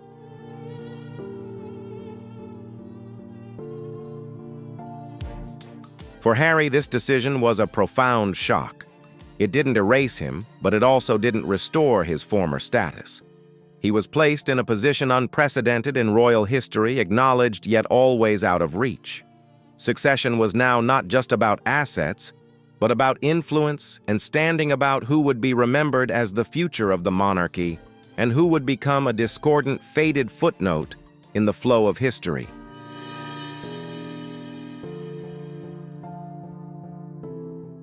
Anne stressed that this decision wasn't born from personal hatred or resentment. It was made for the survival and stability of the monarchy. In that room laden with historical weight, she announced her brother's verdict, not just for his two sons, but for the future of the entire royal family. Her straightforwardness, once deemed too harsh, now became the only weapon capable of cutting through the layers of tension and conflict that had accumulated over time.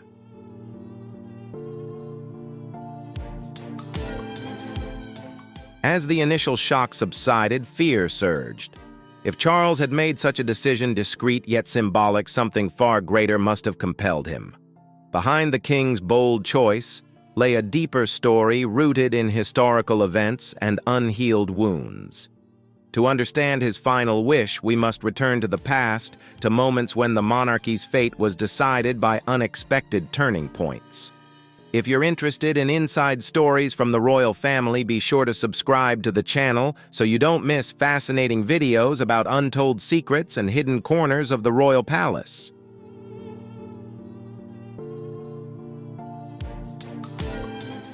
Charles's path to the throne was never a given, but rather the result of silent sacrifices, challenging scandals, and the heavy duty he always bore without complaint. Everything began with a decision that shook the monarchy nearly a century ago when Edward VIII abdicated for love. This decision wasn't just a personal turning point, it created a domino effect completely altering the fate and form of the British royal family, opening up paths no one could have predicted.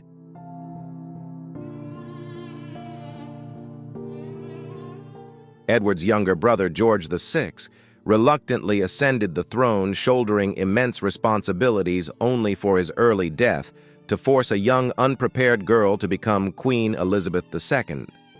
She went on to have the longest reign in British history and became a symbol of stability, a steadfast role model for subsequent royal generations, including her son, Charles. From a young age, Charles witnessed his mother bear that monumental burden, and he also felt the loneliness, sacrifice, and silent pain that responsibility brought. For him, destiny wasn't a romantic tale or a myth, but a harsh, cold, and challenging reality.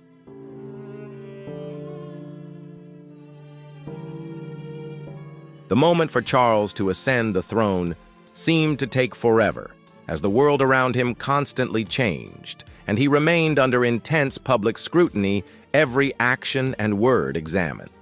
But finally, that moment arrived against a backdrop of a fractured monarchy, a divided family, and eroding public trust.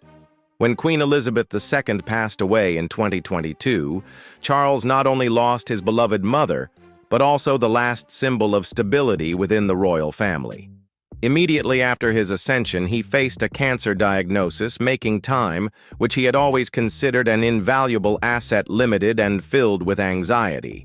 He was no longer a prince with an open future, but a king burdened with historical responsibility, needing to act swiftly and skillfully to avoid repeating the chaos of the past.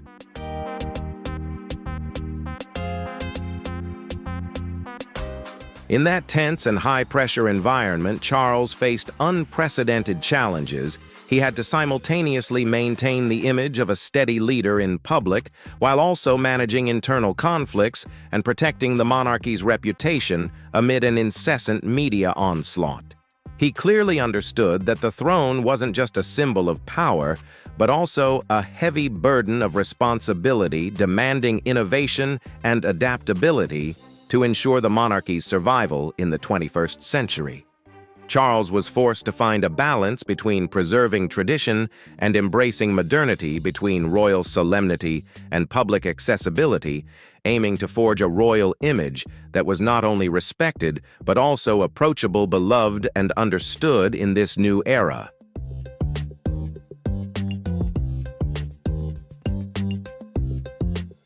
Now, every decision isn't just about protecting William. It's about safeguarding the very essence of the monarchy itself. Charles began making choices not based on tradition, but on survival, personal, emotionally charged, and incredibly bold strategies. His final wish wasn't designed to follow the mold, but to break it. even if that meant sacrificing himself to save the monarchy. Because the king had lived long enough to understand that the past wasn't a script to be replayed, but a warning that needed to be rewritten. As King Charles's reign slowly counts down, a new chapter is quietly forming behind closed doors. While the world watches him, another force is silently rising beside him, ready to change everything.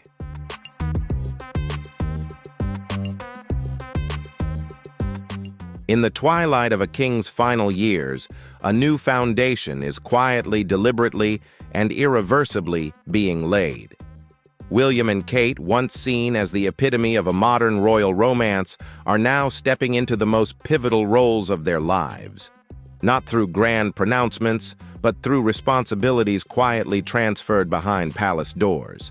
With every public appearance, every diplomatic meeting, every royal duty, they're not just representing the crown. They are preparing to inherit and bear its weight. Even before Charles's illness forced everyone to confront reality, this transfer of power had already quietly begun. Especially Kate, who has gradually moved into the very center of royal life.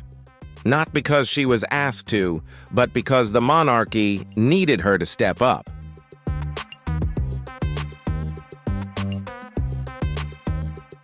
Even before the shocking cancer diagnosis rattled the royals, Kate had begun taking on greater responsibilities, attending events solo, quietly, spearheading important projects, hosting international dignitaries, always maintaining the demeanor of a future queen.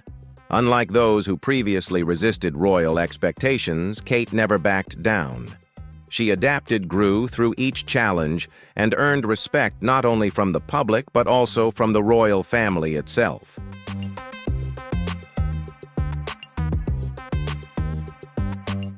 Behind the scenes, Operation Menai Bridge, the code name for King Charles's succession plan, has been in motion for a long time.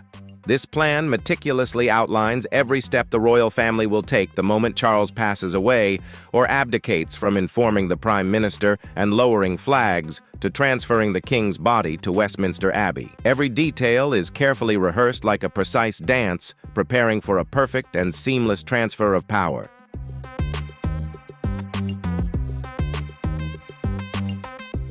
However, some things can't be rehearsed emotions and the weight of the legacy the next generation must bear. For William and Kate, that moment is no longer distant. It's drawing closer every day. What the public sees is perfection, but behind that surface are immense sacrifices.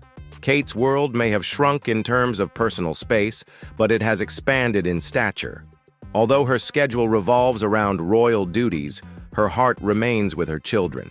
She has to find a way to balance being a mother, a wife, a public figure, and a queen in training. Yet she maintains her composure to the extent that she was once directly praised by Queen Elizabeth. And now that composure isn't just a cherished quality, it's essential for facing the future ahead.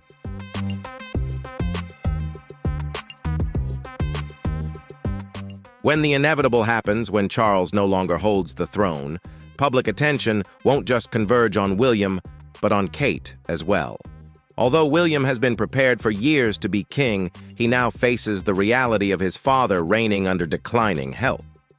This forces him to prepare sooner, become more decisive, and shoulder far heavier responsibilities than he ever imagined. William no longer has the luxury of waiting decades as his father did. The monarchy demands immediate succession with great strength and adaptability. This pressure now rests on his shoulders, while a brother still watches from afar and perhaps won't remain silent for much longer.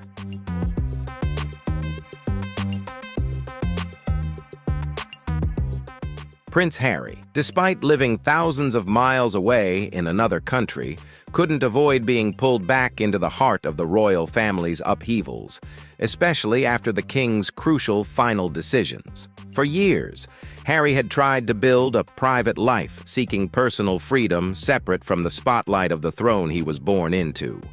He chose to live authentically and find peace rather than remain tied to the titles and lavish life that royalty offered.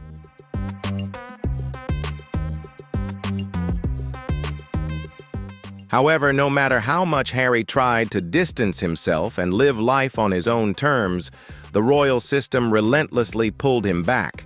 The weight of tradition and family duty, like an invisible tether, constantly drew him in, forcing Harry to confront difficult challenges and choices. Internal conflicts, public scrutiny, and external pressures ceaselessly converged on him, placing him in a position no one in the royal family could entirely escape.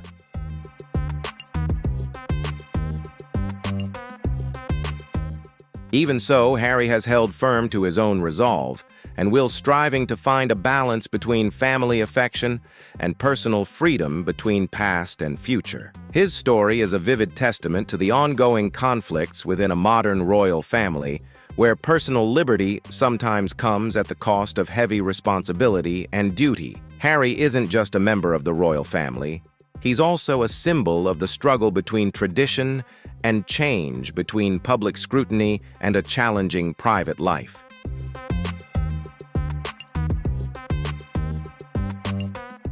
Now, with King Charles's health declining and the royal machinery silently shifting, Harry finds himself trapped between two identities, a brother who walked away and a brother who can never fully escape. As Charles's final decisions begin to impact the entire family, all eyes turn to the Duke of Sussex, wondering if he will return to the eye of the storm or if he will be the one to ignite it. His relationship with the royal family continues to fracture irreparably. While the public still hears declarations of love and respect, what unfolds behind closed doors tells a different story, one of darkness and tension.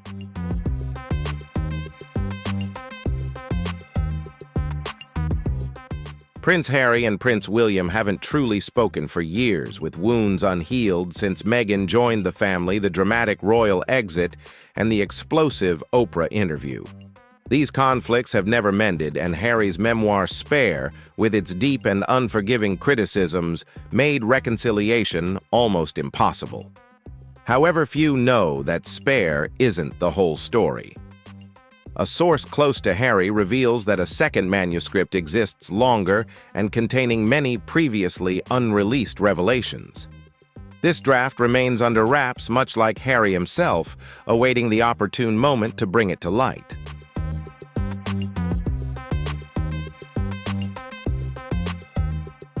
Now, as King Charles quietly battles illness, and William gradually prepares to ascend the throne, speculation about Harry continuing to observe and chronicle his life grows stronger. Within royal circles, many believe a second memoir will soon be released, promising new and deeper insights into untold stories. Its launch could once again shake the royal family, while also opening dramatic new chapters in the story the entire world is following.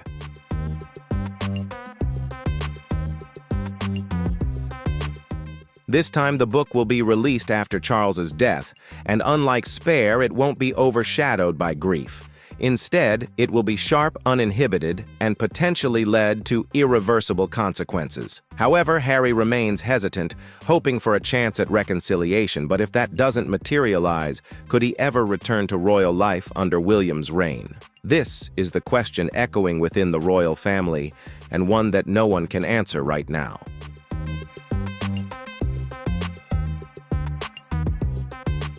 Legally, Harry is still a prince by blood, but titles now mean nothing when trust is shattered. For William, Harry's actions have crossed a point of no return, and upon ascending the throne, William will have the power to define his position, or perhaps no place at all. Some still believe there's hope if Harry makes the first move, but many others warn that it's too late, as every interview and minor action by Harry only pushes him further away from the royal family.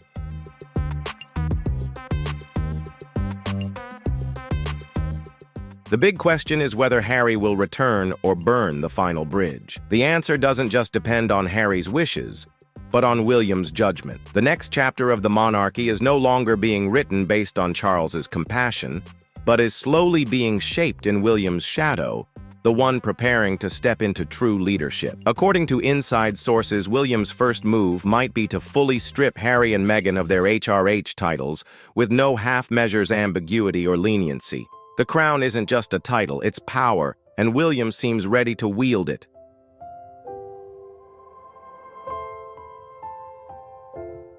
As the Prince of Wales, William undertakes a range of crucial diplomatic and royal duties. His responsibilities include traveling globally as a representative of the royal family, attending formal events on behalf of the Queen, and engaging in charitable work to support communities. He also participates in ceremonial and symbolic royal activities, from hosting elaborate banquets to representing the British government in other nations. With each assignment, William demonstrates himself not only as an active royal, but also as a dedicated individual always ready to contribute to the monarchy's development and prosperity.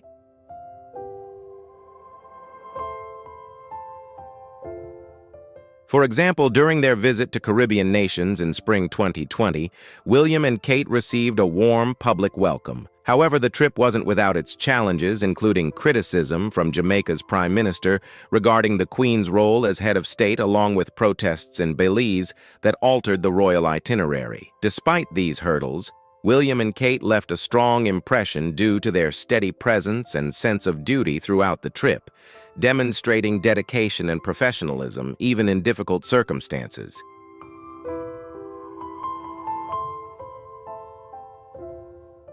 On May 6, 2023, William participated in King Charles's coronation, where he knelt and pledged allegiance to his father. Should King Charles become unable to perform his duties, William as heir would assume the role of regent. While he wouldn't have the power to alter the line of succession, the regency would allow William to carry out most of the monarch's responsibilities, including diplomatic obligations and crucial decisions concerning the nation and the royal family.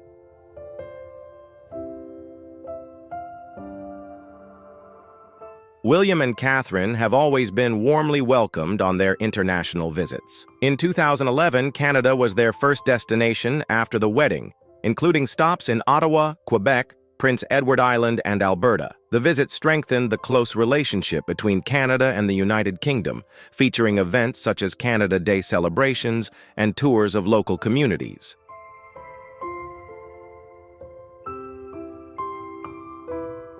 In 2012, they embarked on a tour of Southeast Asia and the South Pacific to mark the 60th anniversary of Queen Elizabeth II's reign, visiting Singapore, Malaysia, the Solomon Islands, and Tuvalu. This trip not only aimed to strengthen diplomatic relations, but also served as an opportunity to explore significant cultural sites, meet with local leaders, and participate in the unique traditional ceremonies of each country. Through this journey, the close ties between the United Kingdom and the countries in the region were highlighted, while also promoting cooperation and mutual understanding across various areas.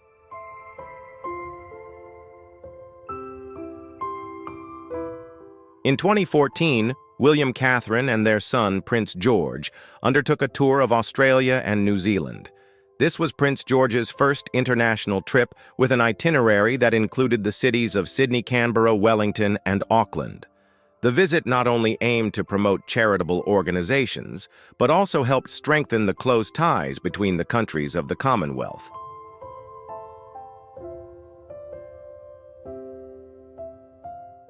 In 2016, the couple visited India and Bhutan, with notable stops at Kaziranga National Park and the capital city Delhi. During the trip, they met with senior leaders, introduced important conservation initiatives, and participated in traditional festivals celebrating India's rich cultural heritage. In Bhutan, they had a warm meeting with the Bhutanese royal family, strengthening diplomatic ties between the two countries. The journey also reflected their deep respect for culture and the environment as they undertook the trek to Taksang, the famous Tiger's Nest monastery.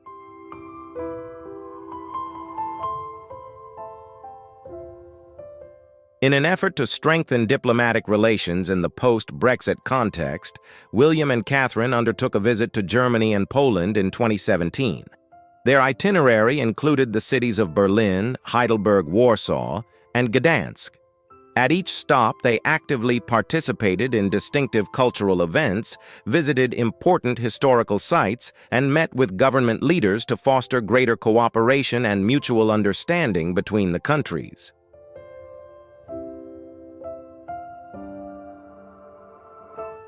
Prince William has long been a powerful advocate for ending homelessness and raising awareness about mental health. Deeply inspired by his late mother, Princess Diana, an icon of compassion and empathy, William has consistently infused these humanitarian values into his work, tirelessly striving to create positive change within communities.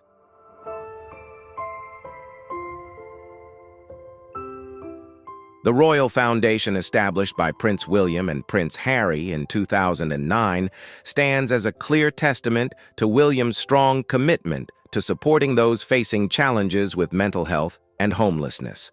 The foundation has become a vital platform driving numerous meaningful projects and campaigns aimed at improving lives and raising public awareness about these sensitive issues. One of the foundation's most prominent initiatives is the Heads Together program, launched in 2016 and co-founded by William, Catherine, and Harry. This program not only seeks to eliminate stigma and prejudice surrounding mental health, but also encourages open dialogue, fostering a more compassionate and understanding community. In doing so, it contributes to building a supportive and accepting environment for people struggling with mental health challenges worldwide.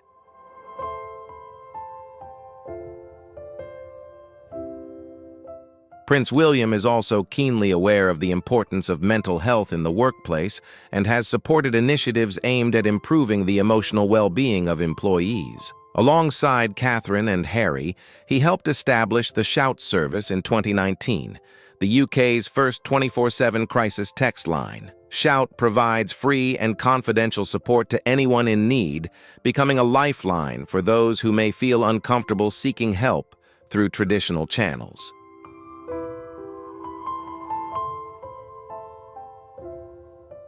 Tackling homelessness is a cause very close to Prince William's heart. He has carried on the legacy of his mother, Princess Diana, who was a patron of the organization Centrepoint and often took her children to visit support centers. William also gained first-hand experience by spending a night sleeping outdoors, witnessing up close the hardships faced by homeless individuals. These experiences have motivated him to actively lead initiatives aimed at helping homeless families and individuals achieve better lives.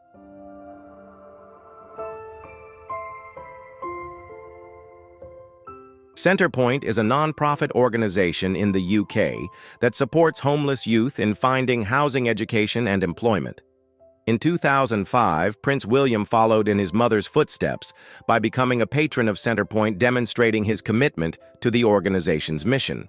Additionally, he has contributed to The Passage, a London-based charity that assists homeless people in the city. William and his mother made their first visit to The Passage in 1993. He supports these organizations through financial donations, raising awareness, and participating in charitable programs that provide housing, food, and essential supplies to those experiencing homelessness.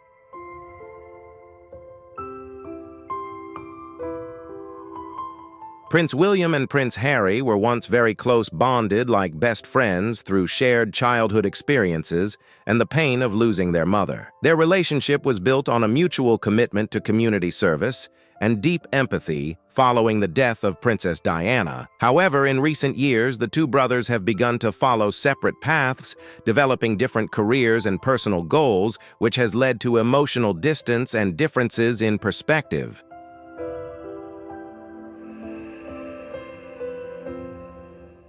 After the wedding of Prince William and Duchess Kate, the royal staff and their teams continued to coordinate managing schedules and communications. However, the relationship between the two brothers began to change after Prince Harry married Meghan Markle in 2018. In January 2020, Prince Harry and Meghan Markle, senior members of the royal family, announced their plan to step back from royal duties. They decided to reside in California, pursue financial independence, and live a more private life. This decision, often referred to as the Megxit, became a significant milestone in the history of the British royal family.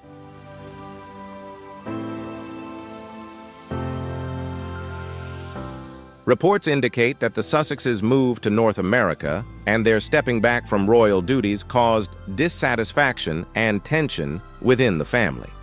In a widely publicized interview with Oprah Winfrey in March 2021, Harry and Meghan shared the difficulties they faced, including allegations of racism and a lack of support regarding mental health issues. Some of Harry's remarks in the interview also suggested conflicts with his father, Prince Charles, and his brother William, beyond the issues within the royal system.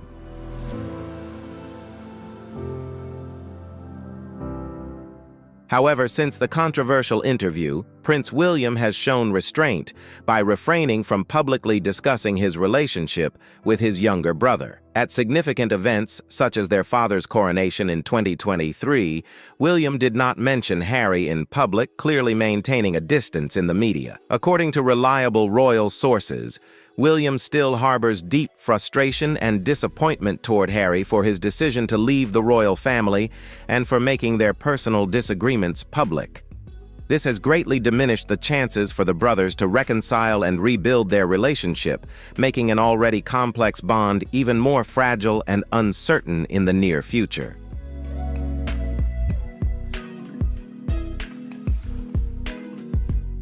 Prior to this, Camilla Shand had a rather complicated and turbulent past, which has always been a point of controversy within the royal circles.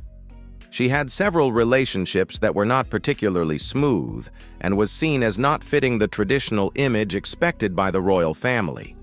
This past, along with the age difference between her and Charles, became a significant barrier, causing many within the royal family to doubt Camilla's suitability as the future king's consort. These suspicions and prejudices made the relationship between Camilla and Charles not just a matter of romance, but also a major challenge in terms of reputation and royal tradition.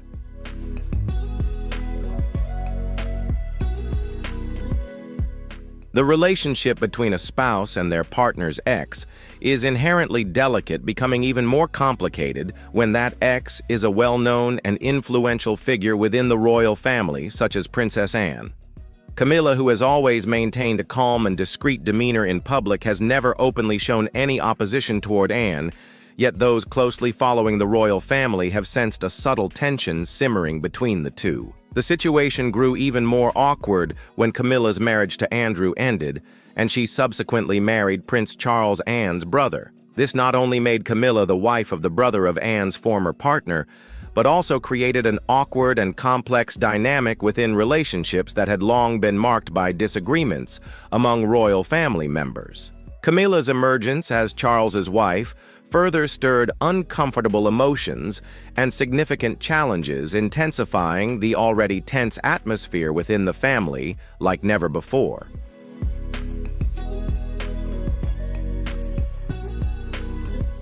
Even more than that, Camilla has long been seen by many as a key factor contributing to the breakdown of the marriage between Charles and Diana. Diana was deeply beloved by the public, and her memory remains vividly alive in people's hearts. Because of this, Camilla's presence and role within the royal family have stirred a wide range of complex emotions, from suspicion and opposition to gradual efforts toward acceptance. This not only created significant internal challenges within the monarchy, but also had a profound impact on the image and survival of the royal institution in the modern era.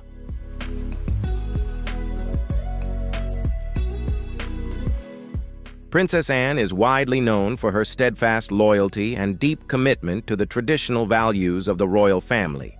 She is someone who finds it difficult to accept changes or individuals entering the royal household under complicated circumstances, especially when such developments seem to threaten the stability of the long-held principles she cherishes. Having dedicated her entire life to strict discipline and absolute devotion to her royal duties, Anne views Camilla's presence in the royal family not merely as that of an ordinary individual, but as a symbol of the profound changes unfolding within the monarchy. To her, Camilla represents a challenging shift as the institution gradually moves away from rigid traditional frameworks, ushering in a new era that is both uncertain and controversial.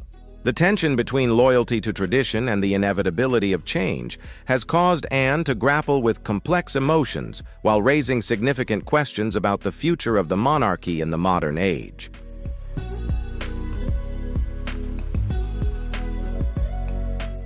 She may not personally dislike Camilla, but she certainly does not accept the choices that have led Camilla to her role as queen consort. From Anne's perspective, royal life means duty first and emotions second. This belief has guided her actions and likely created an emotional distance between her and Camilla. Over time, the public has seen fewer moments of the two women together.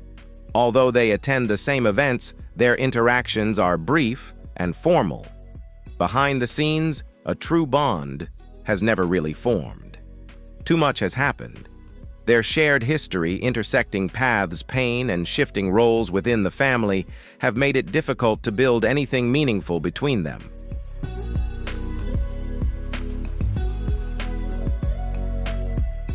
Anne has always demonstrated quiet strength and steadfastness in every royal duty she undertakes.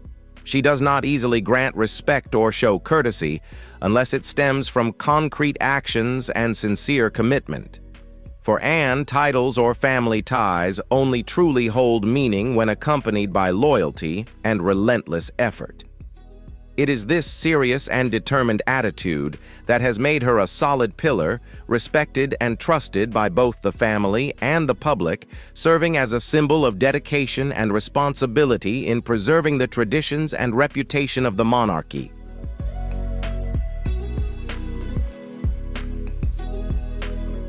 Princess Anne has remained absolutely loyal to the crown and the monarchy for many decades. This loyalty was forged through years of dedication to her duties and a deep bond with her mother, Queen Elizabeth II. From a young age, Anne was raised in a strict environment surrounded by unwavering rules and responsibilities values that have guided every action she takes. Her commitment and devotion are evident not only in her official responsibilities, but also in the way she consistently puts the interests of the nation and the monarchy above all else, becoming a symbol of steadfastness and dedication in the hearts of both the public and the royal family.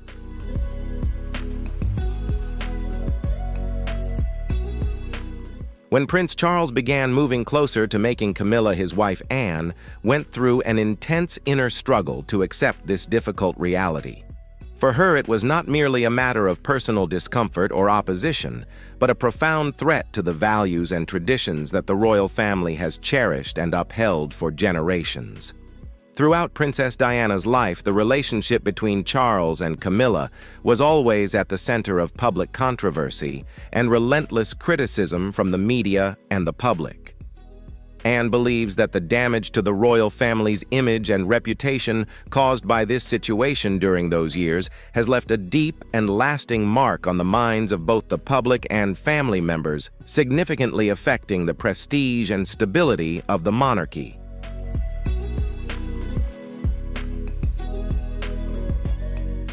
For Anne, royal life has never been merely about titles, praise, or lavish ceremonies.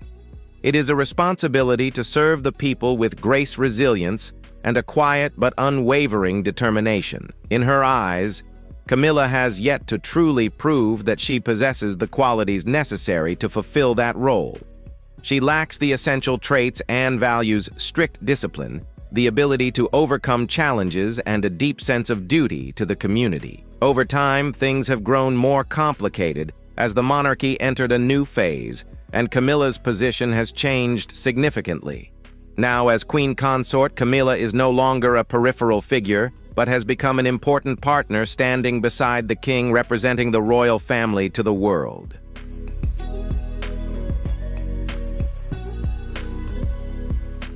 Prince William also plays a crucial role in this power shift. His clear support for Catherine has helped elevate her status and influence within the royal family. As the heir to the throne, William's loyalty and partnership are key factors. Meanwhile, Prince Charles must find a way to balance his duties as king with the complex relationships involving both his wife and his son's family. This balance is fragile, and any sign of favoritism or tension could deepen divisions. In this quiet yet very real competition for attention, approval, and influence, both women must navigate carefully and tactfully.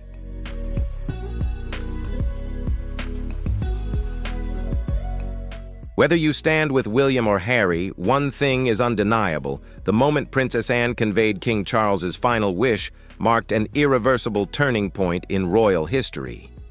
All eyes are now on the future, a future full of turmoil where old conflicts may either serve as a springboard for change or become the cause of permanent division. What do you think will happen next? Who will truly rise to take the central role during this turbulent time? Leave your thoughts in the comments below. I'll read every single one. And if you found this video interesting, don't forget to like, subscribe, and hit the notification bell so you don't miss any of the latest royal updates. Thank you for watching, and I'll see you in the next video.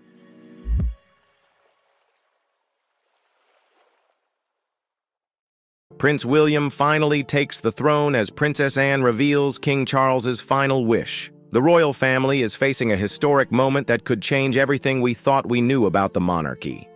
What did King Charles request in his final moments, and how will it impact the future of the royal family? Is Prince William truly ready to step into his father's shoes, or will this be a moment of uncertainty for the crown? You won't believe what Princess Anne just revealed. Stay tuned to discover the shocking truth, and don't forget to share your thoughts. Do you think William is ready? Leave a 1 if you believe he's prepared, or a 0 if you're not so sure. Remember to like, subscribe, and hit the notification bell so you won't miss any of the latest royal updates. Prince William has carried a great destiny from the moment he was born. Born on June 21, 1982 at St. Mary's Hospital in London, he is the firstborn son of Prince Charles and Princess Diana. William's arrival was not only a joy for the family, but also marked a significant turning point in the history of the British royal family.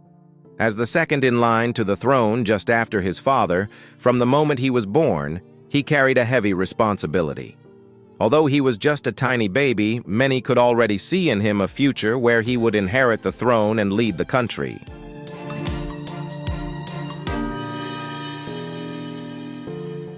From a young age, William became the center of public attention, not only because he was the son of Prince Charles and Princess Diana, but also due to his approachable and charismatic personality. He appeared in official family portraits and attended royal events from a very young age. Despite carrying the weight of his royal duties, William remained an ordinary child, with his own interests and habits.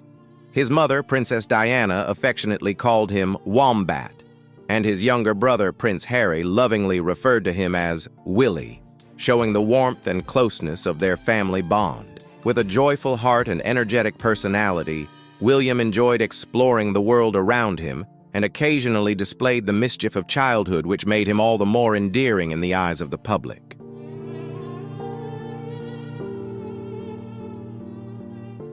As William grew older, he gradually transformed from a mischievous boy into a calm and thoughtful young man. His years at boarding school saw a noticeable change in his character. He became more reserved and serious, showing maturity beyond his years. His mother, Princess Diana, often referred to him as the little philosopher of the family, due to his wisdom and his ability to listen and comfort others, especially her during difficult times. Despite being a prince, William always displayed thoughtfulness and reliability, making him someone Princess Diana could lean on. In 1991, at the age of 9, he made his first public appearance at a significant event, attending St. David's Day service at Llandaff Cathedral in Wales, marking a turning point in his public maturation.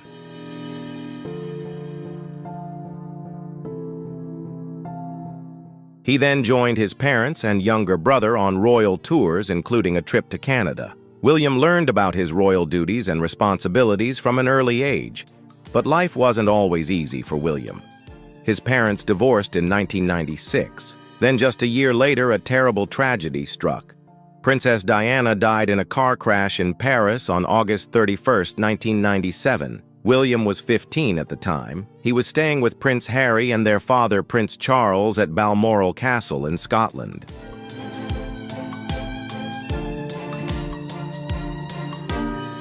The very next day, Prince Charles had to share the heartbreaking news with his sons. The world watched Princess Diana's funeral on September 6th. People saw the two young princes walk behind their mother's coffin with their father-grandfather, Prince Philip, and Uncle Charles Spencer. It was a heartbreaking moment. William and Harry tried to keep their spirits up, but everyone could see their sadness. The memory has stayed with many people around the world. For William, it was a life-changing moment. He had to grow up quickly after losing his mother.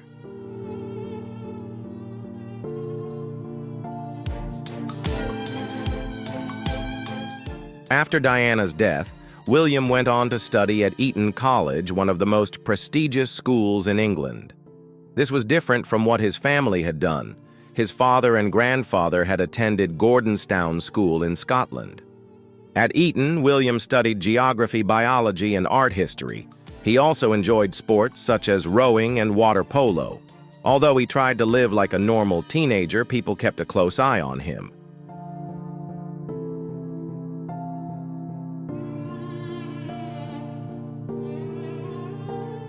After finishing his studies at Eton, William decided to take a gap year. He traveled the world and learned many new things. He did military training, worked with charities in Chile, and visited Africa. This time helped him gain a better understanding of the world and the problems people face in their daily lives.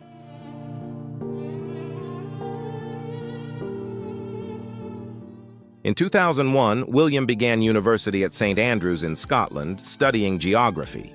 He lived in a dormitory with other students and got a taste of what life was like as a normal university student. It was there that he met Catherine Middleton, known as Kate. At first, they were just friends, but their friendship soon turned into love. Years later, they married, and Kate became the Princess of Wales. After university, William followed in the royal tradition by joining the military. In 2006, he began training at the Royal Military Academy Sandhurst. He became a second lieutenant in the Blues and Royals part of the Royal Cavalry. He then trained as a helicopter pilot for the Royal Air Force's Search and Rescue Team. By 2008, William had earned his pilot's certificate.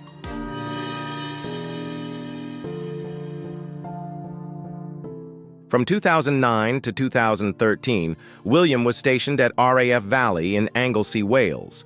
He served as a co-pilot on Sea King helicopters and participated in over 150 rescue missions. These missions saved many lives and showed William the hardships that ordinary people go through. This experience taught him about responsibility and duty, not only as a prince, but also as a human being.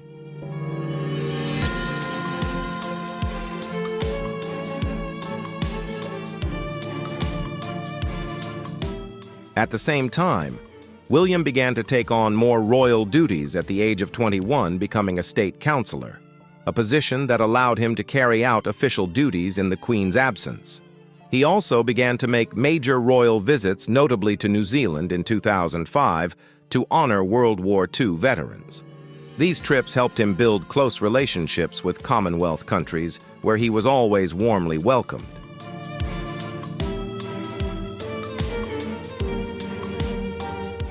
William's royal duties have taken him to places like Australia, New Zealand, and Canada, where he is loved not only for his title, but also for his kindness and genuine concern for people. In times of trouble, such as natural disasters or national crises, William has always shown courage, compassion, and calmness. He is a symbol of comfort and hope, representing the royal family with grace.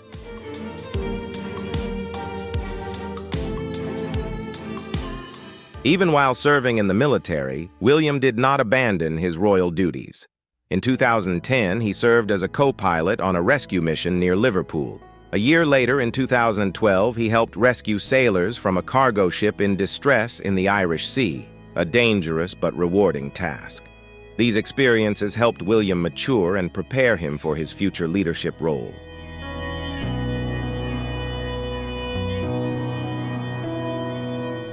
He spent 6 weeks in the Falkland Islands carrying out search and rescue missions, playing a key role in military operations in the area. William's active military service ended in 2013, but he has maintained close ties with the armed forces, supporting the Battle of Britain Memorial Flight and regularly attending important military events and commemorations. Unlike Prince Harry, who stepped back from royal duties in 2020, William has chosen to remain and fully fulfill his responsibilities to the royal family and country.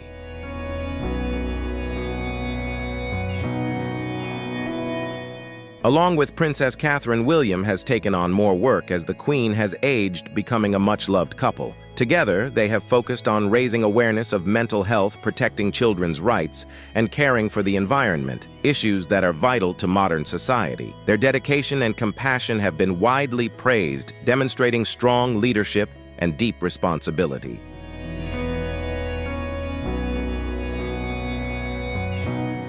Over the years, William's life has been shaped by patience, responsibility, and kindness. Rather than rushing to the throne, he has chosen to learn, serve, and quietly grow into his role. Experiences ranging from personal pain, military duties, and royal duties have shaped him into a thoughtful, dedicated, and trustworthy future king.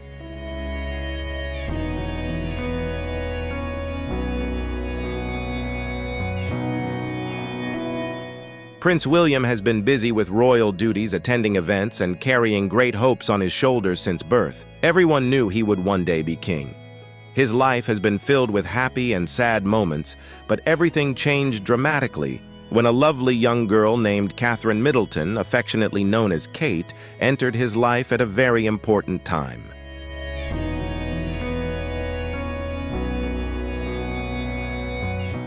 What about you? Do you think Prince William has the ability to take on this responsibility? Or will there be a surprise that changes everything? What do you think will happen next in the royal family's journey? Leave a comment below and let us know your thoughts. Will the power transition be smooth, or will there be major disruptions in the near future?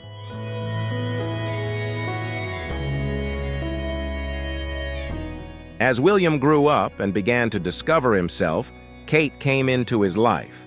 They first met while students at the University of St. Andrews in Scotland. What started as a simple friendship gradually developed into a deeper relationship. The couple shared happy moments, supported each other in life, and cherished the simple things away from the public eye. While the world watched, their love story grew quietly in private.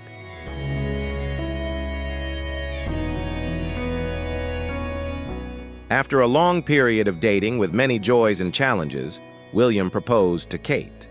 This moment was highly anticipated and became one of the most beautiful events. Their wedding took place on April 29, 2011, at the magnificent Westminster Abbey in London, attracting attention from all over the world as they exchanged their lifelong vows.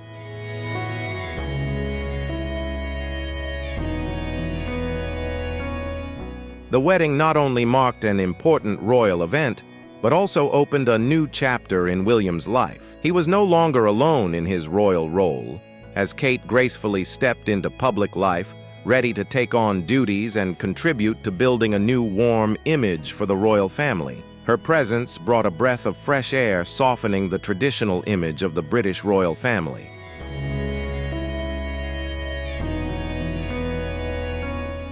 After getting married, Kate quickly adapted and lived her new role to the fullest.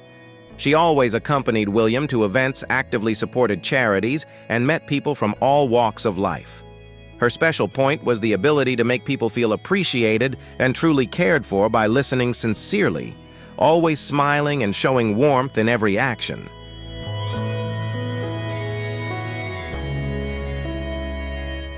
One of William and Kate's first decisions as a royal couple was to set up a wedding fund rather than accept individual gifts.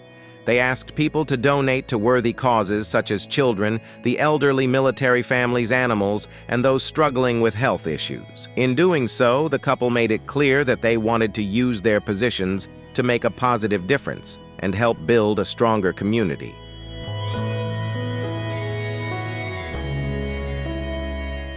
Over time, Kate has become increasingly prominent in her own philanthropic role, focusing on areas such as mental health, child welfare, addiction, recovery support, and the arts. It has become known as the Kate Effect. Whatever she endorses or wears quickly attracts public and media attention, helping to raise awareness and momentum for important social issues. Kate's subtle yet powerful influence has made her an icon not only for fashion, but also for philanthropy and community service.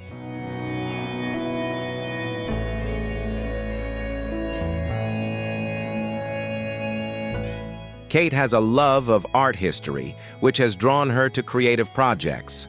She supports groups that use art therapy for children and takes on roles in arts organizations. Her love of photography is also a big part of her royal life. Kate often takes official photographs of her children, capturing sweet moments in their adult lives.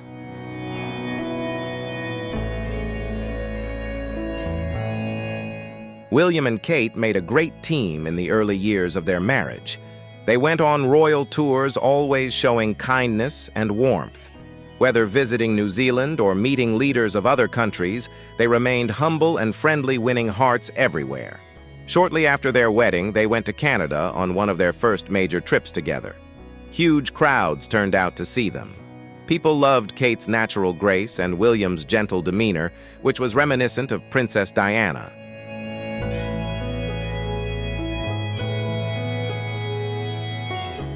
Over time, Kate also attended events herself. Her first solo event was a fundraiser for In-Kind Direct. She then gave her first public speech at a children's hospice, showing her concern for the families and children she met. But their lives were not all about royal work. They built a loving, happy home for their growing family. Their 3 children, Prince George, Princess Charlotte, and Prince Louis, brought joy not only to them but to people everywhere.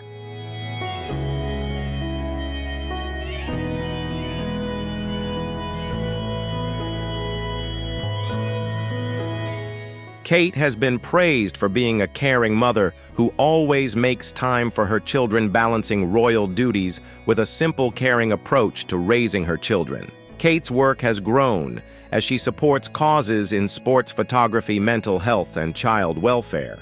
She is also not afraid to speak out about difficult issues. By leading projects such as Action Against Addiction and mental health programs, she has encouraged people to talk openly about their struggles. It's about listening to people, understanding their stories, and using your voice to draw attention to the things that matter most.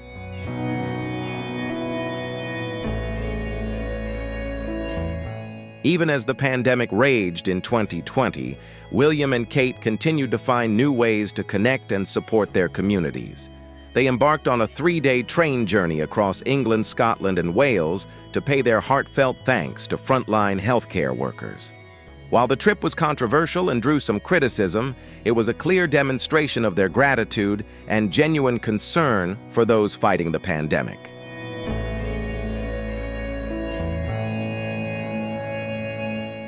Over the years, the relationship between William and Kate has become stronger than ever.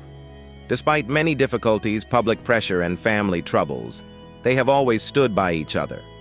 Kate has brought William peace and happiness together. They have reshaped the royal image by combining tradition with a modern, humane, and generous approach. They are truly a strong team leading the future of the British royal family with dedication and responsibility.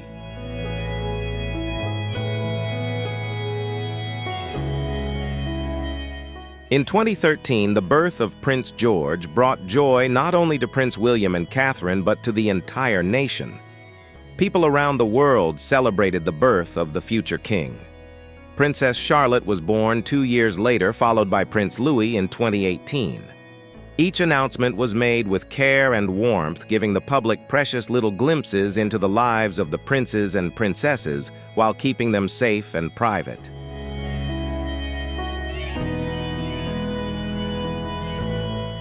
William and Catherine have decided to raise their children in a peaceful environment away from the constant attention of the cameras and media. They first chose to live on the peaceful island of Anglesey, then moved to Norfolk to build a life that blends royal tradition with a modern, simple style. They wanted their children to have a peaceful, loving childhood away from the hustle and bustle of London.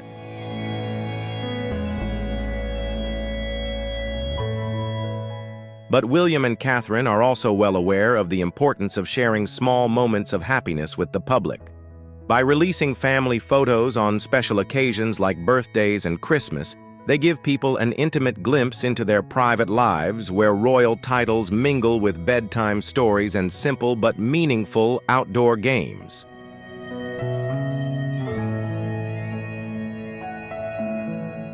While building a happy family life, William and Catherine always kept their royal duties in mind. Shortly after their wedding in 2011, they made their first royal visit to Canada. Their kind, friendly nature made them very popular with everyone they met. Whether planting trees or playing street hockey, they joined in with laughter and smiles, showing a down-to-earth side of royalty that touched people's hearts. They then visited California, where Catherine made her first trip to the United States as a royal.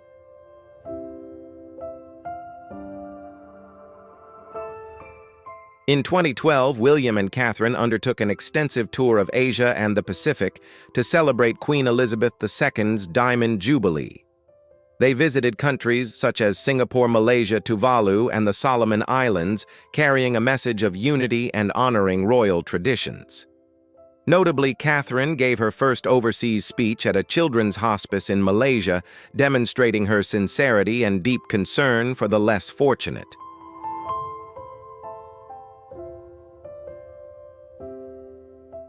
The royal couple made special connections with people from all walks of life, making the trip a huge success and a strong reinforcement of the relationship between the British royal family and the Commonwealth countries. Their closeness and friendliness made the locals feel more appreciated and connected to the royal tradition.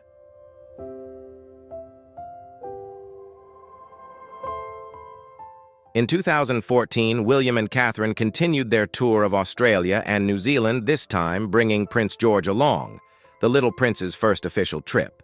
George quickly captured hearts with his innocent moments, hugging toys and playing at children's events. The visit was considered a perfect combination of important meetings and fun moments, and was hailed by local media as one of the most memorable royal visits to the region.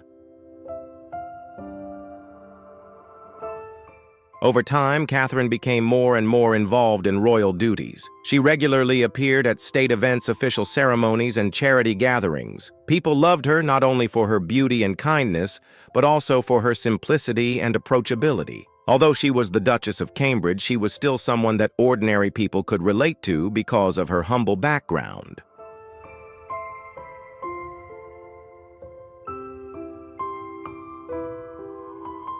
In 2022, after the death of Queen Elizabeth, Catherine assumed the title of Princess of Wales, a title once held by Princess Diana.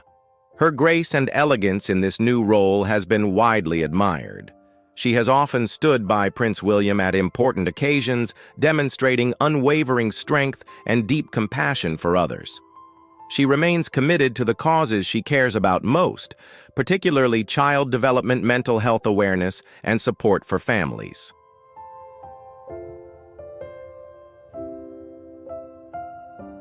William and Catherine have built a strong, united image.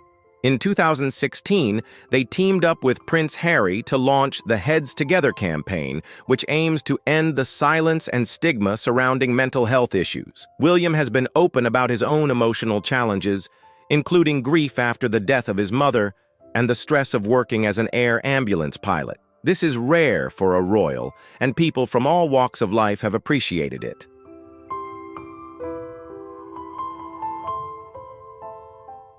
In 2020, William showed his interest in global issues by creating the Earthshot Prize. The prize aims to find and support smart, innovative ideas to help protect the planet. Each year, 5 winners are awarded $1 million for projects to combat climate change and help heal the environment. With experts from around the world participating, the Earthshot Prize is often compared to the Nobel Prize in terms of its importance. It shows that William wants to be more than just a future king. He hopes to make a real difference in the world.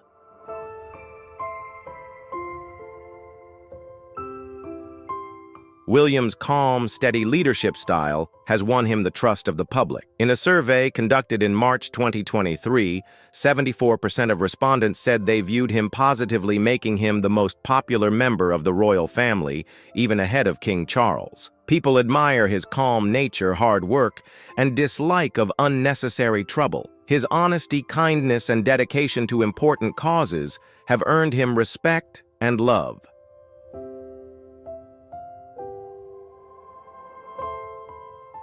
In 2021, Prince Harry and Meghan Markle made headlines with an interview where they discussed issues and racism within the royal family. William responded with caution by briefly denying the allegations without adding fuel to the fire. His calm handling of the situation was seen as a wise and graceful move, showing his ability to handle difficult situations with dignity.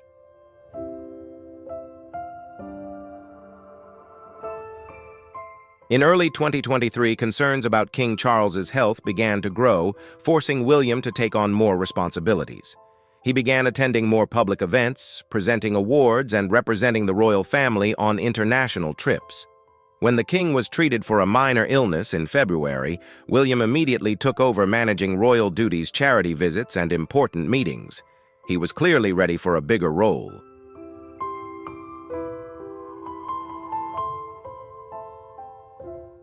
William also continued his mother's legacy by supporting charities she cared about. He volunteered with Centrepoint, a homeless organization close to Diana's heart, and even spent a night on the streets to understand their struggles. These acts served as touching reminders of his mother's lasting influence now carried on by her son.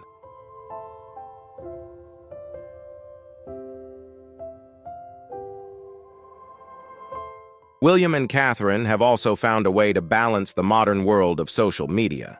Their Instagram account shares short videos, personal photos, and glimpses of their charity work. These updates feel genuine and warm while still respecting royal tradition.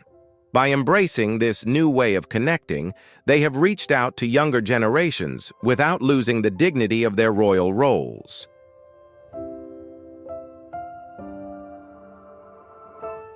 William has been gently shaping a new kind of royal leadership. Unlike his predecessors, he has not rushed to modernize the monarchy. Instead, he has guided it slowly toward a more open and approachable future while retaining important parts of its history. Some royal experts believe he could be the man to lead the monarchy into a kinder, stronger, more compassionate era.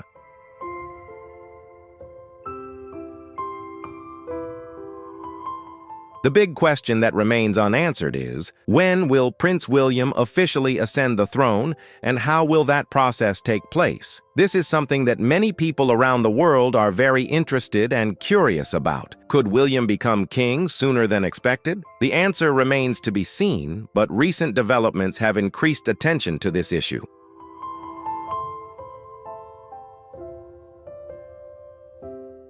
In January 2024, news from Buckingham Palace caused a stir around the world when King Charles was admitted to a London hospital for a routine checkup. He was diagnosed with an enlarged prostate, a common condition among men his age. Initially, everyone was reassured that he was healthy and would recover. However, during the treatment, doctors made a surprising discovery and decided to conduct more detailed tests, raising even more concerns about the king's health.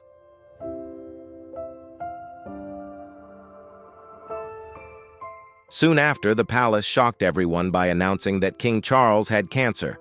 They did not specify what type of cancer it was, but they made it clear that it was not prostate cancer. The king immediately began treatment, going to the hospital every week to fight the disease.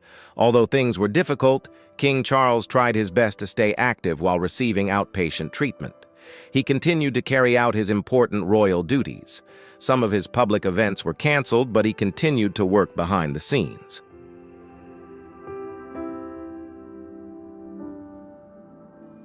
In March 2024, Queen Camilla appeared on behalf of King Charles at many important events, deputizing for the king whenever he was unable to attend.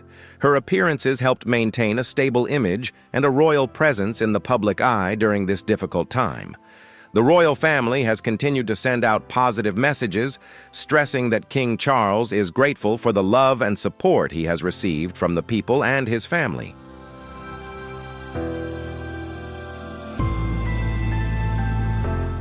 In March 2024, King Charles made his first public appearance since his illness attending Easter service at St. George's Chapel at Windsor Castle. This event gave the public great hope that the king's health was improving. In April 2024, the palace announced that King Charles's health was improving and that he would gradually return to royal duties, albeit on a lighter schedule.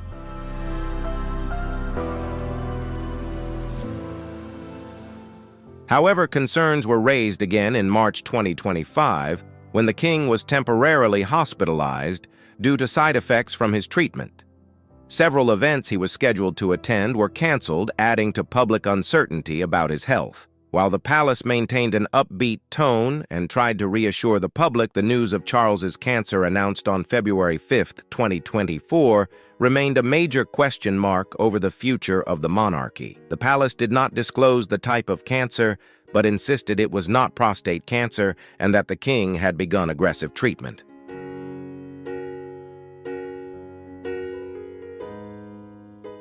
Despite his long-standing health problems, King Charles has shown an admirable sense of responsibility in continuing to assume his role as head of state. He regularly attends government meetings, signs important documents, and takes a leading role in key decisions for the country. Each appearance, however brief, is carefully staged, demonstrating his efforts to maintain the stability of the monarchy despite his illness.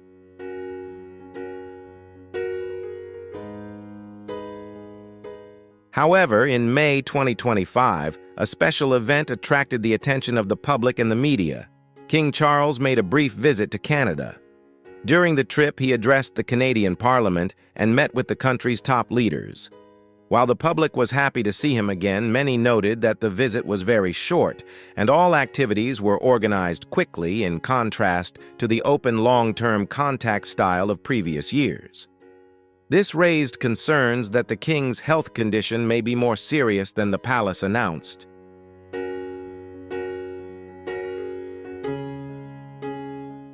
Meanwhile, Queen Camilla has been dealing with her own health issues.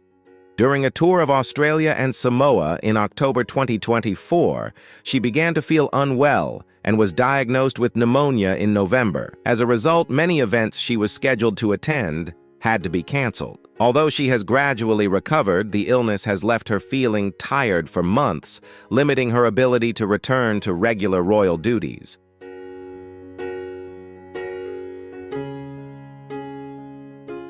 In December 2024, when the Emir of Qatar visited Queen Camilla, was scheduled to attend many important events such as dinners and meetings, but doctors advised her to rest. Most of her activities were canceled, raising concerns about the future of the royal family, especially as King Charles has become less and less visible in public. The health of both has raised many questions about the upcoming transition of power.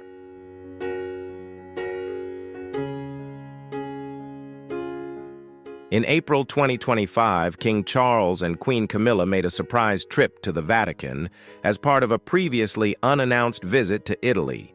There they had a private and emotional meeting with Pope Francis, who was also recovering from pneumonia.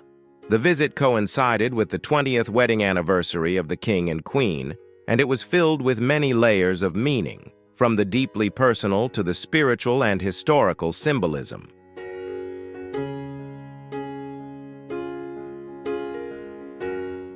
However, the solemn atmosphere quickly turned gloomy when Pope Francis passed away just 12 days later. The appearance of three elderly leaders, the King, the Queen, and the Pope, at the same time when their health was failing, made the public think. The image of King Charles and Queen Camilla at the Vatican looking pensive and sometimes tired raised further questions about the future. Will they be able to continue to shoulder the great royal responsibilities in the future? That worry is quietly spreading among the people.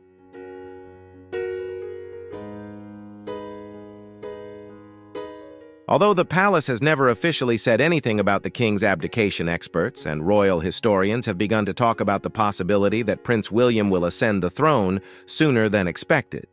During this time, Prince William has begun to take on more royal duties. In 2024 and 2025, he attended more public events than he had before. He met with important leaders, represented the royal family at special gatherings, and stood by his father during difficult times.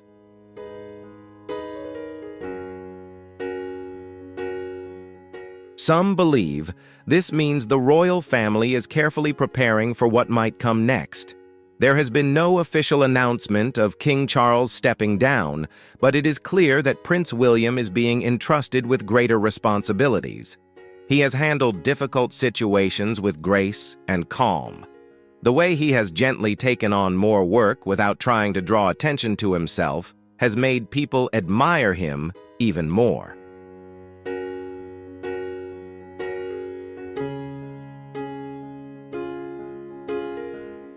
In the long and solemn history of the British monarchy, abdication is extremely rare and always carries serious implications. Although it is not a common occurrence, each time it has left a deep mark on the people and on the history books. 1936 was a prominent example when King Edward VIII suddenly abdicated the throne to marry Wallis Simpson, a divorced American woman with whom he was deeply in love. The decision shocked the entire kingdom, created a serious political crisis, and forced the government to quickly adapt to a period of unprecedented change.